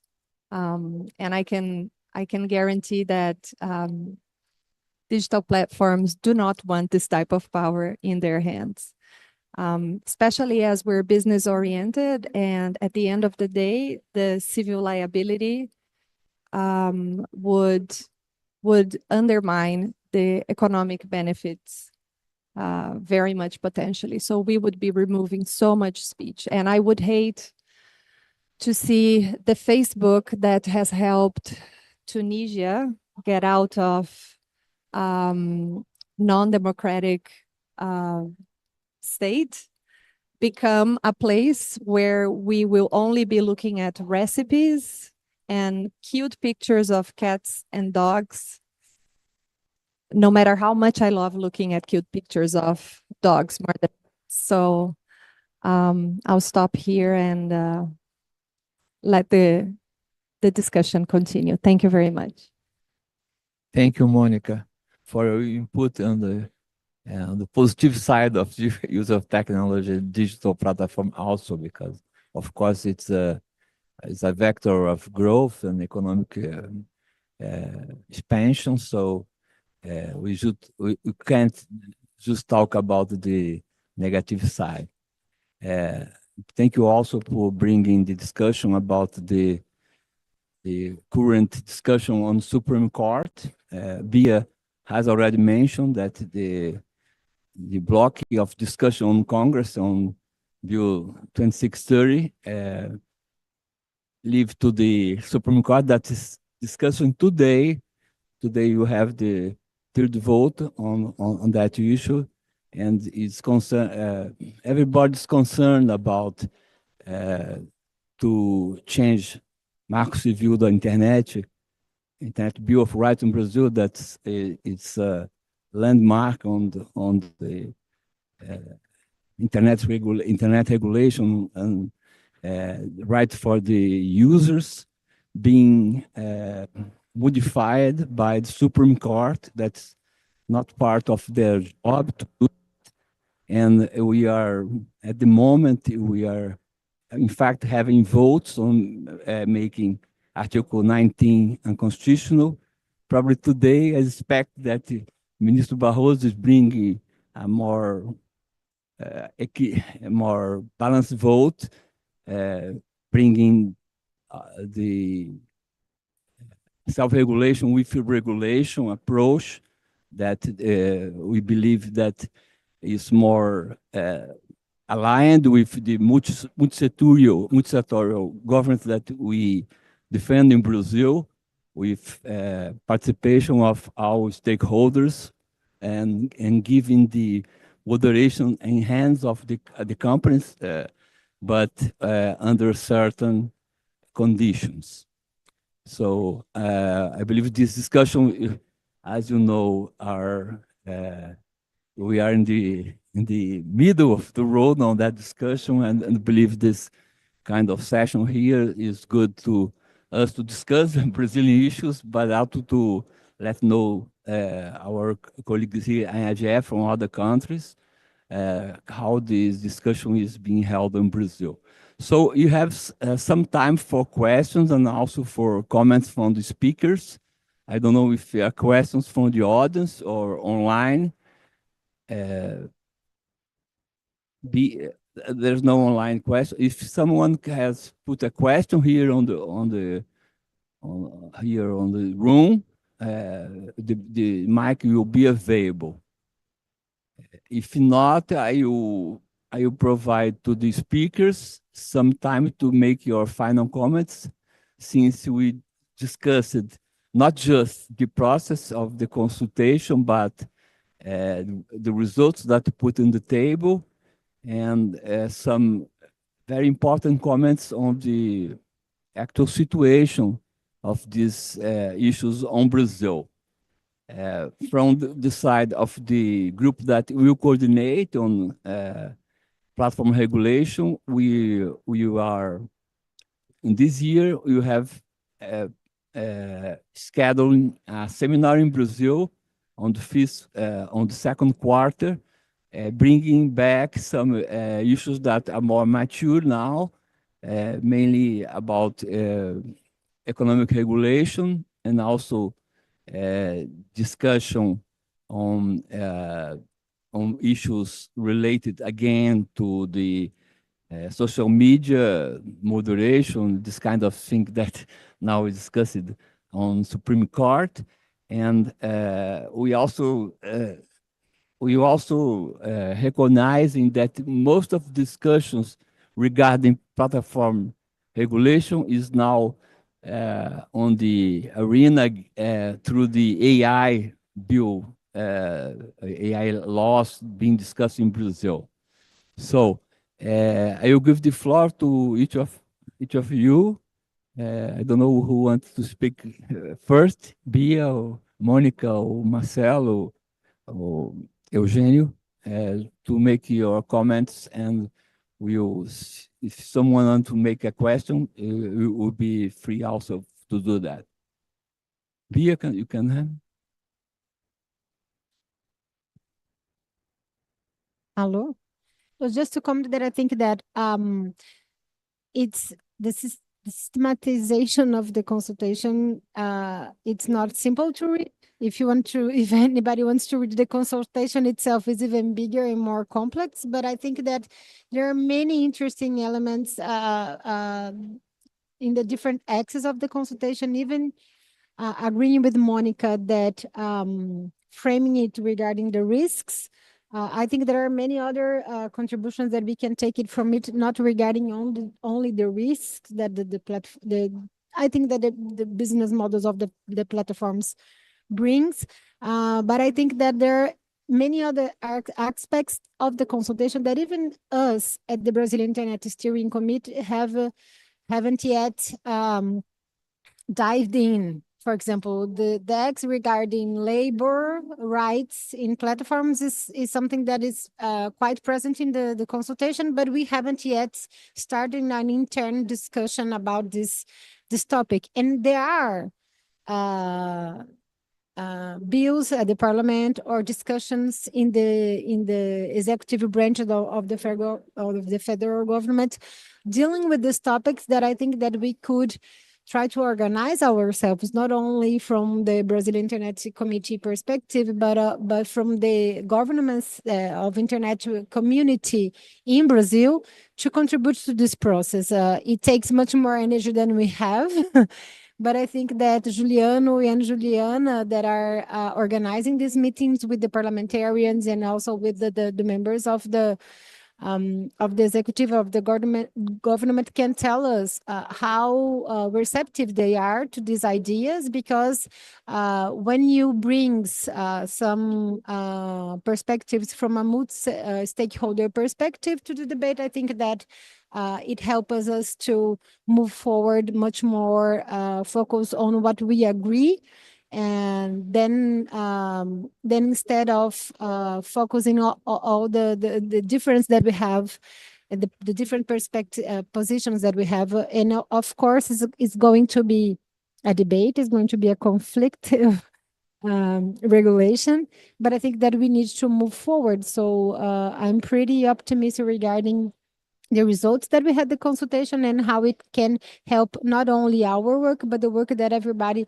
that is really interested in having this conversation in the public sphere of at least at the Brazilian landscape, but not only at the Brazilian landscape. I think that many in the region, for example, in South America and in Latin America, are different countries that are dealing with this topic as well, are facing this debate, and I think that we can help them with the systematization of the consultation, and only with the positions that we are managed to form and to establish in the Brazilian Internet Steering Committee. So it's an invitation for everybody to read, but mostly to debate and to engage in this discussion. Thank you.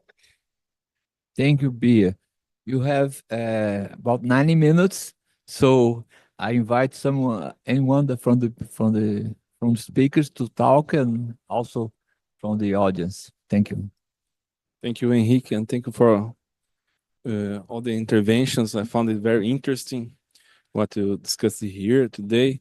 And in my perspective, I see that we have the platform business, but also we are facing today the platform states. I wouldn't say that it's a platform state, because it's stated there are lots of several activities and responsibilities that are not platformized, but public services are going to platforms. And I think as Bia Barbosa, but the externalities of these platform models, if they are business or if they are public service, we have to take a look to preserve the individual autonomy of citizens, and to preserve also public interest of the or society and our sovereignty.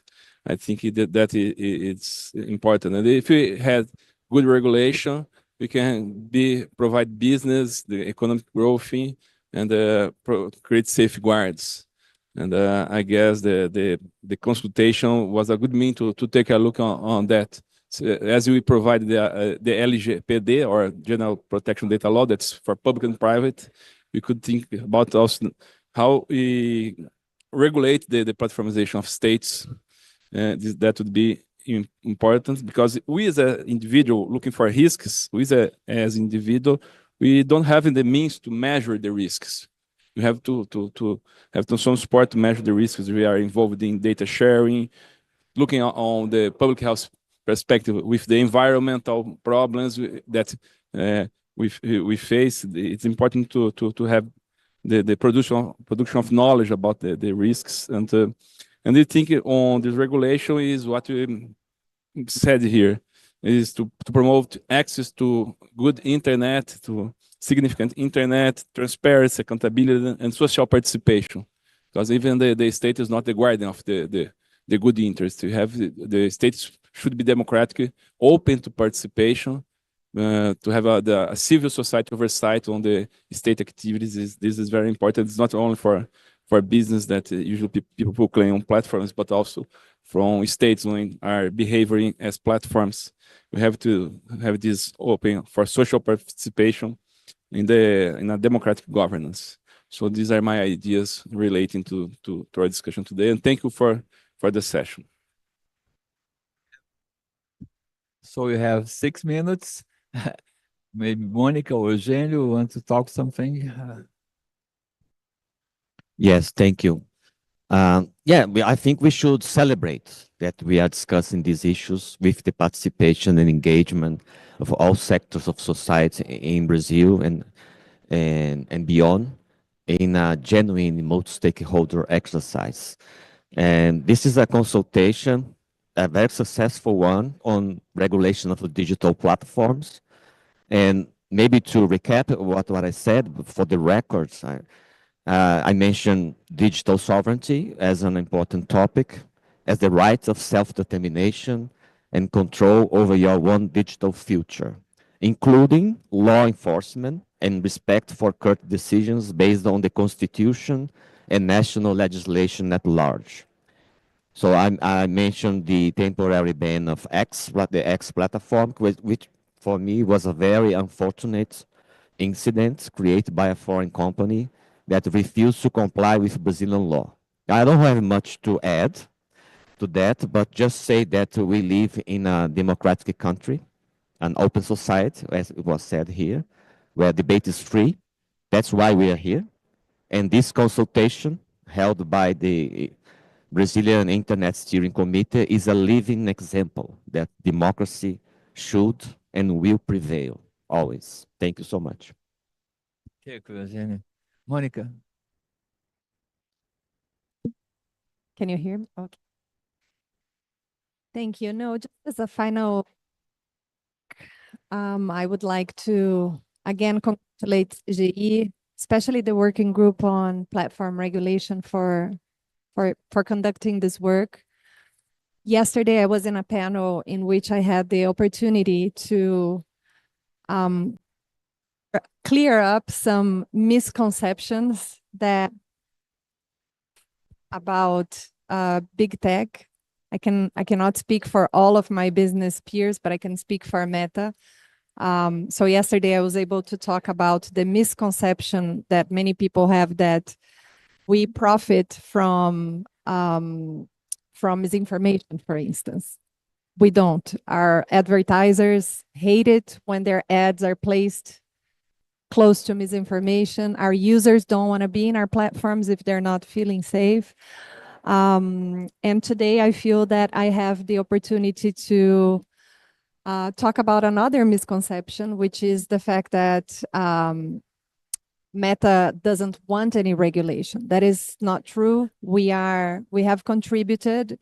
To be very honest, we didn't contribute as a company because we did not have the time to put up a contribution that would pass all the approvals necessary for us to submit on time. That's why we work through our trades.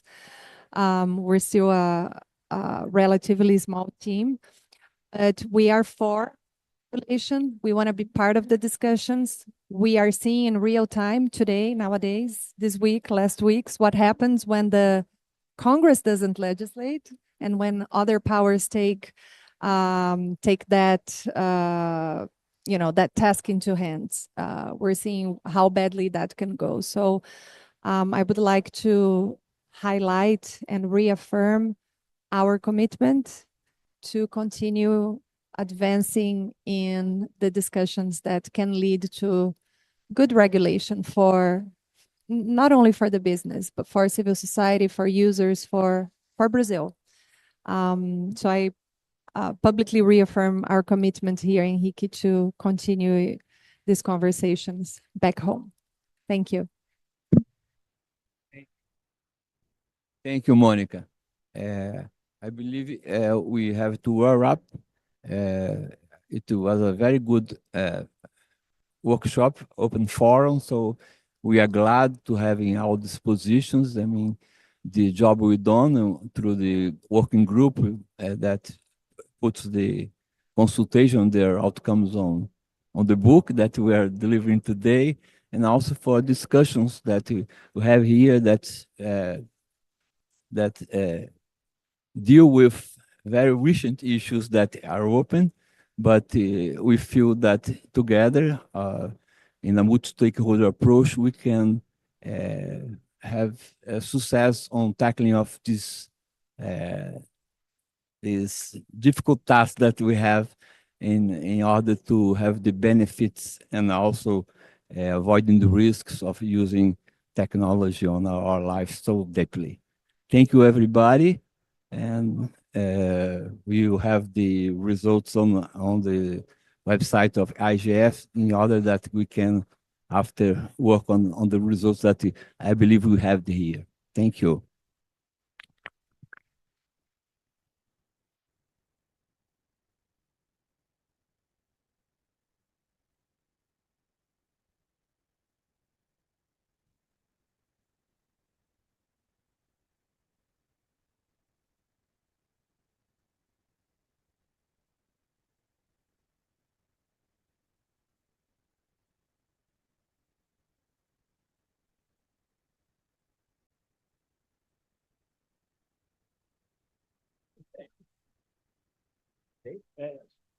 Tem uma pessoa que sempre fez uma pergunta para a versão francesa, como se fosse da próxima.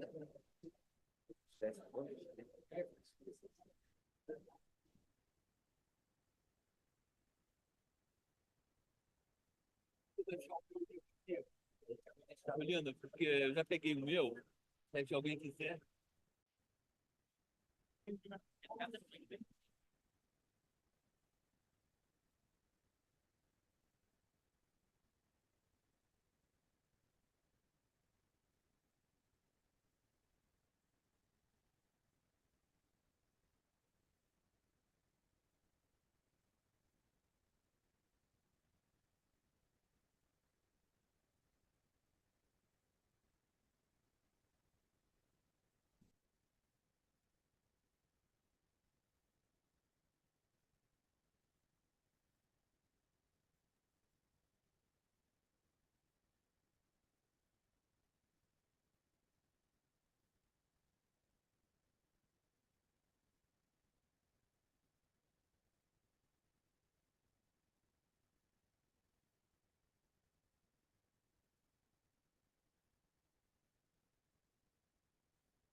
Meow.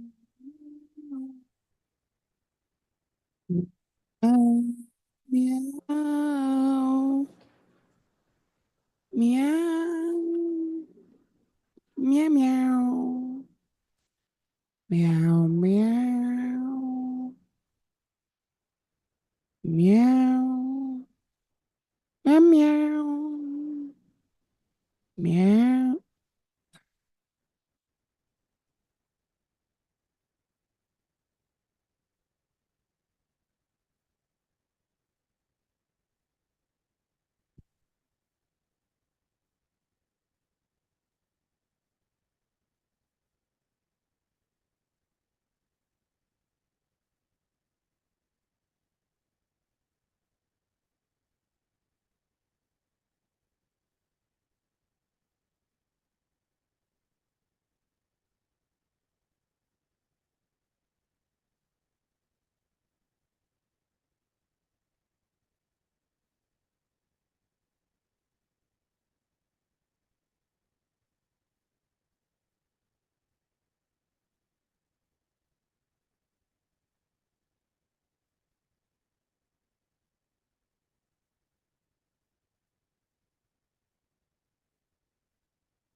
All right. This is 1 second. You need to properly. all right. Ok, thanks. Então, quantos microfones é que tem aí? Um. Ok. Um. Eh, bem, aqui tem. Pode então ficar aqui. Eu uso este.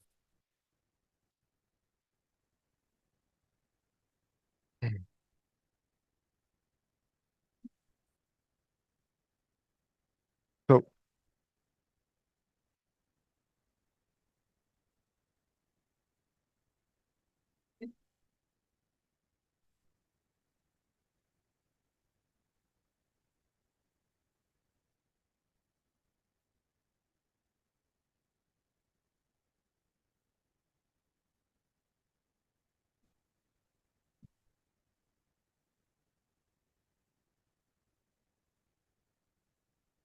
okay, so good afternoon. Welcome to the Open Forum 75, the Portuguese-speaking community as a case study on digital cooperation.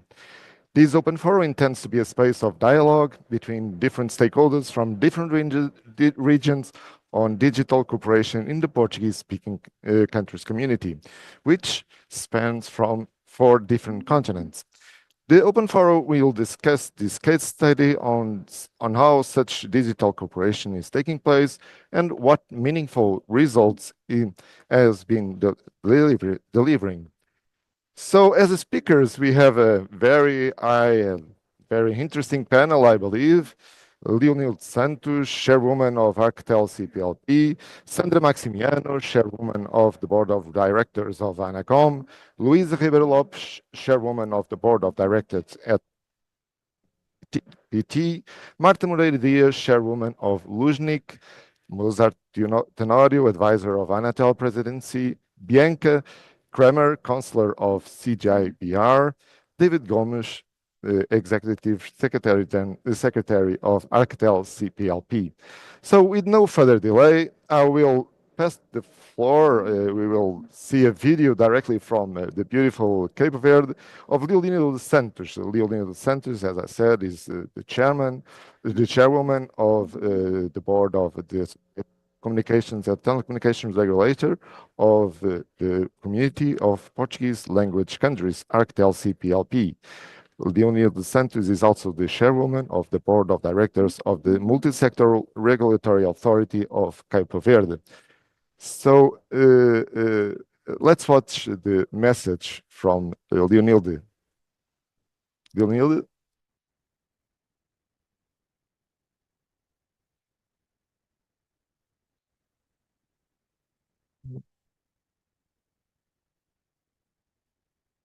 Não dá.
Stop.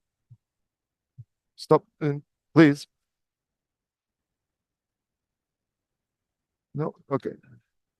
Okay, so we had an issue with the first video, so we have to move on to the second intervention.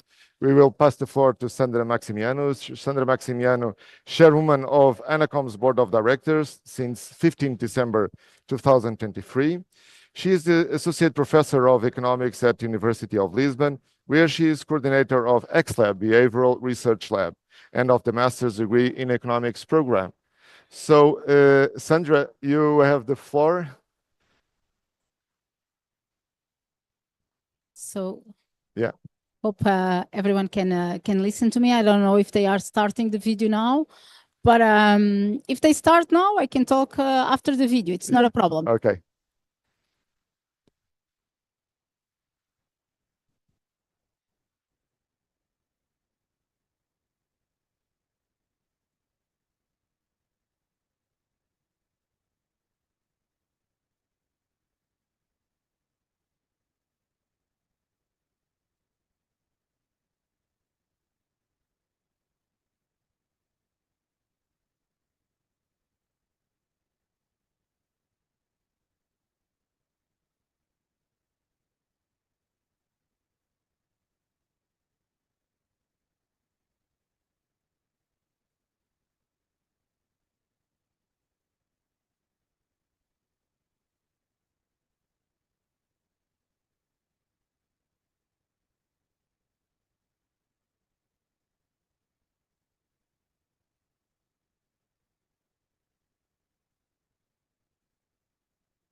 Particularly in its integration into AI models. How can we enhance the influence of the Portuguese-speaking community in international discussions on internet governance? ANACOM is ready to engage with its partners to address these crucial questions and initiate the debate.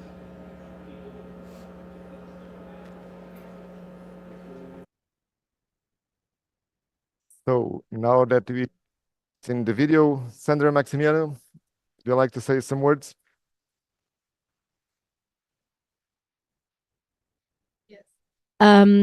Just actually because, and unfortunately the video had no sound and the video was in English and now it had the subtitles in Portuguese. So that's a pity. So I'll give you some information as well that were in the video. But first of all, let me just telling you that my background as a professor, as an academic, we always work in cooperation. We never do research alone. And the most scientific knowledge and advancements that we see nowadays, they all come with the cooperative work and working together with researchers from all over the world. And it's that same spirit that we, and myself in particular, try to bring to ANACOM and to foster cooperation with other countries, the Portuguese-speaking countries in particular, but also European and all the rest of the world as well. So let me just telling you that, of course, I want to emphasize this collaboration between Portuguese-speaking countries in fostering a robust digital ecosystem. And the digital landscape is very complex and is rapidly evolving, and we have new challenges. Of course, artificial intelligence, cybersecurity has new challenges for all of us. And in this context, cooperation is not only beneficial, but is essential, it's crucial. We cannot live without it. And the Portuguese-speaking world is vast and diverse. And together, of course, we share a common language, which serves as a powerful bridge for communication and understanding. This shared linguistic heritage allows us to collaborate effectively, exchange ideas, and promote innovation and connectivity in a collectively way. So it's extremely important. So let me just telling you a little bit what was in the video. The cooperation that ANACOM establishes through bilateral and multilateral cooperation, of course, and through mostly cooperation protocols. And these cooperation protocols establish a mechanism for technical and institutional cooperation on different matters related to activities of national regulatory bodies. In particular, ANACOM has focused on cooperation with Portuguese-speaking countries, and as I said, these EU countries in many diverse matters. And we are really dedicated to foster digital cooperation within the Lusophone community, and that can be seen through various collaborative initiatives that they were mentioning in the video. These partnerships involve a wide range of activities, including capacity building programs, and these capacity building programs, they touch on many different issues like finance, human resource management, accounting, information exchange in diverse areas of expertise, technical support, technical field visits, institutional visits, and also the organization of high-level coordination meetings. And the capacity building and information exchange programs cover a broad spectrum of topics. So for instance, regulatory economics, statistics, consumer protection, security, equipment, spectrum management, supervision, including coverage and quality of service measurement. So we have a wide range of topics that we work in these capacity programs. And most of these programs are nowadays online, which allows a wide range of participation.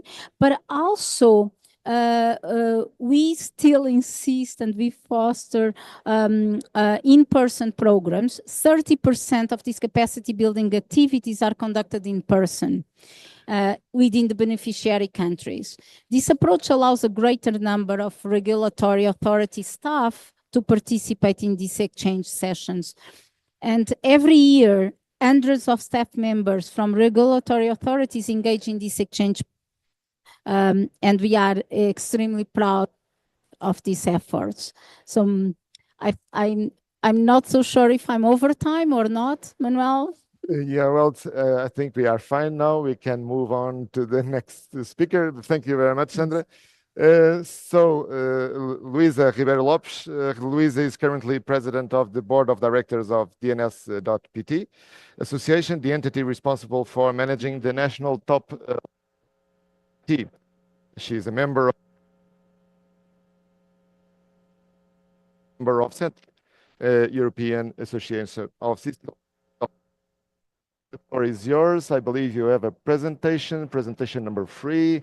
I'm saying to people there. Hopefully this time we won't have an issue.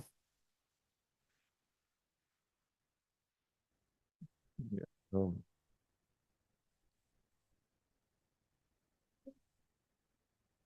Yeah, right.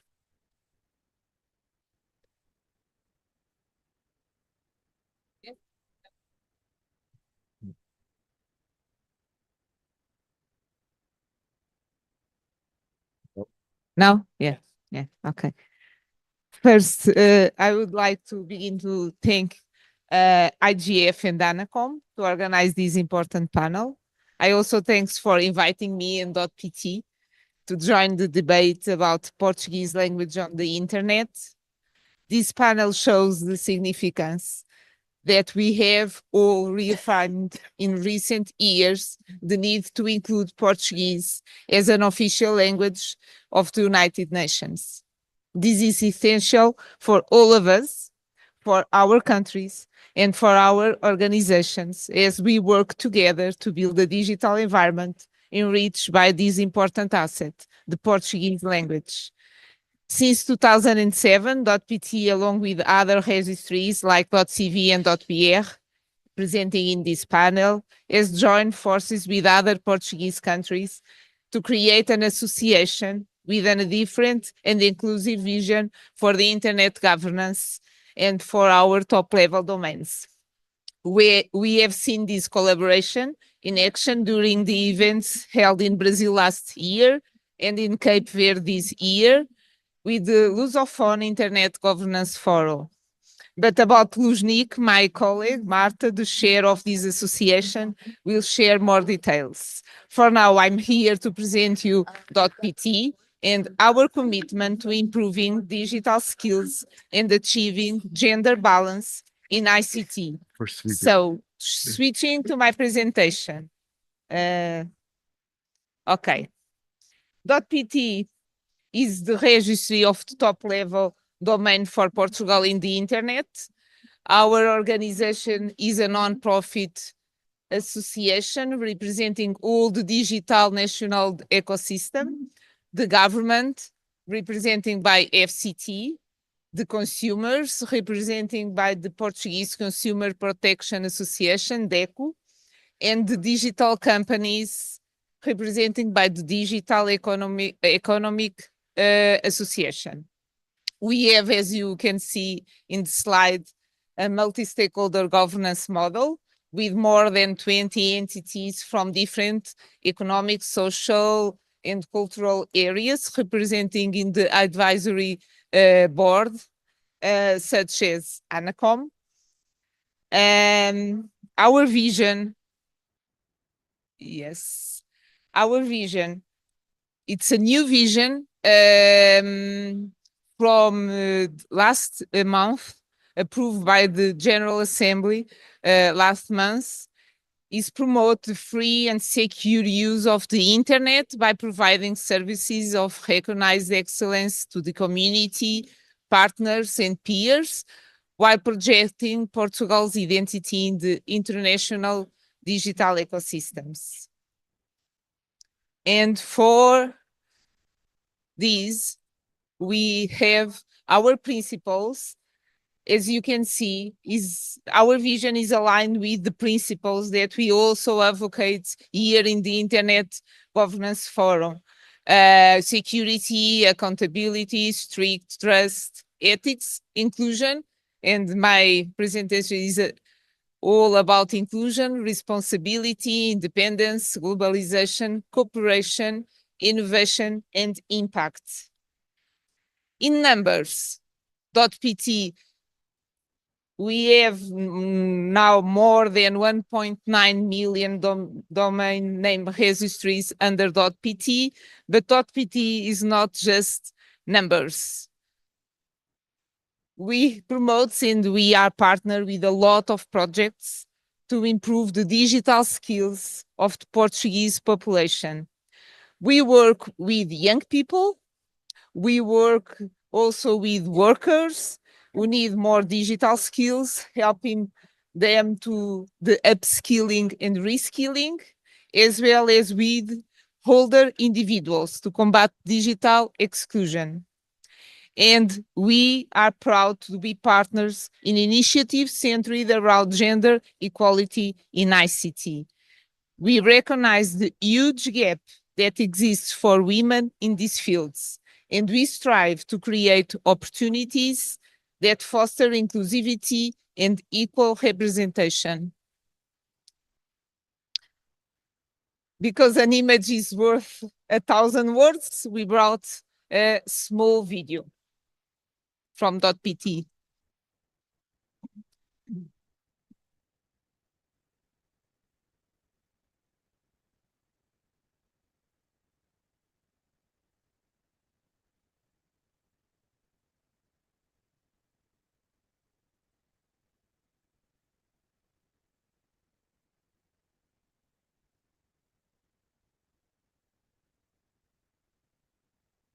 Distintivo é Portugalidade no registro de nomes em .pt através da afirmação e da valorização daquela que é a identidade nacional no mundo digital. A .pt encontra-se em mais de 200 localizações pelo mundo, o que significa que, independentemente da sua localização, terá sempre um servidor por perto. Com Portugal que se quer mais digital e mais inclusivo.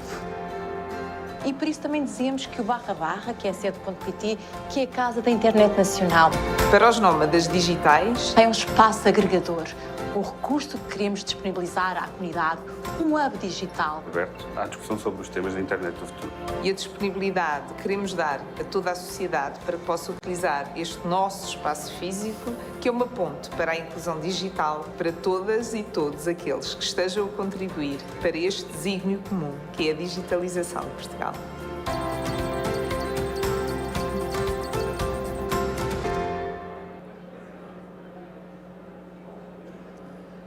So all of these activities promotes the Portuguese language in the internet. The more people have digital skills in Portugal and in all our countries, the more our language will be represented on the internet, because we are not only users or consumers, but we are also producers of content. For now, Manuel, this is my presentation. Thank you. Luisa, very inspiring. So I'll pass now the floor to Bianca Kramer, counselor of CGI-BR, visiting professor and research lead at the Center of Technology and Society, Faculdade Getúlio Vargas de Direito, Rio de Janeiro, member of Legalite Research Center, Pontifícia Universidade Católica do Rio, and currently member of the Brazilian Internet Steering Committee, CGI-BR, a representative of the third sector. Bianca, welcome, and the floor is yours. Thank you so much, Manuel, for the kind introduction. Thank you so much for the invitation to be here and to represent as a member the CGI.br, which is, for those who don't know us, a multi-stakeholder organization in Brazil with members from the government, from the corporate sector, the third sector, and also the academic community. To introduce a little bit about my concerns on these topics, I would like to talk a little bit about two questions that must be taken into consideration to address the Portuguese-speaking community as a case study on digital. So these questions concern, they actually address successful objectives and successful initiatives we have been building together, and I would like to address them. The first one is the importance of to debate technologies issues from a perspective of a common language, which is, for us, of course, the Portuguese in particular. And the second one is the importance of initiatives of capacity buildings and experience changes between Portuguese-speaking countries, okay? So these are the questions that I have been intending to address. And for so on, I would like to raise awareness of the fact that Portuguese, as Sandra's video was showing, unfortunately, we didn't have the audio to make it even more fruitful. But as the video already was saying, Portuguese is the 6th language most spoken in the whole world. And it is not something that shouldn't be taken into consideration for capacity building purposes among us. So we had a very successful opportunity to develop the first Lusophone internet governance forum presential. We had already online, but in the presential way, we had the opportunity to do this in Cape Verde in Africa. So I thought it was a very good opportunity for us to understand what we have in common. And what do we have that is more important? We have the intention to develop our countries in terms of industrialization of technology, in terms of strengthening us as a political area in the country, economically, socially, politically as well. And we have so much in common on this topic because when we address English as the major language for all developing technologies, we get so much weakened in terms of opportunities worldwidely as well. And it submentions us in our capacity of building technology in a sovereignty way. So this is the first topic that I would like to consider the most, because this is when we have one of the most spoken languages, and we don't talk about the importance of this. We have in the Lusophone Forum, we had an opportunity to observe and to exchange in a horizontal way, in a very respectful way, means of hearing each other's necessities, opportunities we want to build, and to strengthen our not only the way we are weakened in the development technology worldwidely field, as we can say, but we can observe and achieve other lacks of opportunities that we shouldn't have or we didn't have when we're not together. This is the first topic I would like to say. I know I have a very few time, but just to address the major topics on this conversation, it is important to understand that the presence of Portuguese language on the internet is not reflective of the dimension of our presence in the internet. It is considerable because we observe a gap of opportunities and also a gap of addressing things that are from our own perspectives. I will give an example that really touched me in the Lusophone Forum that we have been building. We had the presence of a professor, a Portuguese professor, that said a term that a regalo, like it could be translated as a gift, is not a regalinho. It could be translated as well as a little gift. For us, we in Brazil, we don't say regalo, neither regalinho, but I can tell you that I understood the emotionality of the language.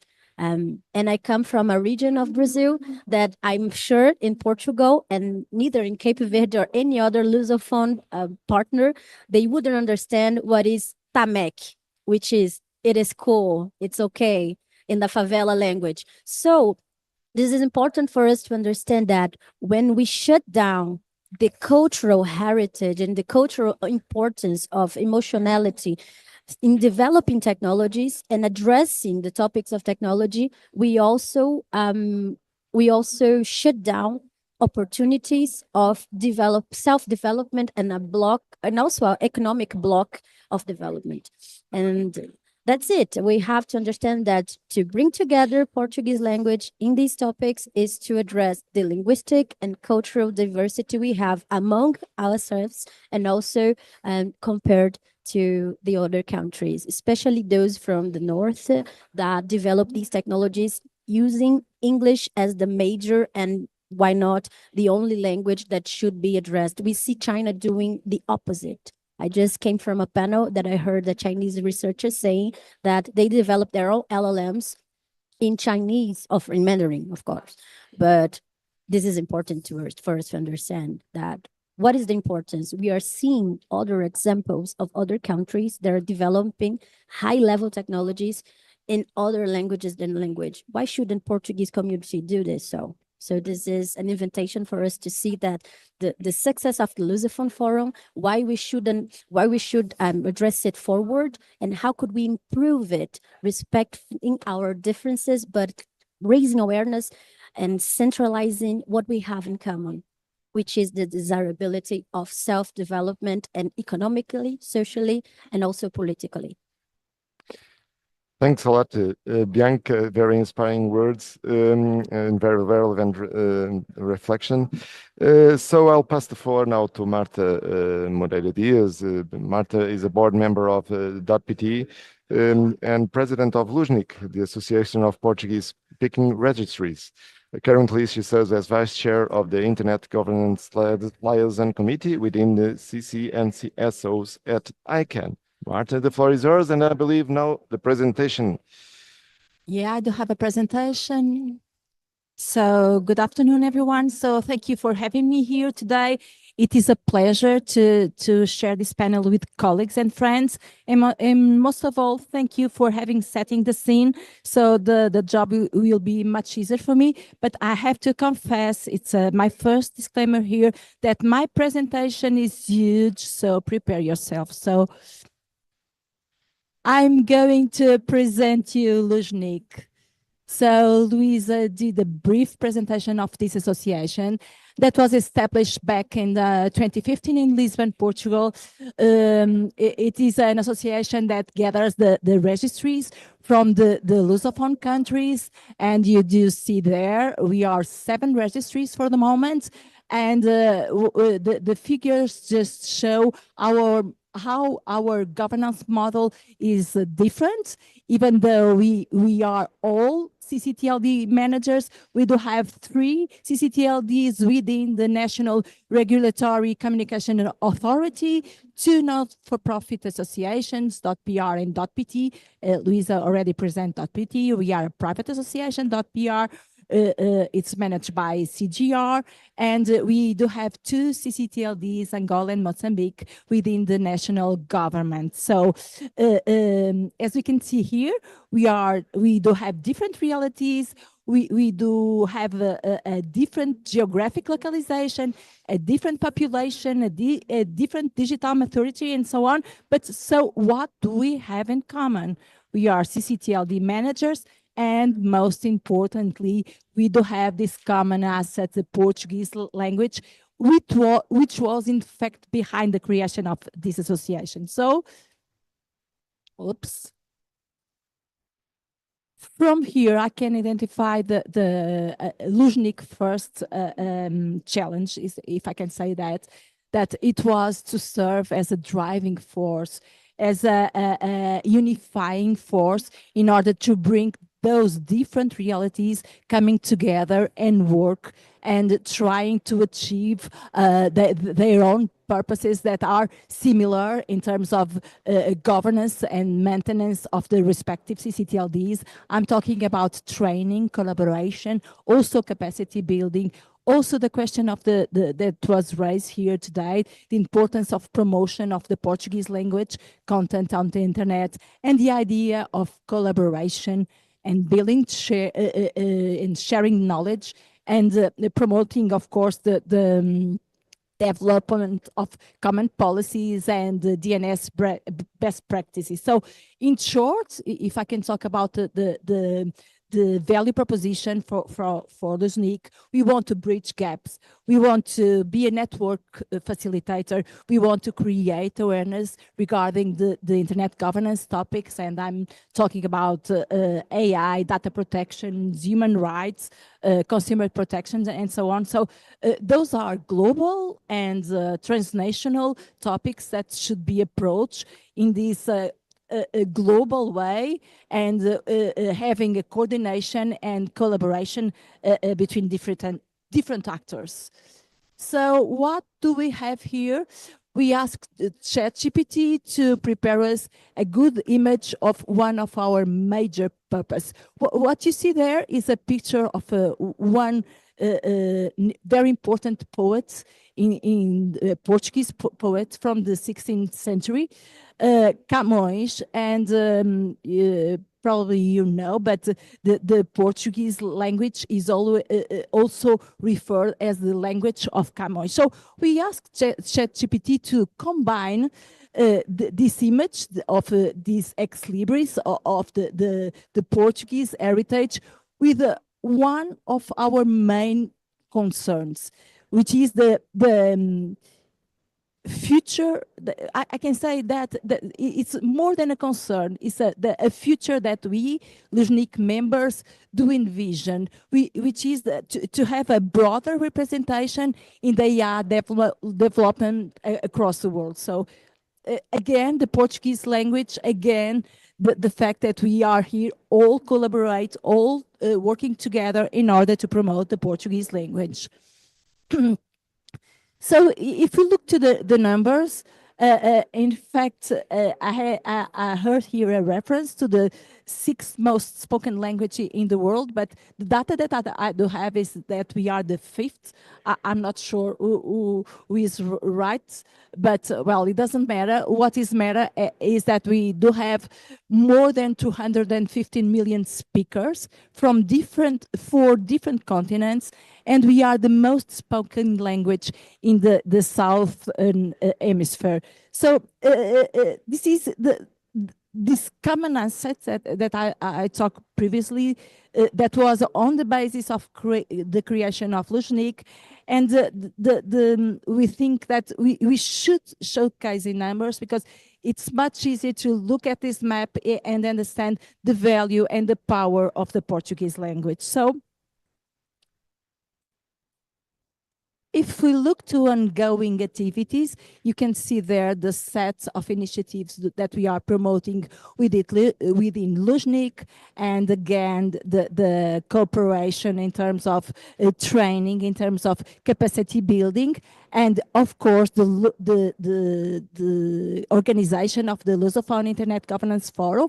The first one was in São Paulo in 2023, and this year it was in Praia, Cidade de Praia, in Cape Verde. We do have 2 outcomes from the Lusophone Internet Governance that I would like to invite you all to visit our webpage and to consult. You have there 2 charters with a set of commitments that all the Lusophone members had to opportunity to set for. So if you have any curiosity on it, please visit the website about the set of commitments that I was talking about. Of course, collaboration is fundamental, and we do have to collaborate among our members, but it is fundamental to collaborate with other entities. In special, we are founding members of the Coalition for Digital Africa, an initiative set in 2020.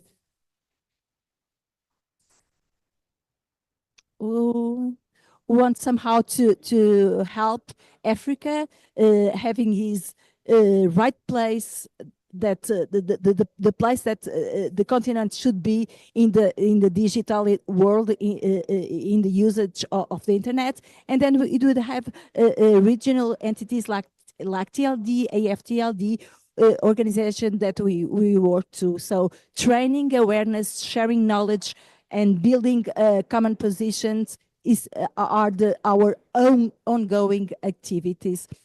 So if I present you ongoing activities, I have to talk about the pressure points. We do have pressure points. We are far away from each other. We do have a political, social, and economic distance.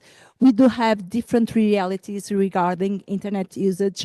We do have different strategic priorities. We do have different budgets allocated with ICT and the internet and connectivity and different levels of connectivity and access, but we work together. We have,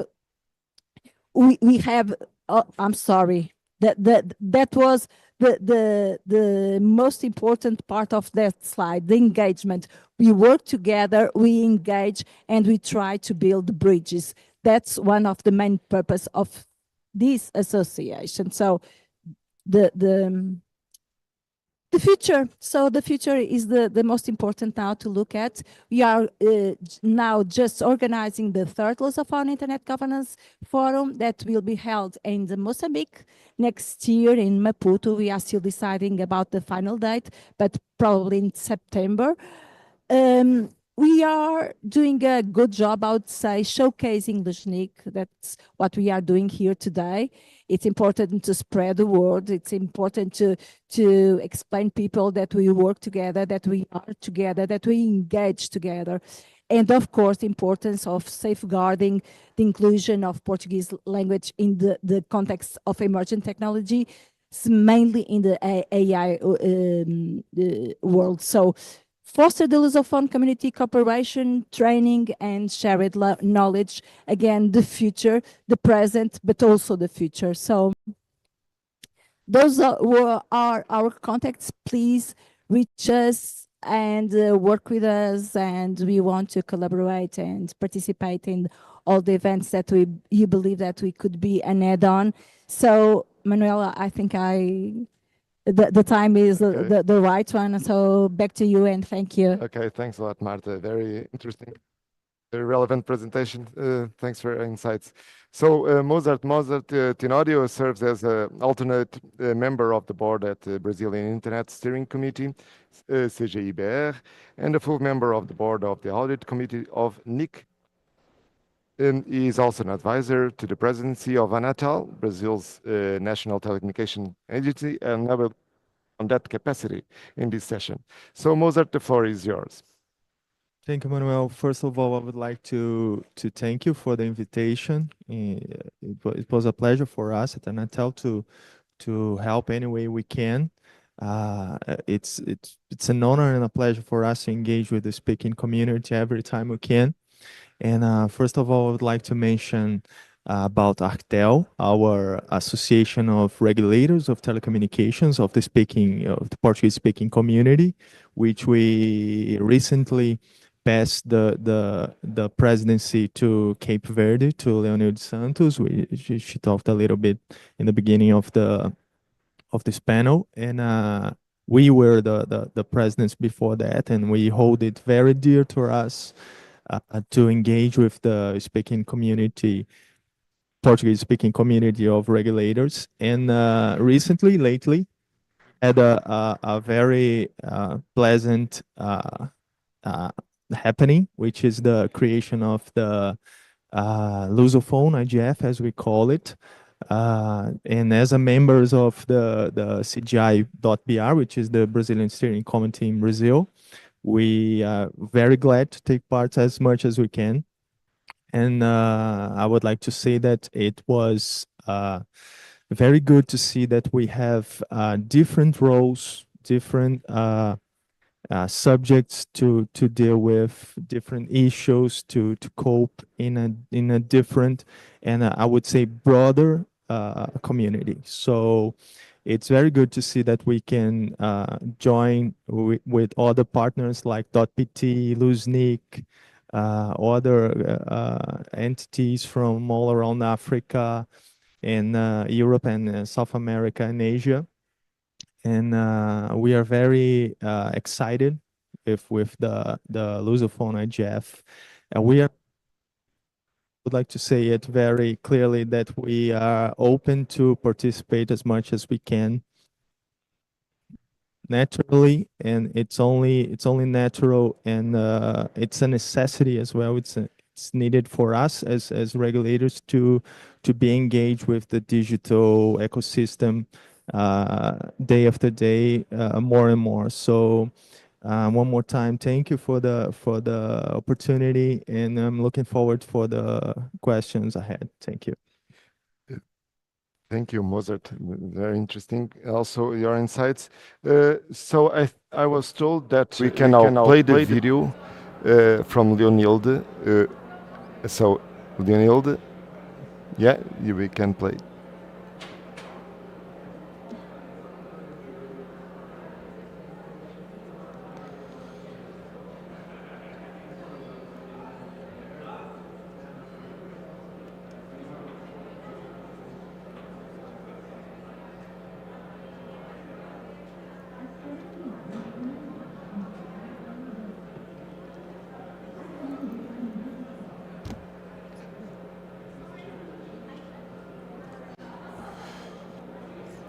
palavras de apreço nesta sessão sobre a comunicação.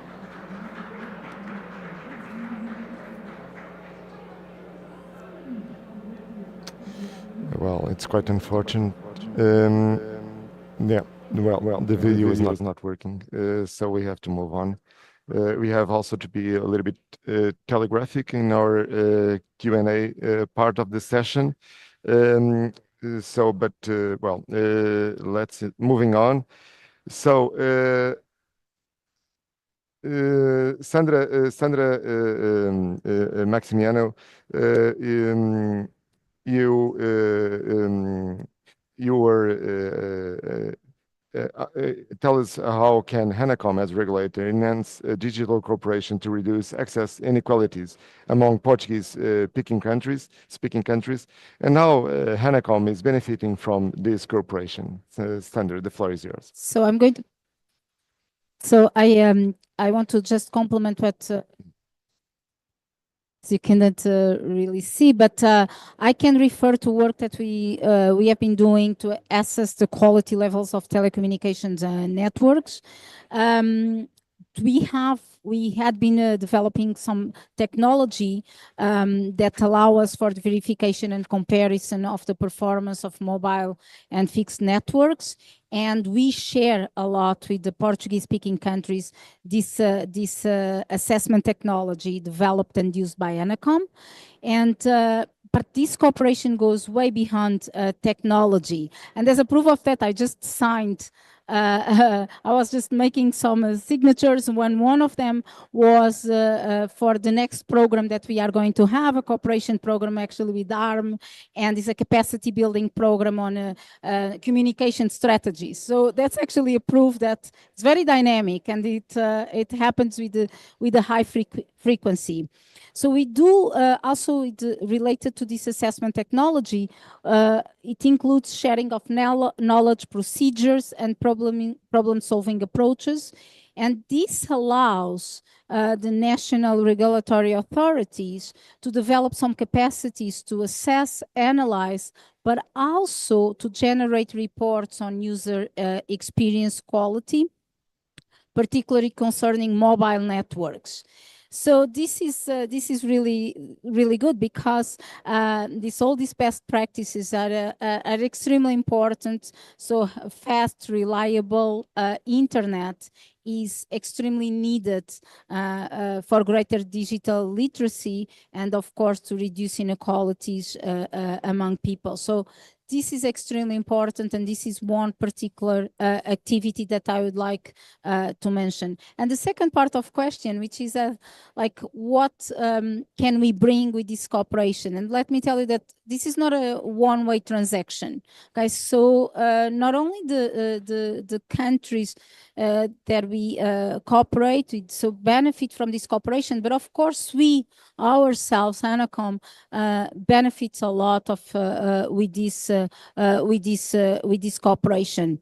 So our technicians, they gain many insights into the by doing this this work, by working in a field in different realities, which are completely different from ours, and they are exposed to different technologies, different equipment, but also different problems, and this makes them think outside the box and question some established realities or certainties. So we gained a lot. But also this cooperation motivates our technicians and our collaborators that go and participate in these capacity building programs.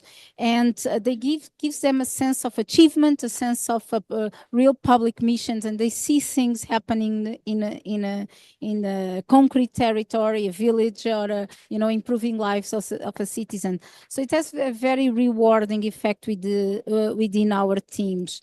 So it's never a one-way transaction. We gain a lot with this cooperation, and of course we truly believe that Portuguese-speaking countries also gain a lot with this cooperation. So we aim at continuing and of course expand our realm of interventions. Thanks a lot. Thanks, Sandra. Thanks a lot.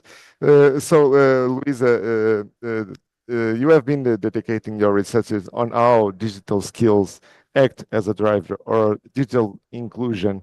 Can you expand on that? Can you tell us more about Yes. that? Thank you, Manuel. Yes, I think that inclusivity is one of the most important aspects of the digital partnership we share between Portuguese-speaking countries. And as we saw Monday in the open session, in the great presentation did by the Saudi Arabian Minister of Digital, we face an unequal digital divide if we compare the North and the South hemispheres. And as we all know, Portuguese is the fifth or the sixth most spoken language in the world, but the first one in the southern hemisphere with over more than 200 million speakers. Many of these individuals are excluded from the digital.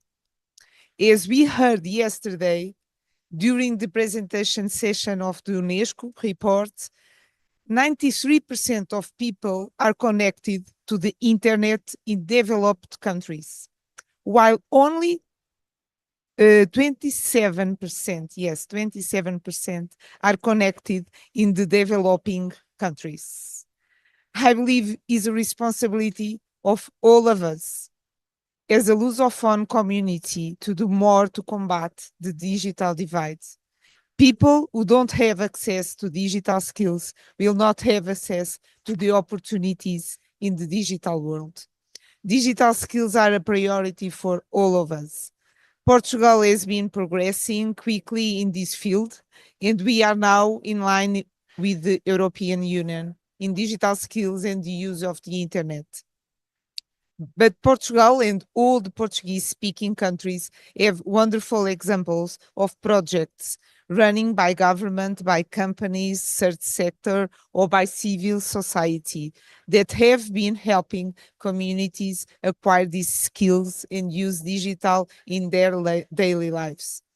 Our partnership also presents many opportunities for us to exchange information and best practices, to share examples of what works in our countries, and to help others to implement similar projects. This is what we need to do all together. Cooperation is so important, and we just achieve our purpose if we cooperate each other. Thank you, Manuel. Thanks a lot, Luisa. Very interesting.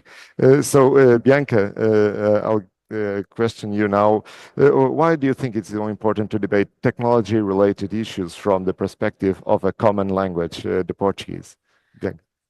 Manuel, if you allow me, I would like just to observe that we didn't hear the relevant contributions of David Gomes. If you allow me, I would like to ask for his his presentation and to share with us his thoughts. Yeah. Yeah, well, David, yeah, it's true. The way it was organized, it was supposed to be in the video with Leonil, but you are totally right. So David Gomes serves as a senior advisor of the multi-stakeholder regulatory authority arm of Cabo Verde, and he acts as an executive secretary of Arctel CPLP. David, if you would like also to provide us with your insights, thank you. Thank you, Manuel. Do you hear me? Yes. Yes, thank you. Thanks a lot. First, I would like to congratulate the IGF and ANACOM for this initiative. As you know, Arctel is an association with 9 national regulatory authority of our communities. All of them, they are in with a section of ANACOM. We are all in this communication sector. This means postal service and telecommunication service. As you know, Arctel can enhance digital cooperation among certain countries by focusing in the following initiative. First one, we are updating our digital agenda that is approved by the Council of Ministers of Telecommunication. in this teamwork, if I can. And now we are working with the CPLP organization to implement this digital agenda digital. The second topic we are currently planning to implement in 2025, next year, the second phase of Sustainable Village for Development project in my island, Cabo Verde. This project aims to bring internet access to the most underserved areas. This means that we are this project just to open here an observation. This project is working with an organization, and we hope that by the end of this implementation, Mayo, this is a small island, will be the first island totally connected by this project. Another topic very important, you know, we have the statistical working group that monitors the sector's data and show us what weakness need to be addressed in our association. We are now preparing to be present on the international scene, again to promote the creation of the partnership and bring investment towards content in our community. Also, we are working on strategy close to the digital divide in our country, particularly the gender divide, digital divide. Finally, let me just to say that due to the international nature of our association, a lot of work has been developed through the new communication platforms, making our day-to-day life more agile, enhance the exchange the information real time. This is very important. And the results of our work are expected faster and more efficiently. The growing importance of the technology, digital platform, and internet infrastructure has already created an opportunity for cooperation among our speaking Portuguese. This is what I can say at the moment, Emmanuel. Yeah. Thank you. Attention. Yes, thank you, David.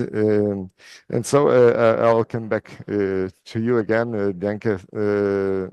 So why it is important to debate technology-related issues from the perspective of a common language, the Portuguese? Yeah. Thank you very Bianca. much for this interesting question, Manuel. I'll be very brief due to our time, but the major point is that it strengthens the Portuguese-speaking community, and it enables partnerships, it enables collaboration, and also we can share experiences and lessons that we learn from each other. We have an example that we can observe is that when we have the majority of discussions on AI and very far away from the Portuguese community, from the Portuguese language, we have the training models and also the observances of biases and language biases. And also, why not to mention that we have the lack of representation, cultural representation in these technological spaces. I can talk about the Brazilian perspectives, but for example, talking to Cape Verde communities, we could see that they express themselves very much, belong each other, and you can say that much better than I can, in Criollo, for example. So, and also the slangs we have in Brazil in different regions. Yeah, I know Mozart is from a different region from Brazil. As you could see, we have a huge, we are a continental island, as people are used to say. We have a famous actress that is running for the Oscar this year, that is Fernanda Torres, and she said this in an interview. Brazil is a continental island, so isolated by the language. Why not strengthen what we have in common, taking language as an asset to move us forward in the discussions and also in achieving our purposes in economical approaches. So this is something that I would like to mention. When you ask why is it important to debate, it is important because the major language models are being trained in English and you can observe it. Why not improve our society, raising awareness of the importance of Portuguese in society and worldwidely? So I would like to answer very briefly, but raising awareness on this topic and observing that we can gain so much if we could point out on this topic. Thanks a lot, Bianca. So now, Mozart, I would like to ask you, what's the Anatel in terms of cooperation in the digital ecosystem, and you can also future in front of us, yeah, for Anatel. Sure. First of all, Manuel, I just would after this wonderful speech from Bianca, I just would like to point that we have in this table a member of council in Bianca, 4 chairwomen. So coming from a cultural background, from a Christian and Catholic community speaking, Portuguese speaking community, to see such powerful women having so much success is really very interesting. I just hope they don't feel like making a women speaking Portuguese speaking community, otherwise we'll be in a bad situation, I guess. But moving forward, Anatel is very active, for example, in ITU, and there ITU is also following a path in the digital environment. So we kind of try to engage with that in an international arena, and through CGI in Brazil, which we are part, we also try to engage and help as much as we can on building this capacity, this digital landscapes in Brazil and speaking in the Portuguese speaking community. And referring to what Bianca just said, when I hear such things, Bianca, I feel like I'm not. It's not very often that we can say that, but I'm glad we speak Portuguese when we are contributing with each other, when we are talking, when we are exchanging experiences. And it's amazing how language can bind us together, because we come from such different parts of the world, and someone from Timor-Leste or Macau can talk to us and relate and instantly be in a very empathic way is amazing. And so I believe this kind of forum is very important, and I'm very glad that Anatel is increasingly take part on that, Manuel, and we would like to be like this even more. Thank you for the question.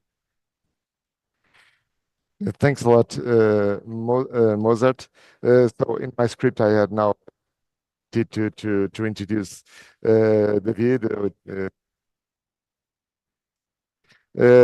Just as complement to what we have said before. Okay, contribute digital entries. Hello. How can Arctel contribute to enhancing the digital among Portuguese-speaking countries? Maybe I need the microphone because this one. Okay. Oh, now it's what. So yeah, David, to complement your first intervention. Yeah, thanks. Thank you. Once again, Bianca, for your address and the beautiful words. Thank you, Manuel. To be briefly, let me just to show the topics that we are working now in our association, based in our digital agenda. The first topic is a digital transformation and inclusion that we listen here from everybody. The second one is cross-border data and the cybersecurity that we also hear from our colleagues from Brazil. First, in your section.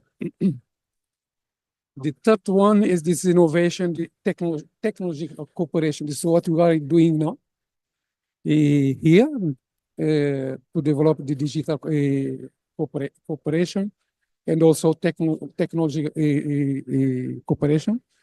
I think that the example with the Anacom and Anatel in this matter is a very good example that we can exchange our experience, but also we can cooperate between us in terms of technology.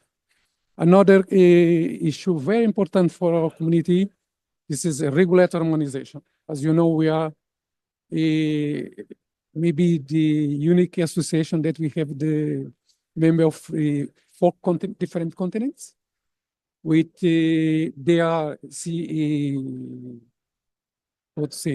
situated in the different economic region, like Latin America, EU, Portugal, CRASA in Angola, Mozambique, ECOWAS region. But what we try to do now is harmonize our regulator view, regulator procedure. I think with we can harmonize this. The last one, what we hear here is the capacity building and training. Maybe just wait what Marta said. Our engagement in this process is very important. Thank you, man. Thank you, David. Well, we don't have a time for. I'll just make a round of 1 minute each. I would start with Mozart. Mozart, yeah, yeah. Okay, well, Marta. Okay, Marta. It's me.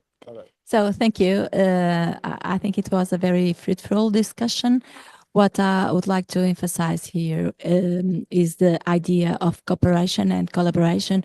I believe that we all heard the United Nations Secretary General, the Portuguese Antonio Guterres, in the opening session called for a collaborative approach to governance, together with an open, free, sustainable, human-centered and affordable internet. So he was emphasizing the collaboration topic as a main collaboration. In fact, the Pact of the Future and the Global Digital Compact emphasizes as well the collaboration as one of the most important commitments. So what we are doing here, the cooperation, the collaboration, and the engagement is, I would say, closely linked with the what is the functioning, or what should be the functioning of the multi-stakeholder model. So the multi-stakeholder model relies in the collaboration and cooperation, and that's what we are doing here today. So thank you so much for this opportunity,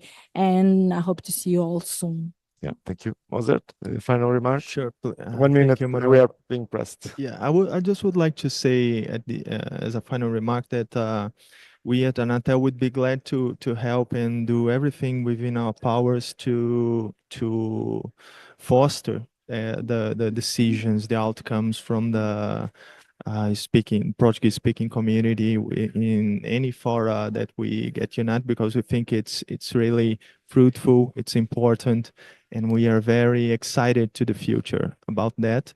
Now we have kind of limited powers because we are just a telecom operator, but anything we can do now or in the future, we are very open to achieve that together with all the community.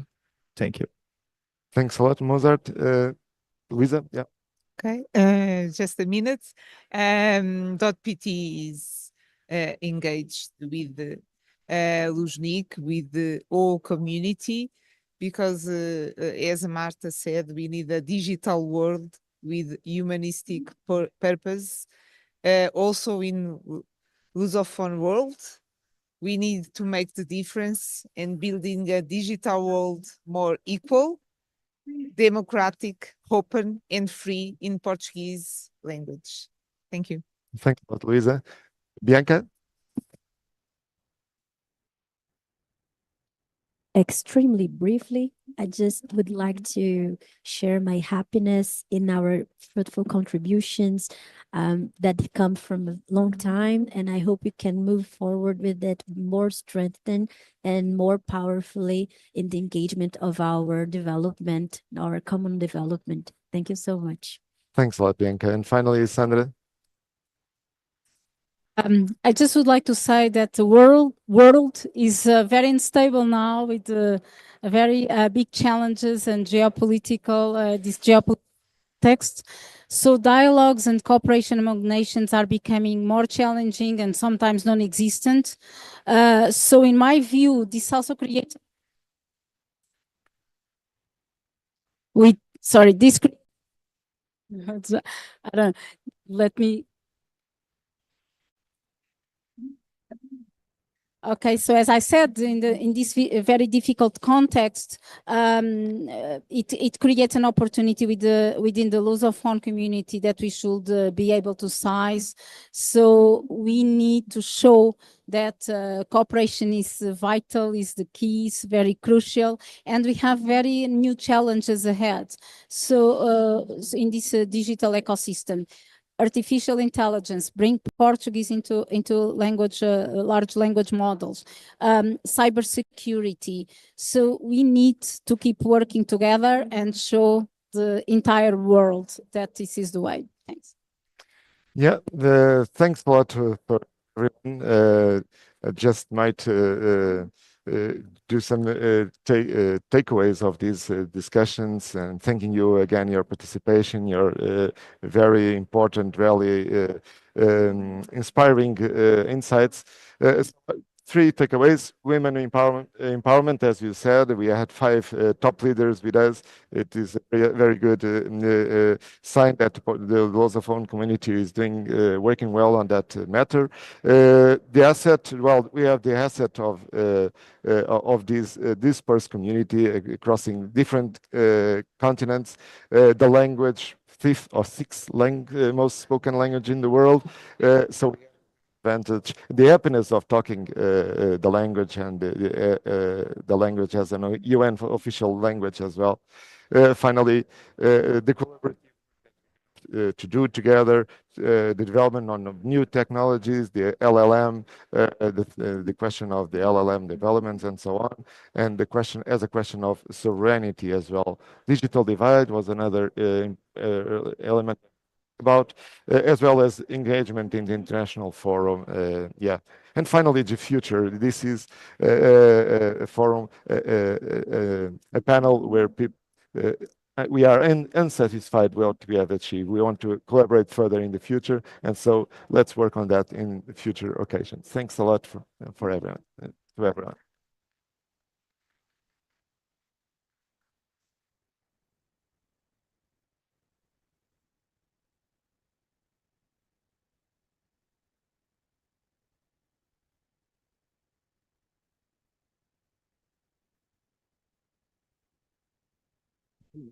Não,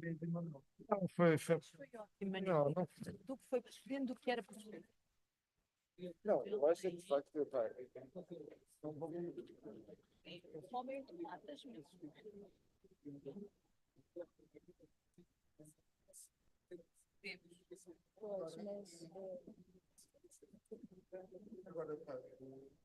Não, Manel, foi ótimo. Foi ótimo. Obrigado.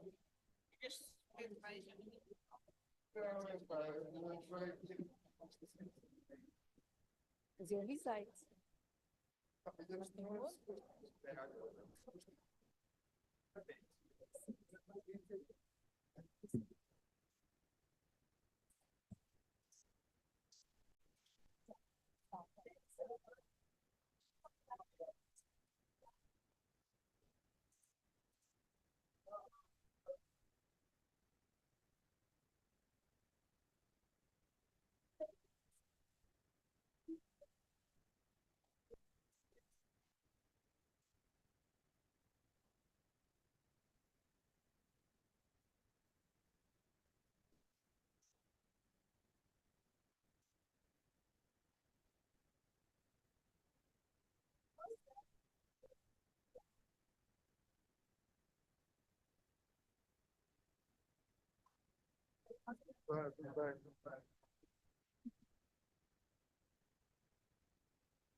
Yeah, you're right.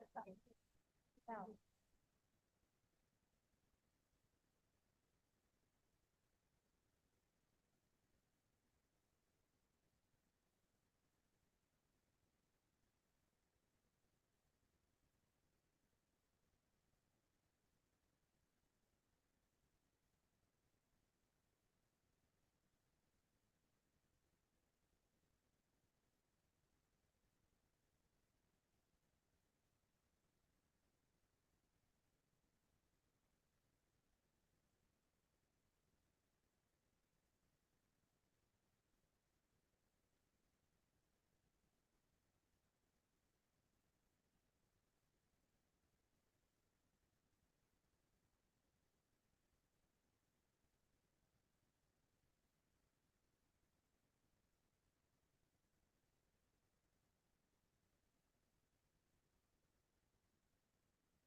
All right, good afternoon to all.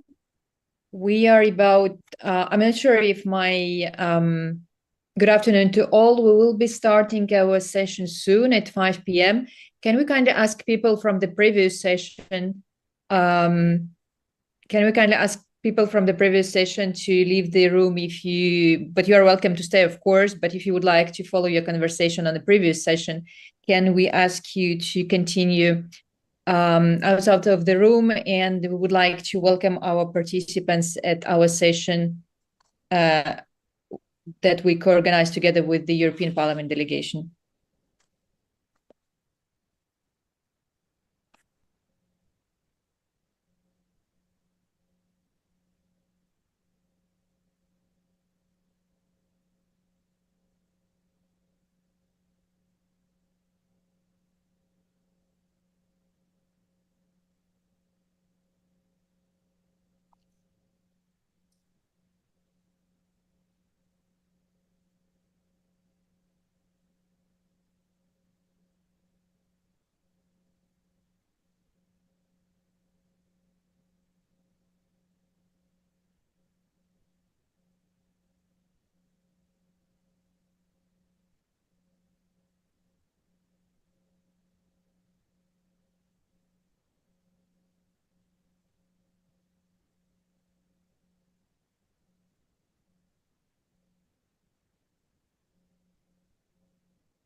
All right, may I ask the participants of our session to take your seats, please? We will start shortly.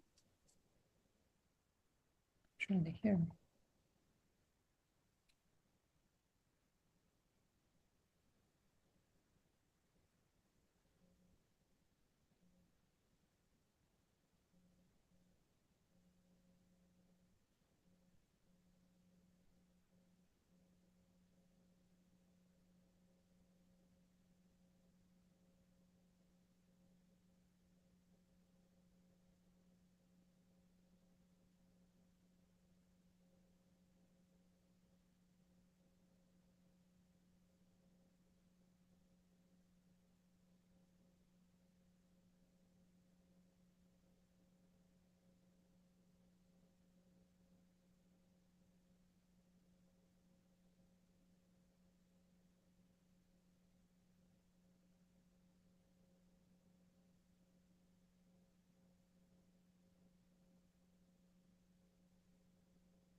Good afternoon to all. I'm just about to make a test. I'm not sure if everybody is able to hear me, so we can start our session with the moderation online on site. But I need a sign from the room perspective so you can hear me and we can start.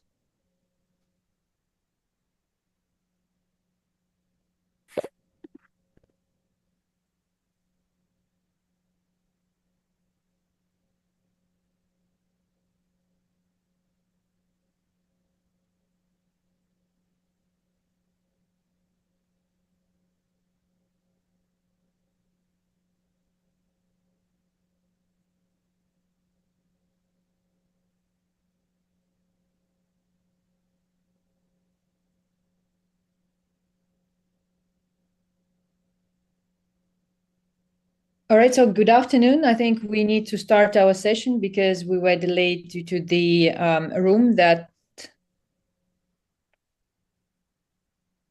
has been taken by the previous session. I'm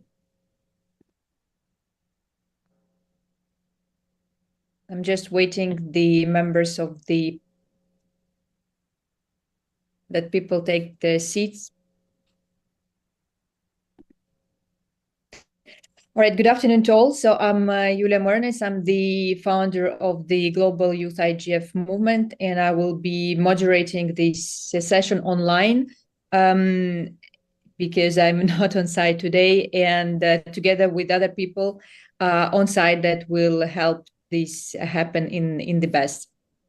So this session will explore one of the most pressing challenges of our times, protecting young people online while safeguarding their rights and freedoms. Obviously, with the European Union Digital Services Act and the priorities outlined. I'm sorry, Piers. I'm not rude, but let's. Yes, I think there is a problem with the sound. Thank you. All right.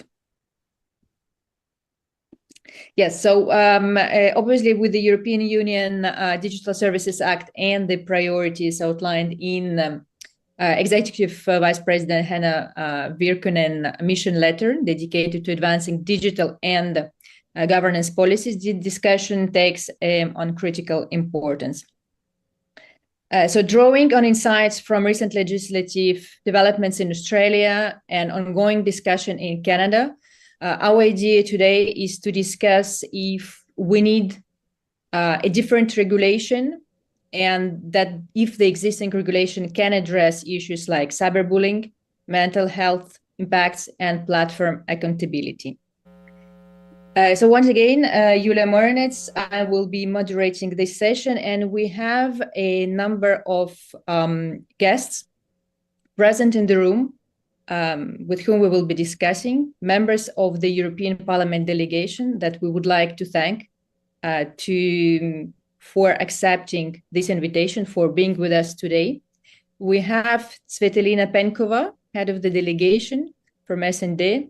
I don't know if you would like just to, yes. We have Esther Lakos, I hope so, in the room. Fulvio Martuccello, Silvia Sardone, Dominique Tarshinsky, Tobias Bashensky, Ivars Yarps, and we have Brenda Benifei that I hope is present together with us today, this afternoon.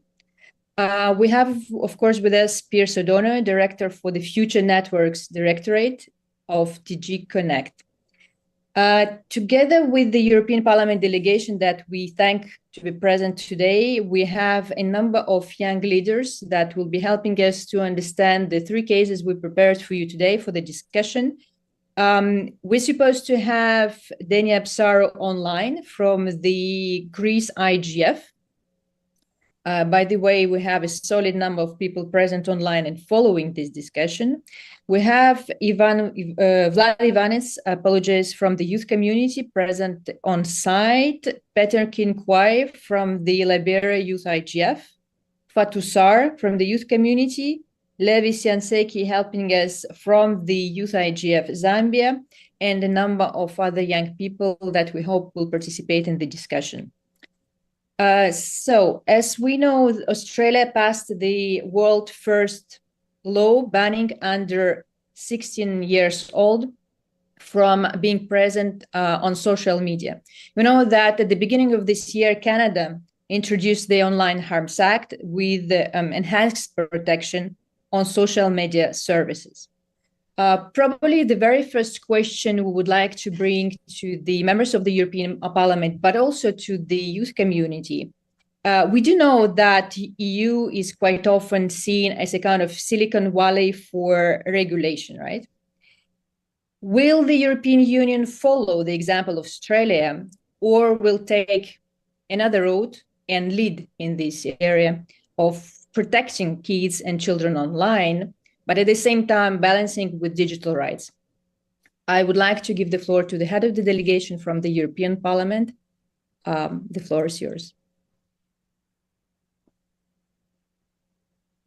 Perfect, thank you. I hope you can all hear me. Thank you, Julia, for the short introduction.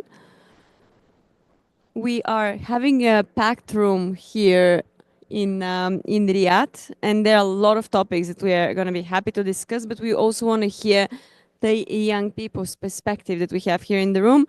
Around me, I have my colleagues from the European Parliament, and I'll give them the floor to introduce themselves briefly, because we're all coming from different political groups and we're coming from different member states. And of course, the national and the political perspective does matter when we're having those debates, because as you know, a lot of the legislations that we are passing, they are on a consensus basis at the European Parliament, but still, I'm sure it's important to hear who we are exactly. And also we have with us the European Commission. I mean, if you say that the Silicon Valley of regulation is the European Union, probably the rules are starting from the European Commission. So that's why they would also have an active role in this debate. So before we jump into the topic, because you've already very specifically presented that, I would just ask my colleagues to present themselves. And also a remark, because I know that you're referring specifically to Brando. He's joining us in a bit. He's just participating in another debate on AI, because AI seems to be as one of the main and the key topics of this IGF. But as the main expert in the EU at the moment, he's gonna join us shortly. So don't be afraid that you're gonna miss the insight from the originator of the legislation. And now I'm going to start from my left with introducing my colleagues from the European Parliament. Thank you very much, Twetelina. My name is Ivar Sieps. I'm the second mandate MEP. I work with energy, industry, technology in the ITRE committee in the European Parliament. I'm looking forward to have a fruitful debate with you tonight. Thank you. Nice to meet you. My name is Eszter Lakos. I'm Hungarian, first term MEP, and as the two of them, I'm member of the ITRE, so industry, research, energy, etc., and also AFET, which deals with foreign policy. I am Fulvio Martuscello from Italy. I am a member of the European Parliament from 2014. Now I am a full member in Econ Committee and ITRE Committee, and I am also the head of the Italian delegation in FPP Group.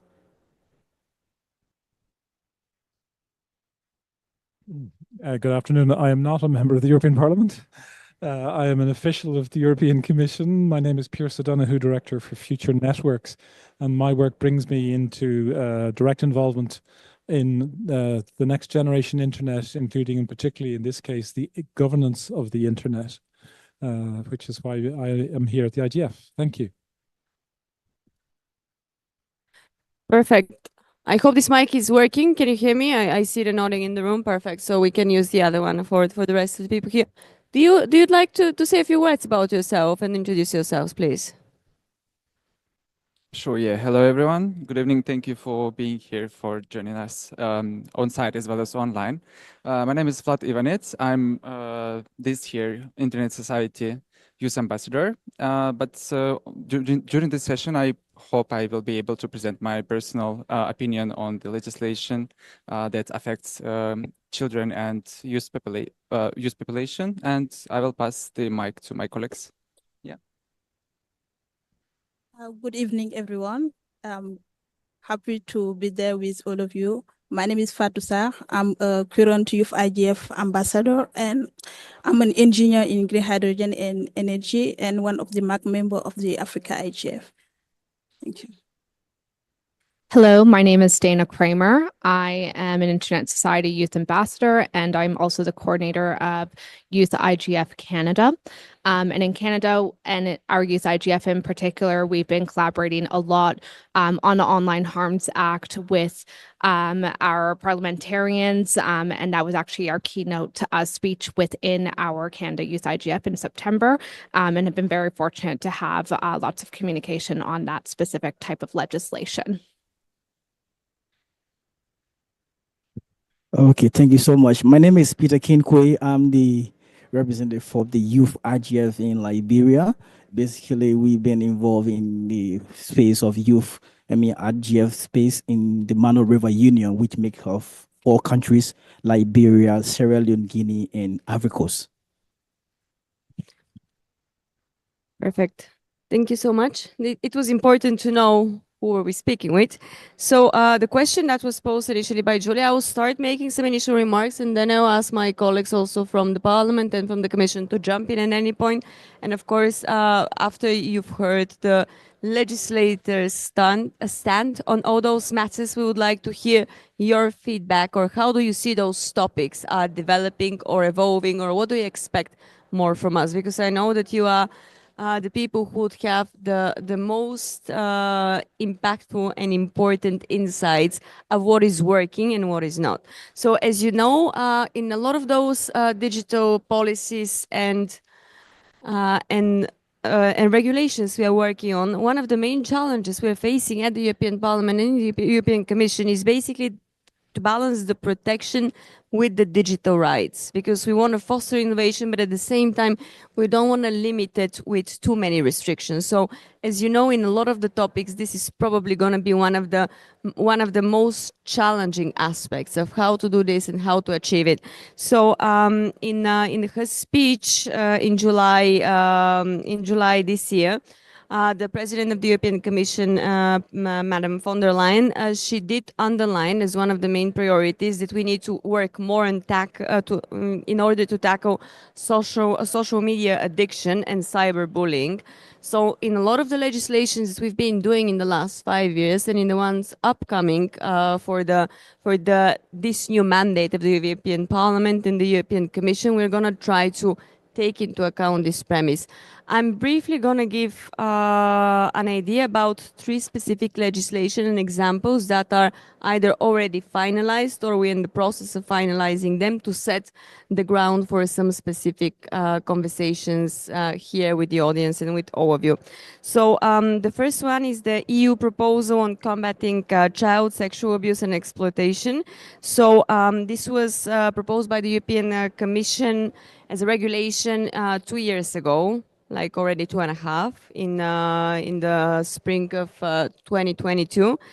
So it does provide some very specific proposals and mandates when it comes to online to detection of online sexual abuse related to minors and children. So at the moment, the stand of this regulation is currently under the discussion between the European Parliament and the Council. So we still have a lot to say on that matter. But as I said, some of the subjects are very sensitive, so that's why they're taking a while. So this is the first one we put on the floor. Brando has just joined us. We did. Everyone was expecting you with relation to the AI, which is probably going to be another topic we're going to discuss later on. The next file, which I'm going to emphasize, is the Digital Services Act. I'm sure that quite a lot of you have heard about it, like as Europe being the Silicon Valley of regulations. So in that one, we have quite specific obligations on the online platforms to respect some of the users' fundamental rights. I'm not going to list all of them, but just a few of them, like the right of freedom of expression, it is there, of course, but we have the right of protection for children, the right not to face discrimination, the right to protection of personal data, and the best interest of children principle. So as you see, we are trying in a regulatory framework, which is restrictive to a certain extent, to still protect the rights of all the users, with a special accent, like with a special emphasis on minors and children. And last but not least, the ADAS regulation, which is the age verification without data disclosure. This is again very much targeted for to avoid any violation of the rights of children and minors. So we are trying to touch upon every aspect that could help us prevent from harmful behavior against people who might not be that well informed. I will stop here now because, as I said, if we go into the depth of all those regulations, we might take too much time. And I'll ask if any of my colleagues, including the European Commission, if you want to jump in.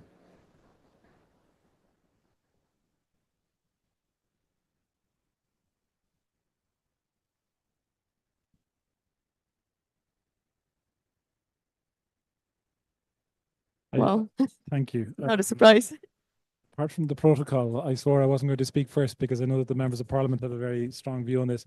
And by the way, I don't intend to speak with regard to the child sexual abuse proposal online for the reason that it is, as you've said now, in the hands of the co-legislator. This is for parliamentarians to discuss with the council, and the commission takes a backseat role at that stage. But thank you for your very quick run through of some of the key issues. I would like to focus a little bit on the Digital Services Act, because particularly as we're here in a global environment, we do like to learn from others, and we particularly want to hear from the youth community today, but also hopefully we can have some experiences and examples that will help other regions to address this specific issue of the protection of minors, but also creating an environment in which younger people can effectively operate online in the environment which will be their environment after I'm long gone.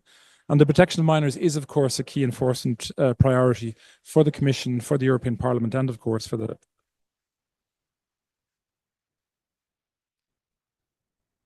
It doesn't work. Yeah, sorry, I've been in this room a few times. I will cut out regularly, so we'll just keep going.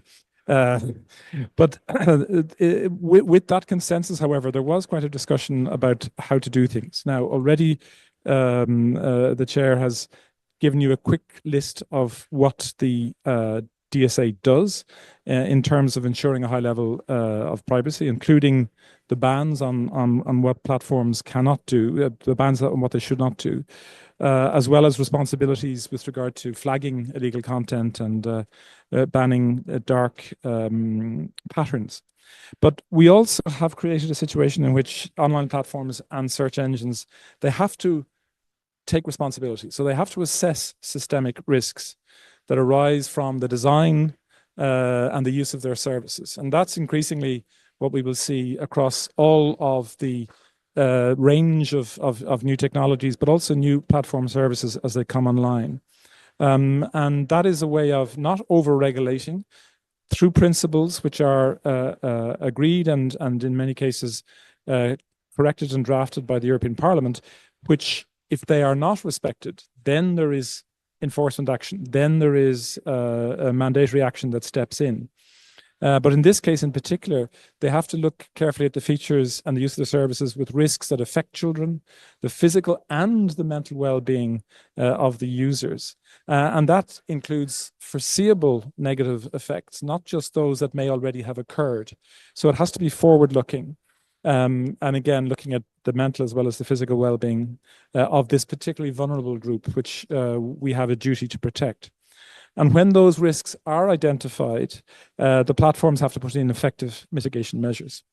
So we've already started implementation. I've got a long list. It'll take me a quarter of an hour to read the entire list of all of those measures, but no, I won't. But we have started 4 investigations, which once they reach a certain maturity, are then published. The early stages are not because of the secrecy of instruction.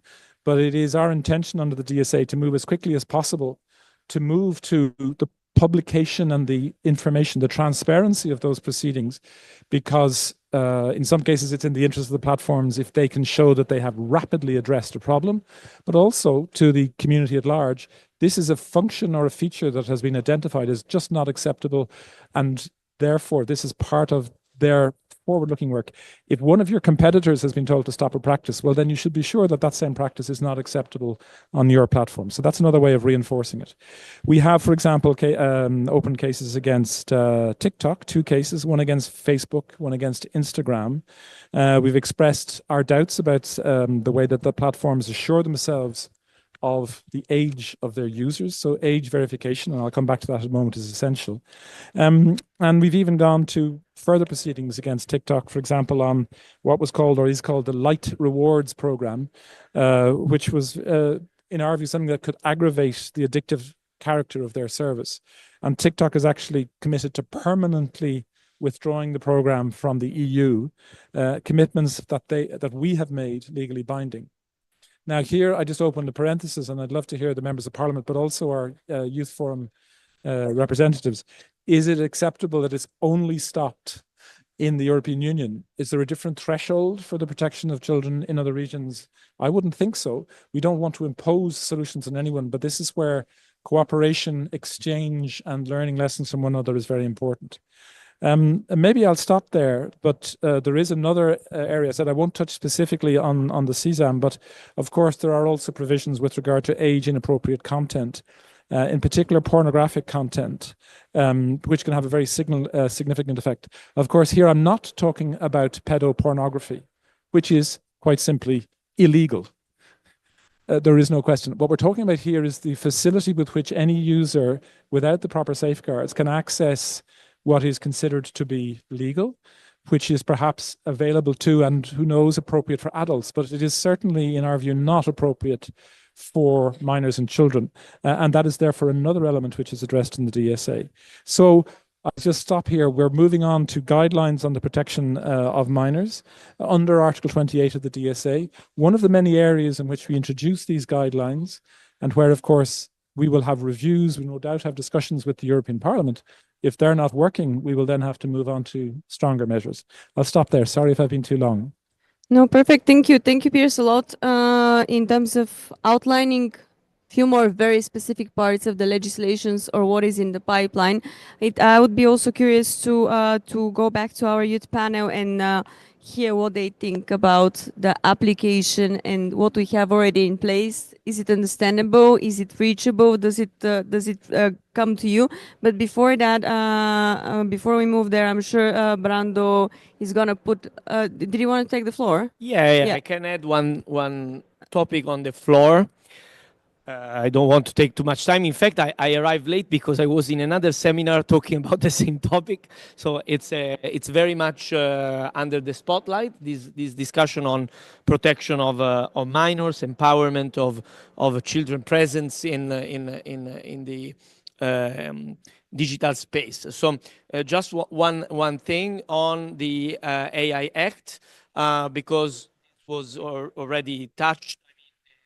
The protection, how it interacts with Digital Services Act, the child sexual abuse material legislation, etc. But I want to highlight one point, which I want to be sure we put it on the table, which is the fight against cyberbullying, which is crucial. And that's where the AI Act can give a further support, because it's for sure we use the Digital Services Act to act against materials that can provoke instances of cyberbullying, but we also have the issue of material that can be in a more difficult way identified as offensive or violent, which can anyway provoke mental health issues and cyberbullying in a more subtle way, by showing people doing things or saying things they could be ashamed of in a way that is very specific to that situation. And that's difficult to catch with the existing norms. So that's why I think it's important to underline that the AI Act which I want to underline was supported very broadly. I see political groups here, different political groups that supported our work on AI, because on this we have given more transparency that can be used to prevent cyberbullying. I give you the example and I stop.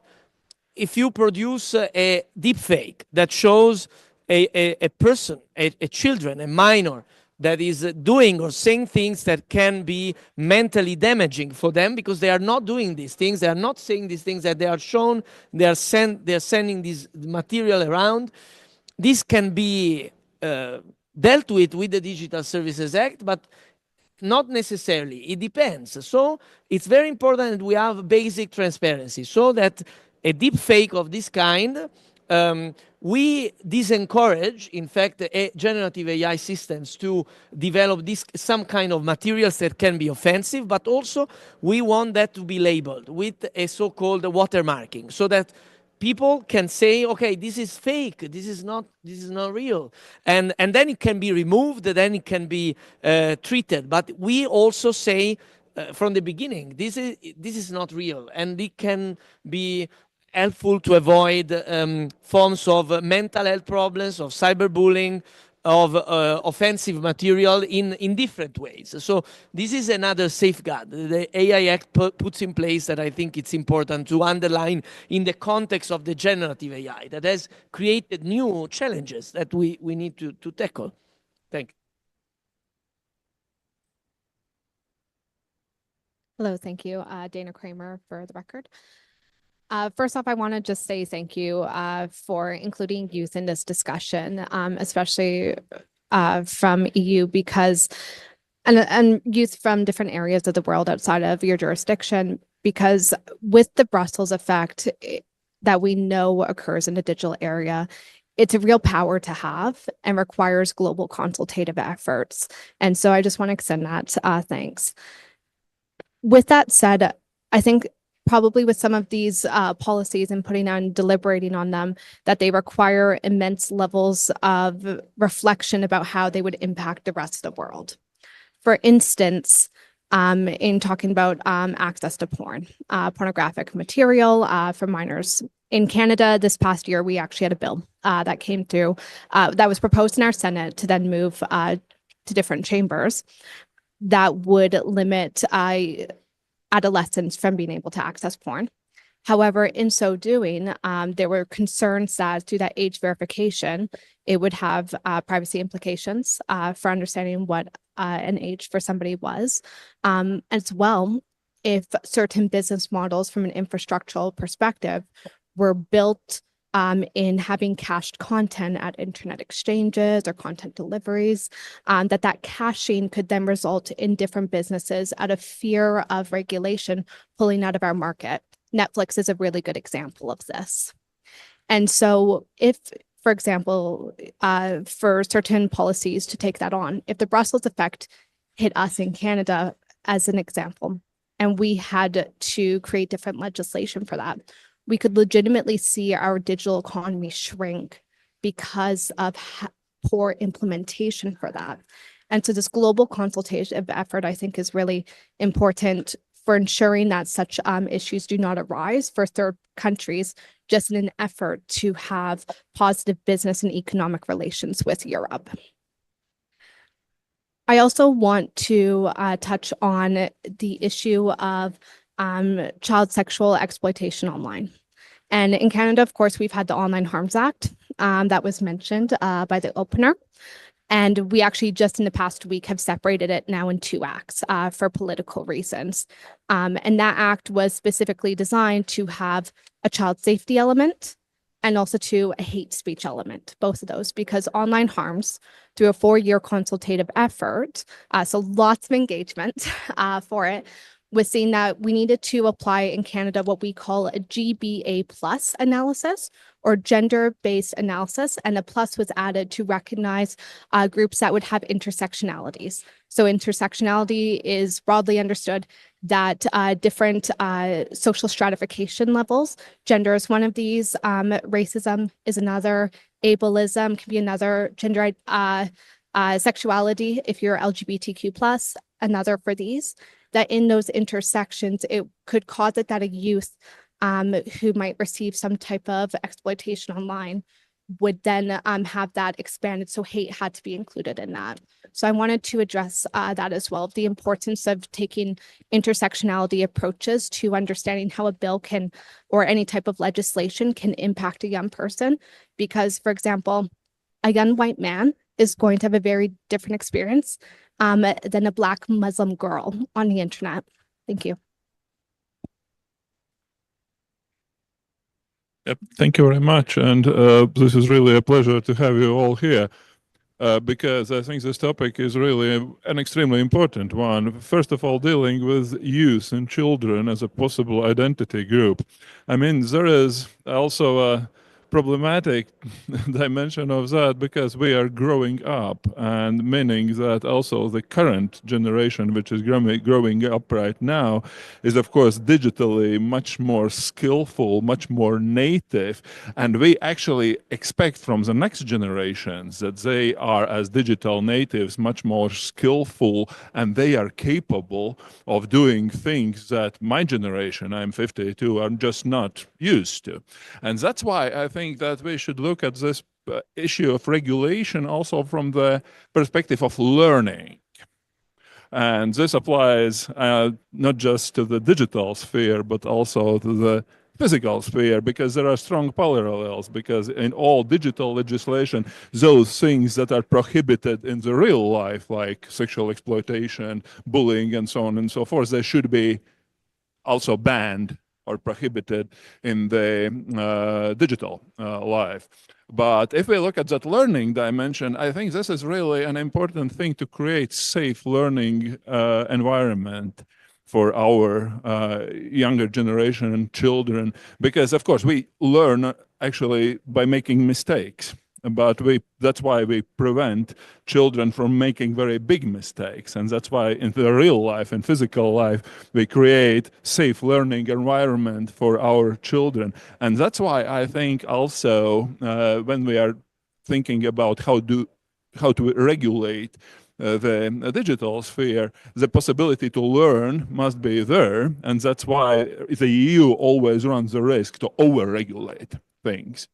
And this is in many ways also hampering our digital development compared with some other regions. In that sense, I think to keep that learning dimension also safe for youngsters who will be much more advanced in digital sphere, because they are already the next generation when dealing with AI, when dealing with all the possible things like Internet of Things and so on and so forth. But at the very basis, we have to really solve those issues that have been already mentioned as the basic norms, like cyberbullying and peer-to-peer violence should be avoided, exposure to hate speech and violent content, exposure to content inciting self-harm or suicide, as we all know, which is a big issue in many countries, and extremism, terrorism, things like that. But at the same time, we have to keep in mind that we expect from the next generations that they will be digitally much more skillful and advanced as we are.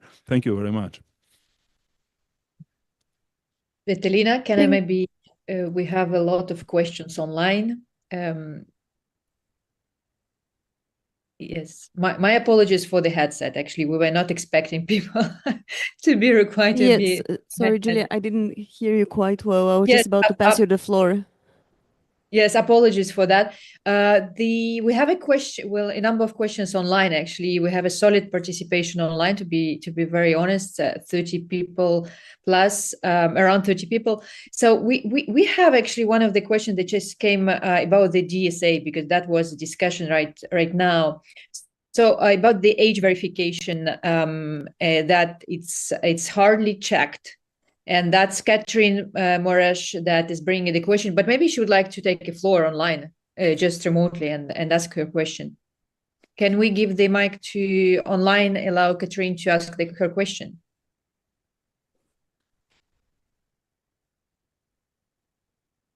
Or, okay. So if it doesn't work, the question, should the platforms be forced by DSA and other laws to have a mandatory initial age verification. That's, I think, open to all participants.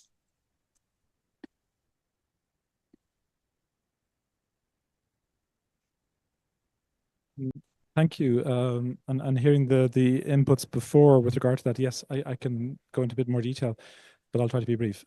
Because some of the providers of pornographic content have been designated as very large online platforms, and now we have begun an inquiry with them specifically on the measures that they take to assess diligently, but also to effectively mitigate the risks relating to protection of minors. And that obviously initially starts with age verification, because we're talking in many cases about age inappropriate content.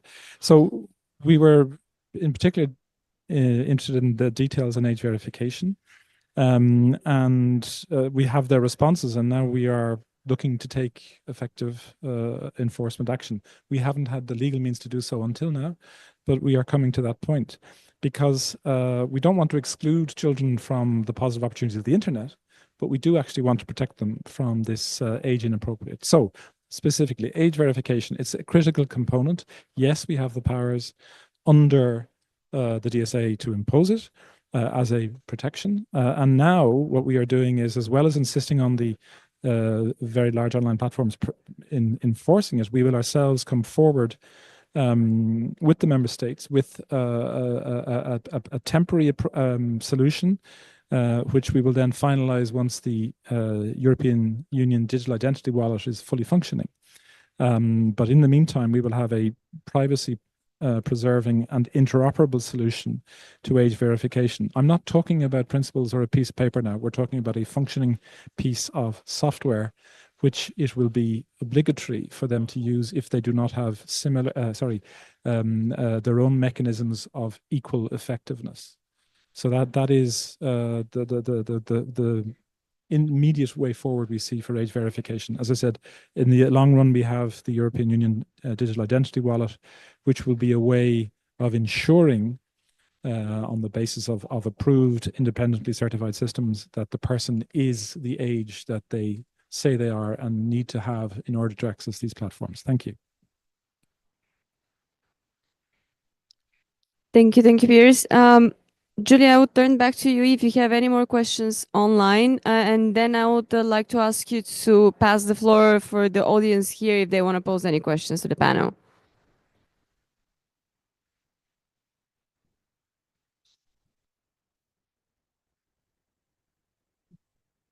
I don't think we can hear you. You're on mute.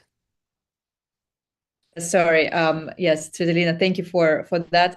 I was saying you never know how it goes on site online, but it always a success in the end. So we actually prepared 3 cases for you to discuss, because that case came from the youth community. I think we'll just take one.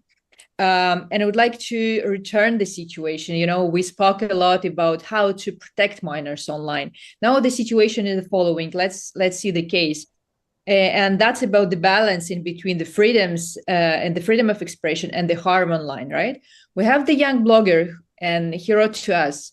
He's reporting news daily on a social media platform. He's regularly blocked, actually, for reporting news. He always tries to be neutral, as neutral as possible, and always check his news, the news that he's reporting for misinformation. However, the platforms tend to block him regularly. So the question is, that's actually the right and the obligation which is given to the platforms, right, by the regulation. But at the same time, that infringes his freedom of expression.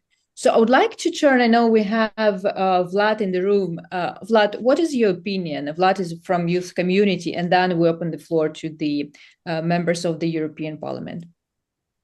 Yeah, thank you. Well, overall, I would say that it is quite disturbing, to have any kind of regulation of the child's actions online, because I have some experience. I originally from Russia, and all the restrictions against civil society, against and actually any member of the community starts with regulation in this children protection field, I would say, and it then finishes up with the restrictions against all the members of the society. And my question is here, like, why we no longer believe in the self-regulations that already exist on the platforms? Because many of them, like you brought this example of marking the messages that like AI created content, etc.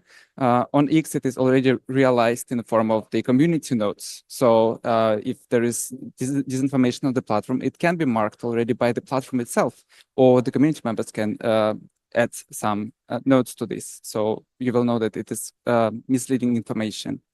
But I think it is kind of a very easy decision just to prevent platforms from some sort of activities, like to oblige them to follow specific rules. It is easy way of solving the problem, like just to restrict them from doing something. I think that there are many other approaches that can be used. For example, dialogue and influence of the platforms to behave in a more meaningful and respectful way, supporting youth in their activities, and answering this question that was raised. Of course, platforms should not prevent younger people from posting anything on the platform if it is not violating the rules of the platform itself. If it does, then of course the general rules should apply to these bloggers as well. If I could just add on to something, like in terms of regulations for self-regulations, at the Canadian IGF a few weeks ago for our NRI, there was actually a comment about what if we could have regulations for harmful content with AI, that platforms have to develop out AI blockers, similar to how you can have advertisement blockers. What if there could be an invention for an AI blocker? That we could then allow that personal capacity to be able to make decisions about what to view online and allow that freedom of expression. But that would need to be invented still. And I know that AI is still very much like in the beginning phases, at least a generative approach of how fast it's expanding. But I wanted to add on to that because there's an excellent point that we had in our NRI that I think would be helpful to bring to international conversations too, about AI blockers as a potential tool for regulating platforms, but allowing the personal self freedom of expression that users can then have in this space. Can I make an example? However, because you mentioned the AI blockers, yeah, that's a good idea. I think we should work on that, like we do with the AD blockers. But we anyway regulate advertising with rules. So we do not rely only on AD blockers, because there are forbidden advertising in Europe now. We have regarding exactly paid advertising online reaching children, or certain political advertising. We have, in fact, the ongoing implementation of regulations on these. But I'm just to say that we can combine the dimensions, in the sense that I don't see the contraposition, because you can have AI blockers. I like the idea. That's an instrument of freedom. But with the AD blockers already existing, we do regulate the advertising space.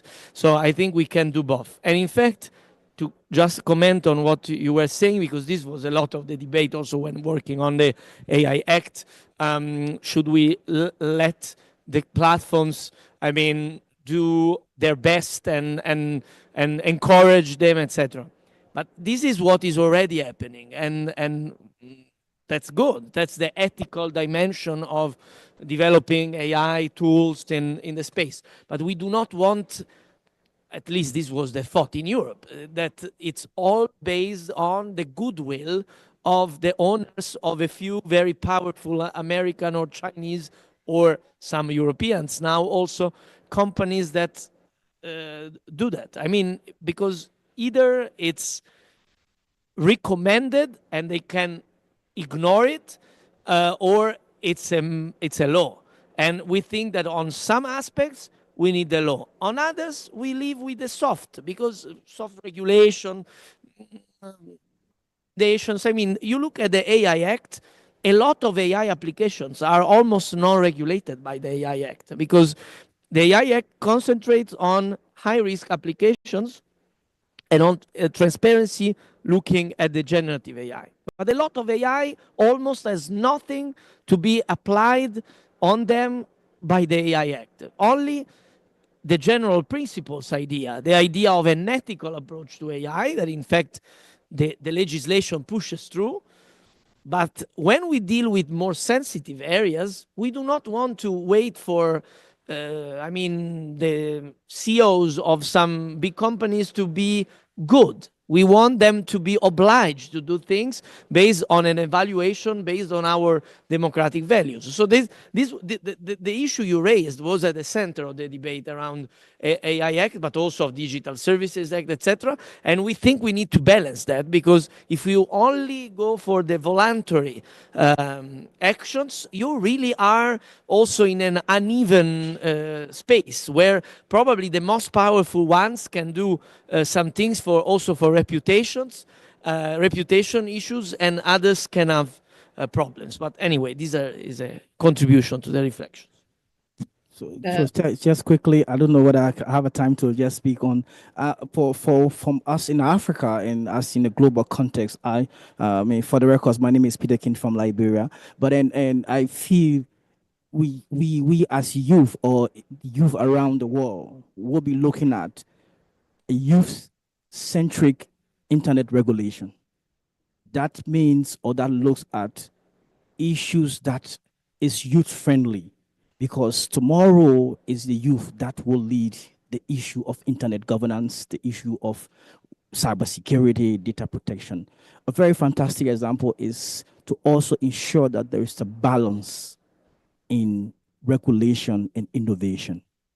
That speaks to the fact that some regulation should consider the level of regulation that does not harm the youth, because the youth is not just on the list of multi-stakeholders. It's a stakeholder in the process. So we will want to see regulation that are youth-centric, ensuring that youth-friendly regulation that ensures the right of youth in terms of what the issue of the blogger who is trying to present issues in his content, in his country context, is being blocked. But then what profits the world when some other group are being denied? And what do we achieve if we cannot have a holistic approach considering every community member that is needed in the space? So that's my thought. And I feel if I'm saying we, I'm speaking on behalf of the youth, that I'm also part of the youth system. So we want to see something that involves all, and not only on some of our country, our policy. Oh, sorry. Some of our country, we don't have policies. In Africa, our policies are still in draft. That is key issue. So if it must be completed, you need to have youth voices added to it in terms of the validation process. I'm sure in Europe, most of the policies are already finished, or they're already there, and modifications and separate ones are being brought out to ensure direct controls. That is my point. Perfect. Thank you, Peter King. A lot of insights. You wanted to take the floor, and then I would insist, because we're running out of time, I would insist to give the floor to our audience if they want to pose at least one question. So think of questions, and I'm giving you the floor now. Thank you. Thank you. I just wanted to add something about the blocking of some blogs, and also about the abusive content on some social media going against what we want for children. Just recently, that happened to me on one of my page on LinkedIn, where I was combating misinformation on education, and the AI blocked it because they say it's going against the community, while it was not. So I think while we are designing policy and regulation also, we should not fully just rely on AI to to combat harmful content on the internet. Sometimes you see a content, you know that this content it goes against what children should see. And when you report it, just some minutes after, you will receive a message saying, we have received your report, but this doesn't go against the community. Maybe the language that was used in that content was not like English or French or a well-known language. Sometimes it can be a local language, so they don't know it. They just say, oh, this doesn't go against, while it was. So I think it should be mandatory for all content, for all social media and for all blogs that are posting things. When people report that this goes against the community, and then when the AI say it's not, and the person appeal that, it should be mandatory for a person, a human being, to see that content if this is really going against the community or not. But we should not fully rely on AI, and that will add more transparency on content regulation. Thank you. Perfect. Another insightful comment here from the room. And now I'm looking at our audience. If anyone wants to ask a question or give a comment to what we've heard. Perfect. Thank you. May I have the mics, at least one of them?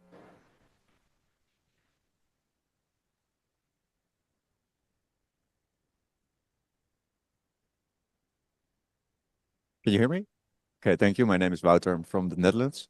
Thank you for hosting this panel. I think it's really nice to be involved as youth, even though I would not consider myself youth anymore, but apparently I am here until 35 years. So I think it's important to consider the effect of this legislation on youth in that sense. But I'm also thinking the perspective of youth is also important in making this legislation, because we were born with internet. We were formed by it, and I think that's something that's maybe overlooked when we only discuss legislation that may have influence on youth. So I'm just maybe asking the critical question to the members of parliament here: are you equipped enough to have this youth perspective in this legislation process? Well, I would take this as a quick reflection here. It's probably me and Brando here are borderline already, also exiting the proper definition of youth above 35. But we're close enough. So of course, this is a joke, but we do have even one of the reasons for having those discussions in this debate is to have the perspective of everyone. So we do tend to make an effort, because I cannot say for sure that we're exceeding all the time, to take the viewpoint of all the stakeholders, because that's how I've started opening the discussion as well, that the perspective of the people who are closer to the matter is much more important, because you understand some of the challenges, some of the difficulties, but also you see some of the opportunities better than us. So we are trying to do our best to do so from all the political groups. I think the colleagues here from the different political groups would also confirm that effort. Of course, if you don't think we are doing it enough, you can contact us at any point. Our contacts are quite public. I will pass the floor now back to Julia, because I know we are running out of time. Is there another question? Okay, Julia, if you allow me one more question here from the audience. You can hear me, right? Thank you for the opportunity. My name is Chris Junior, and I'm from Zimbabwe. So just a quick rundown. The internet has done a lot of good. Coming from the global south, during COVID, I think most of our education was on WhatsApp. That's where we used in terms of university education, high school education, assignments, and all that. Everything was done on WhatsApp. Right? People couldn't afford your Zoom or your Google Meet, so most of the things were done on WhatsApp, meaning the internet has been doing a lot of good, right? Depending on the perspective that you see. There, right. So now, also, if you look into it, currently there's a trend in Southern Africa where a lot of people are now content creators, and most people are making a living from the internet.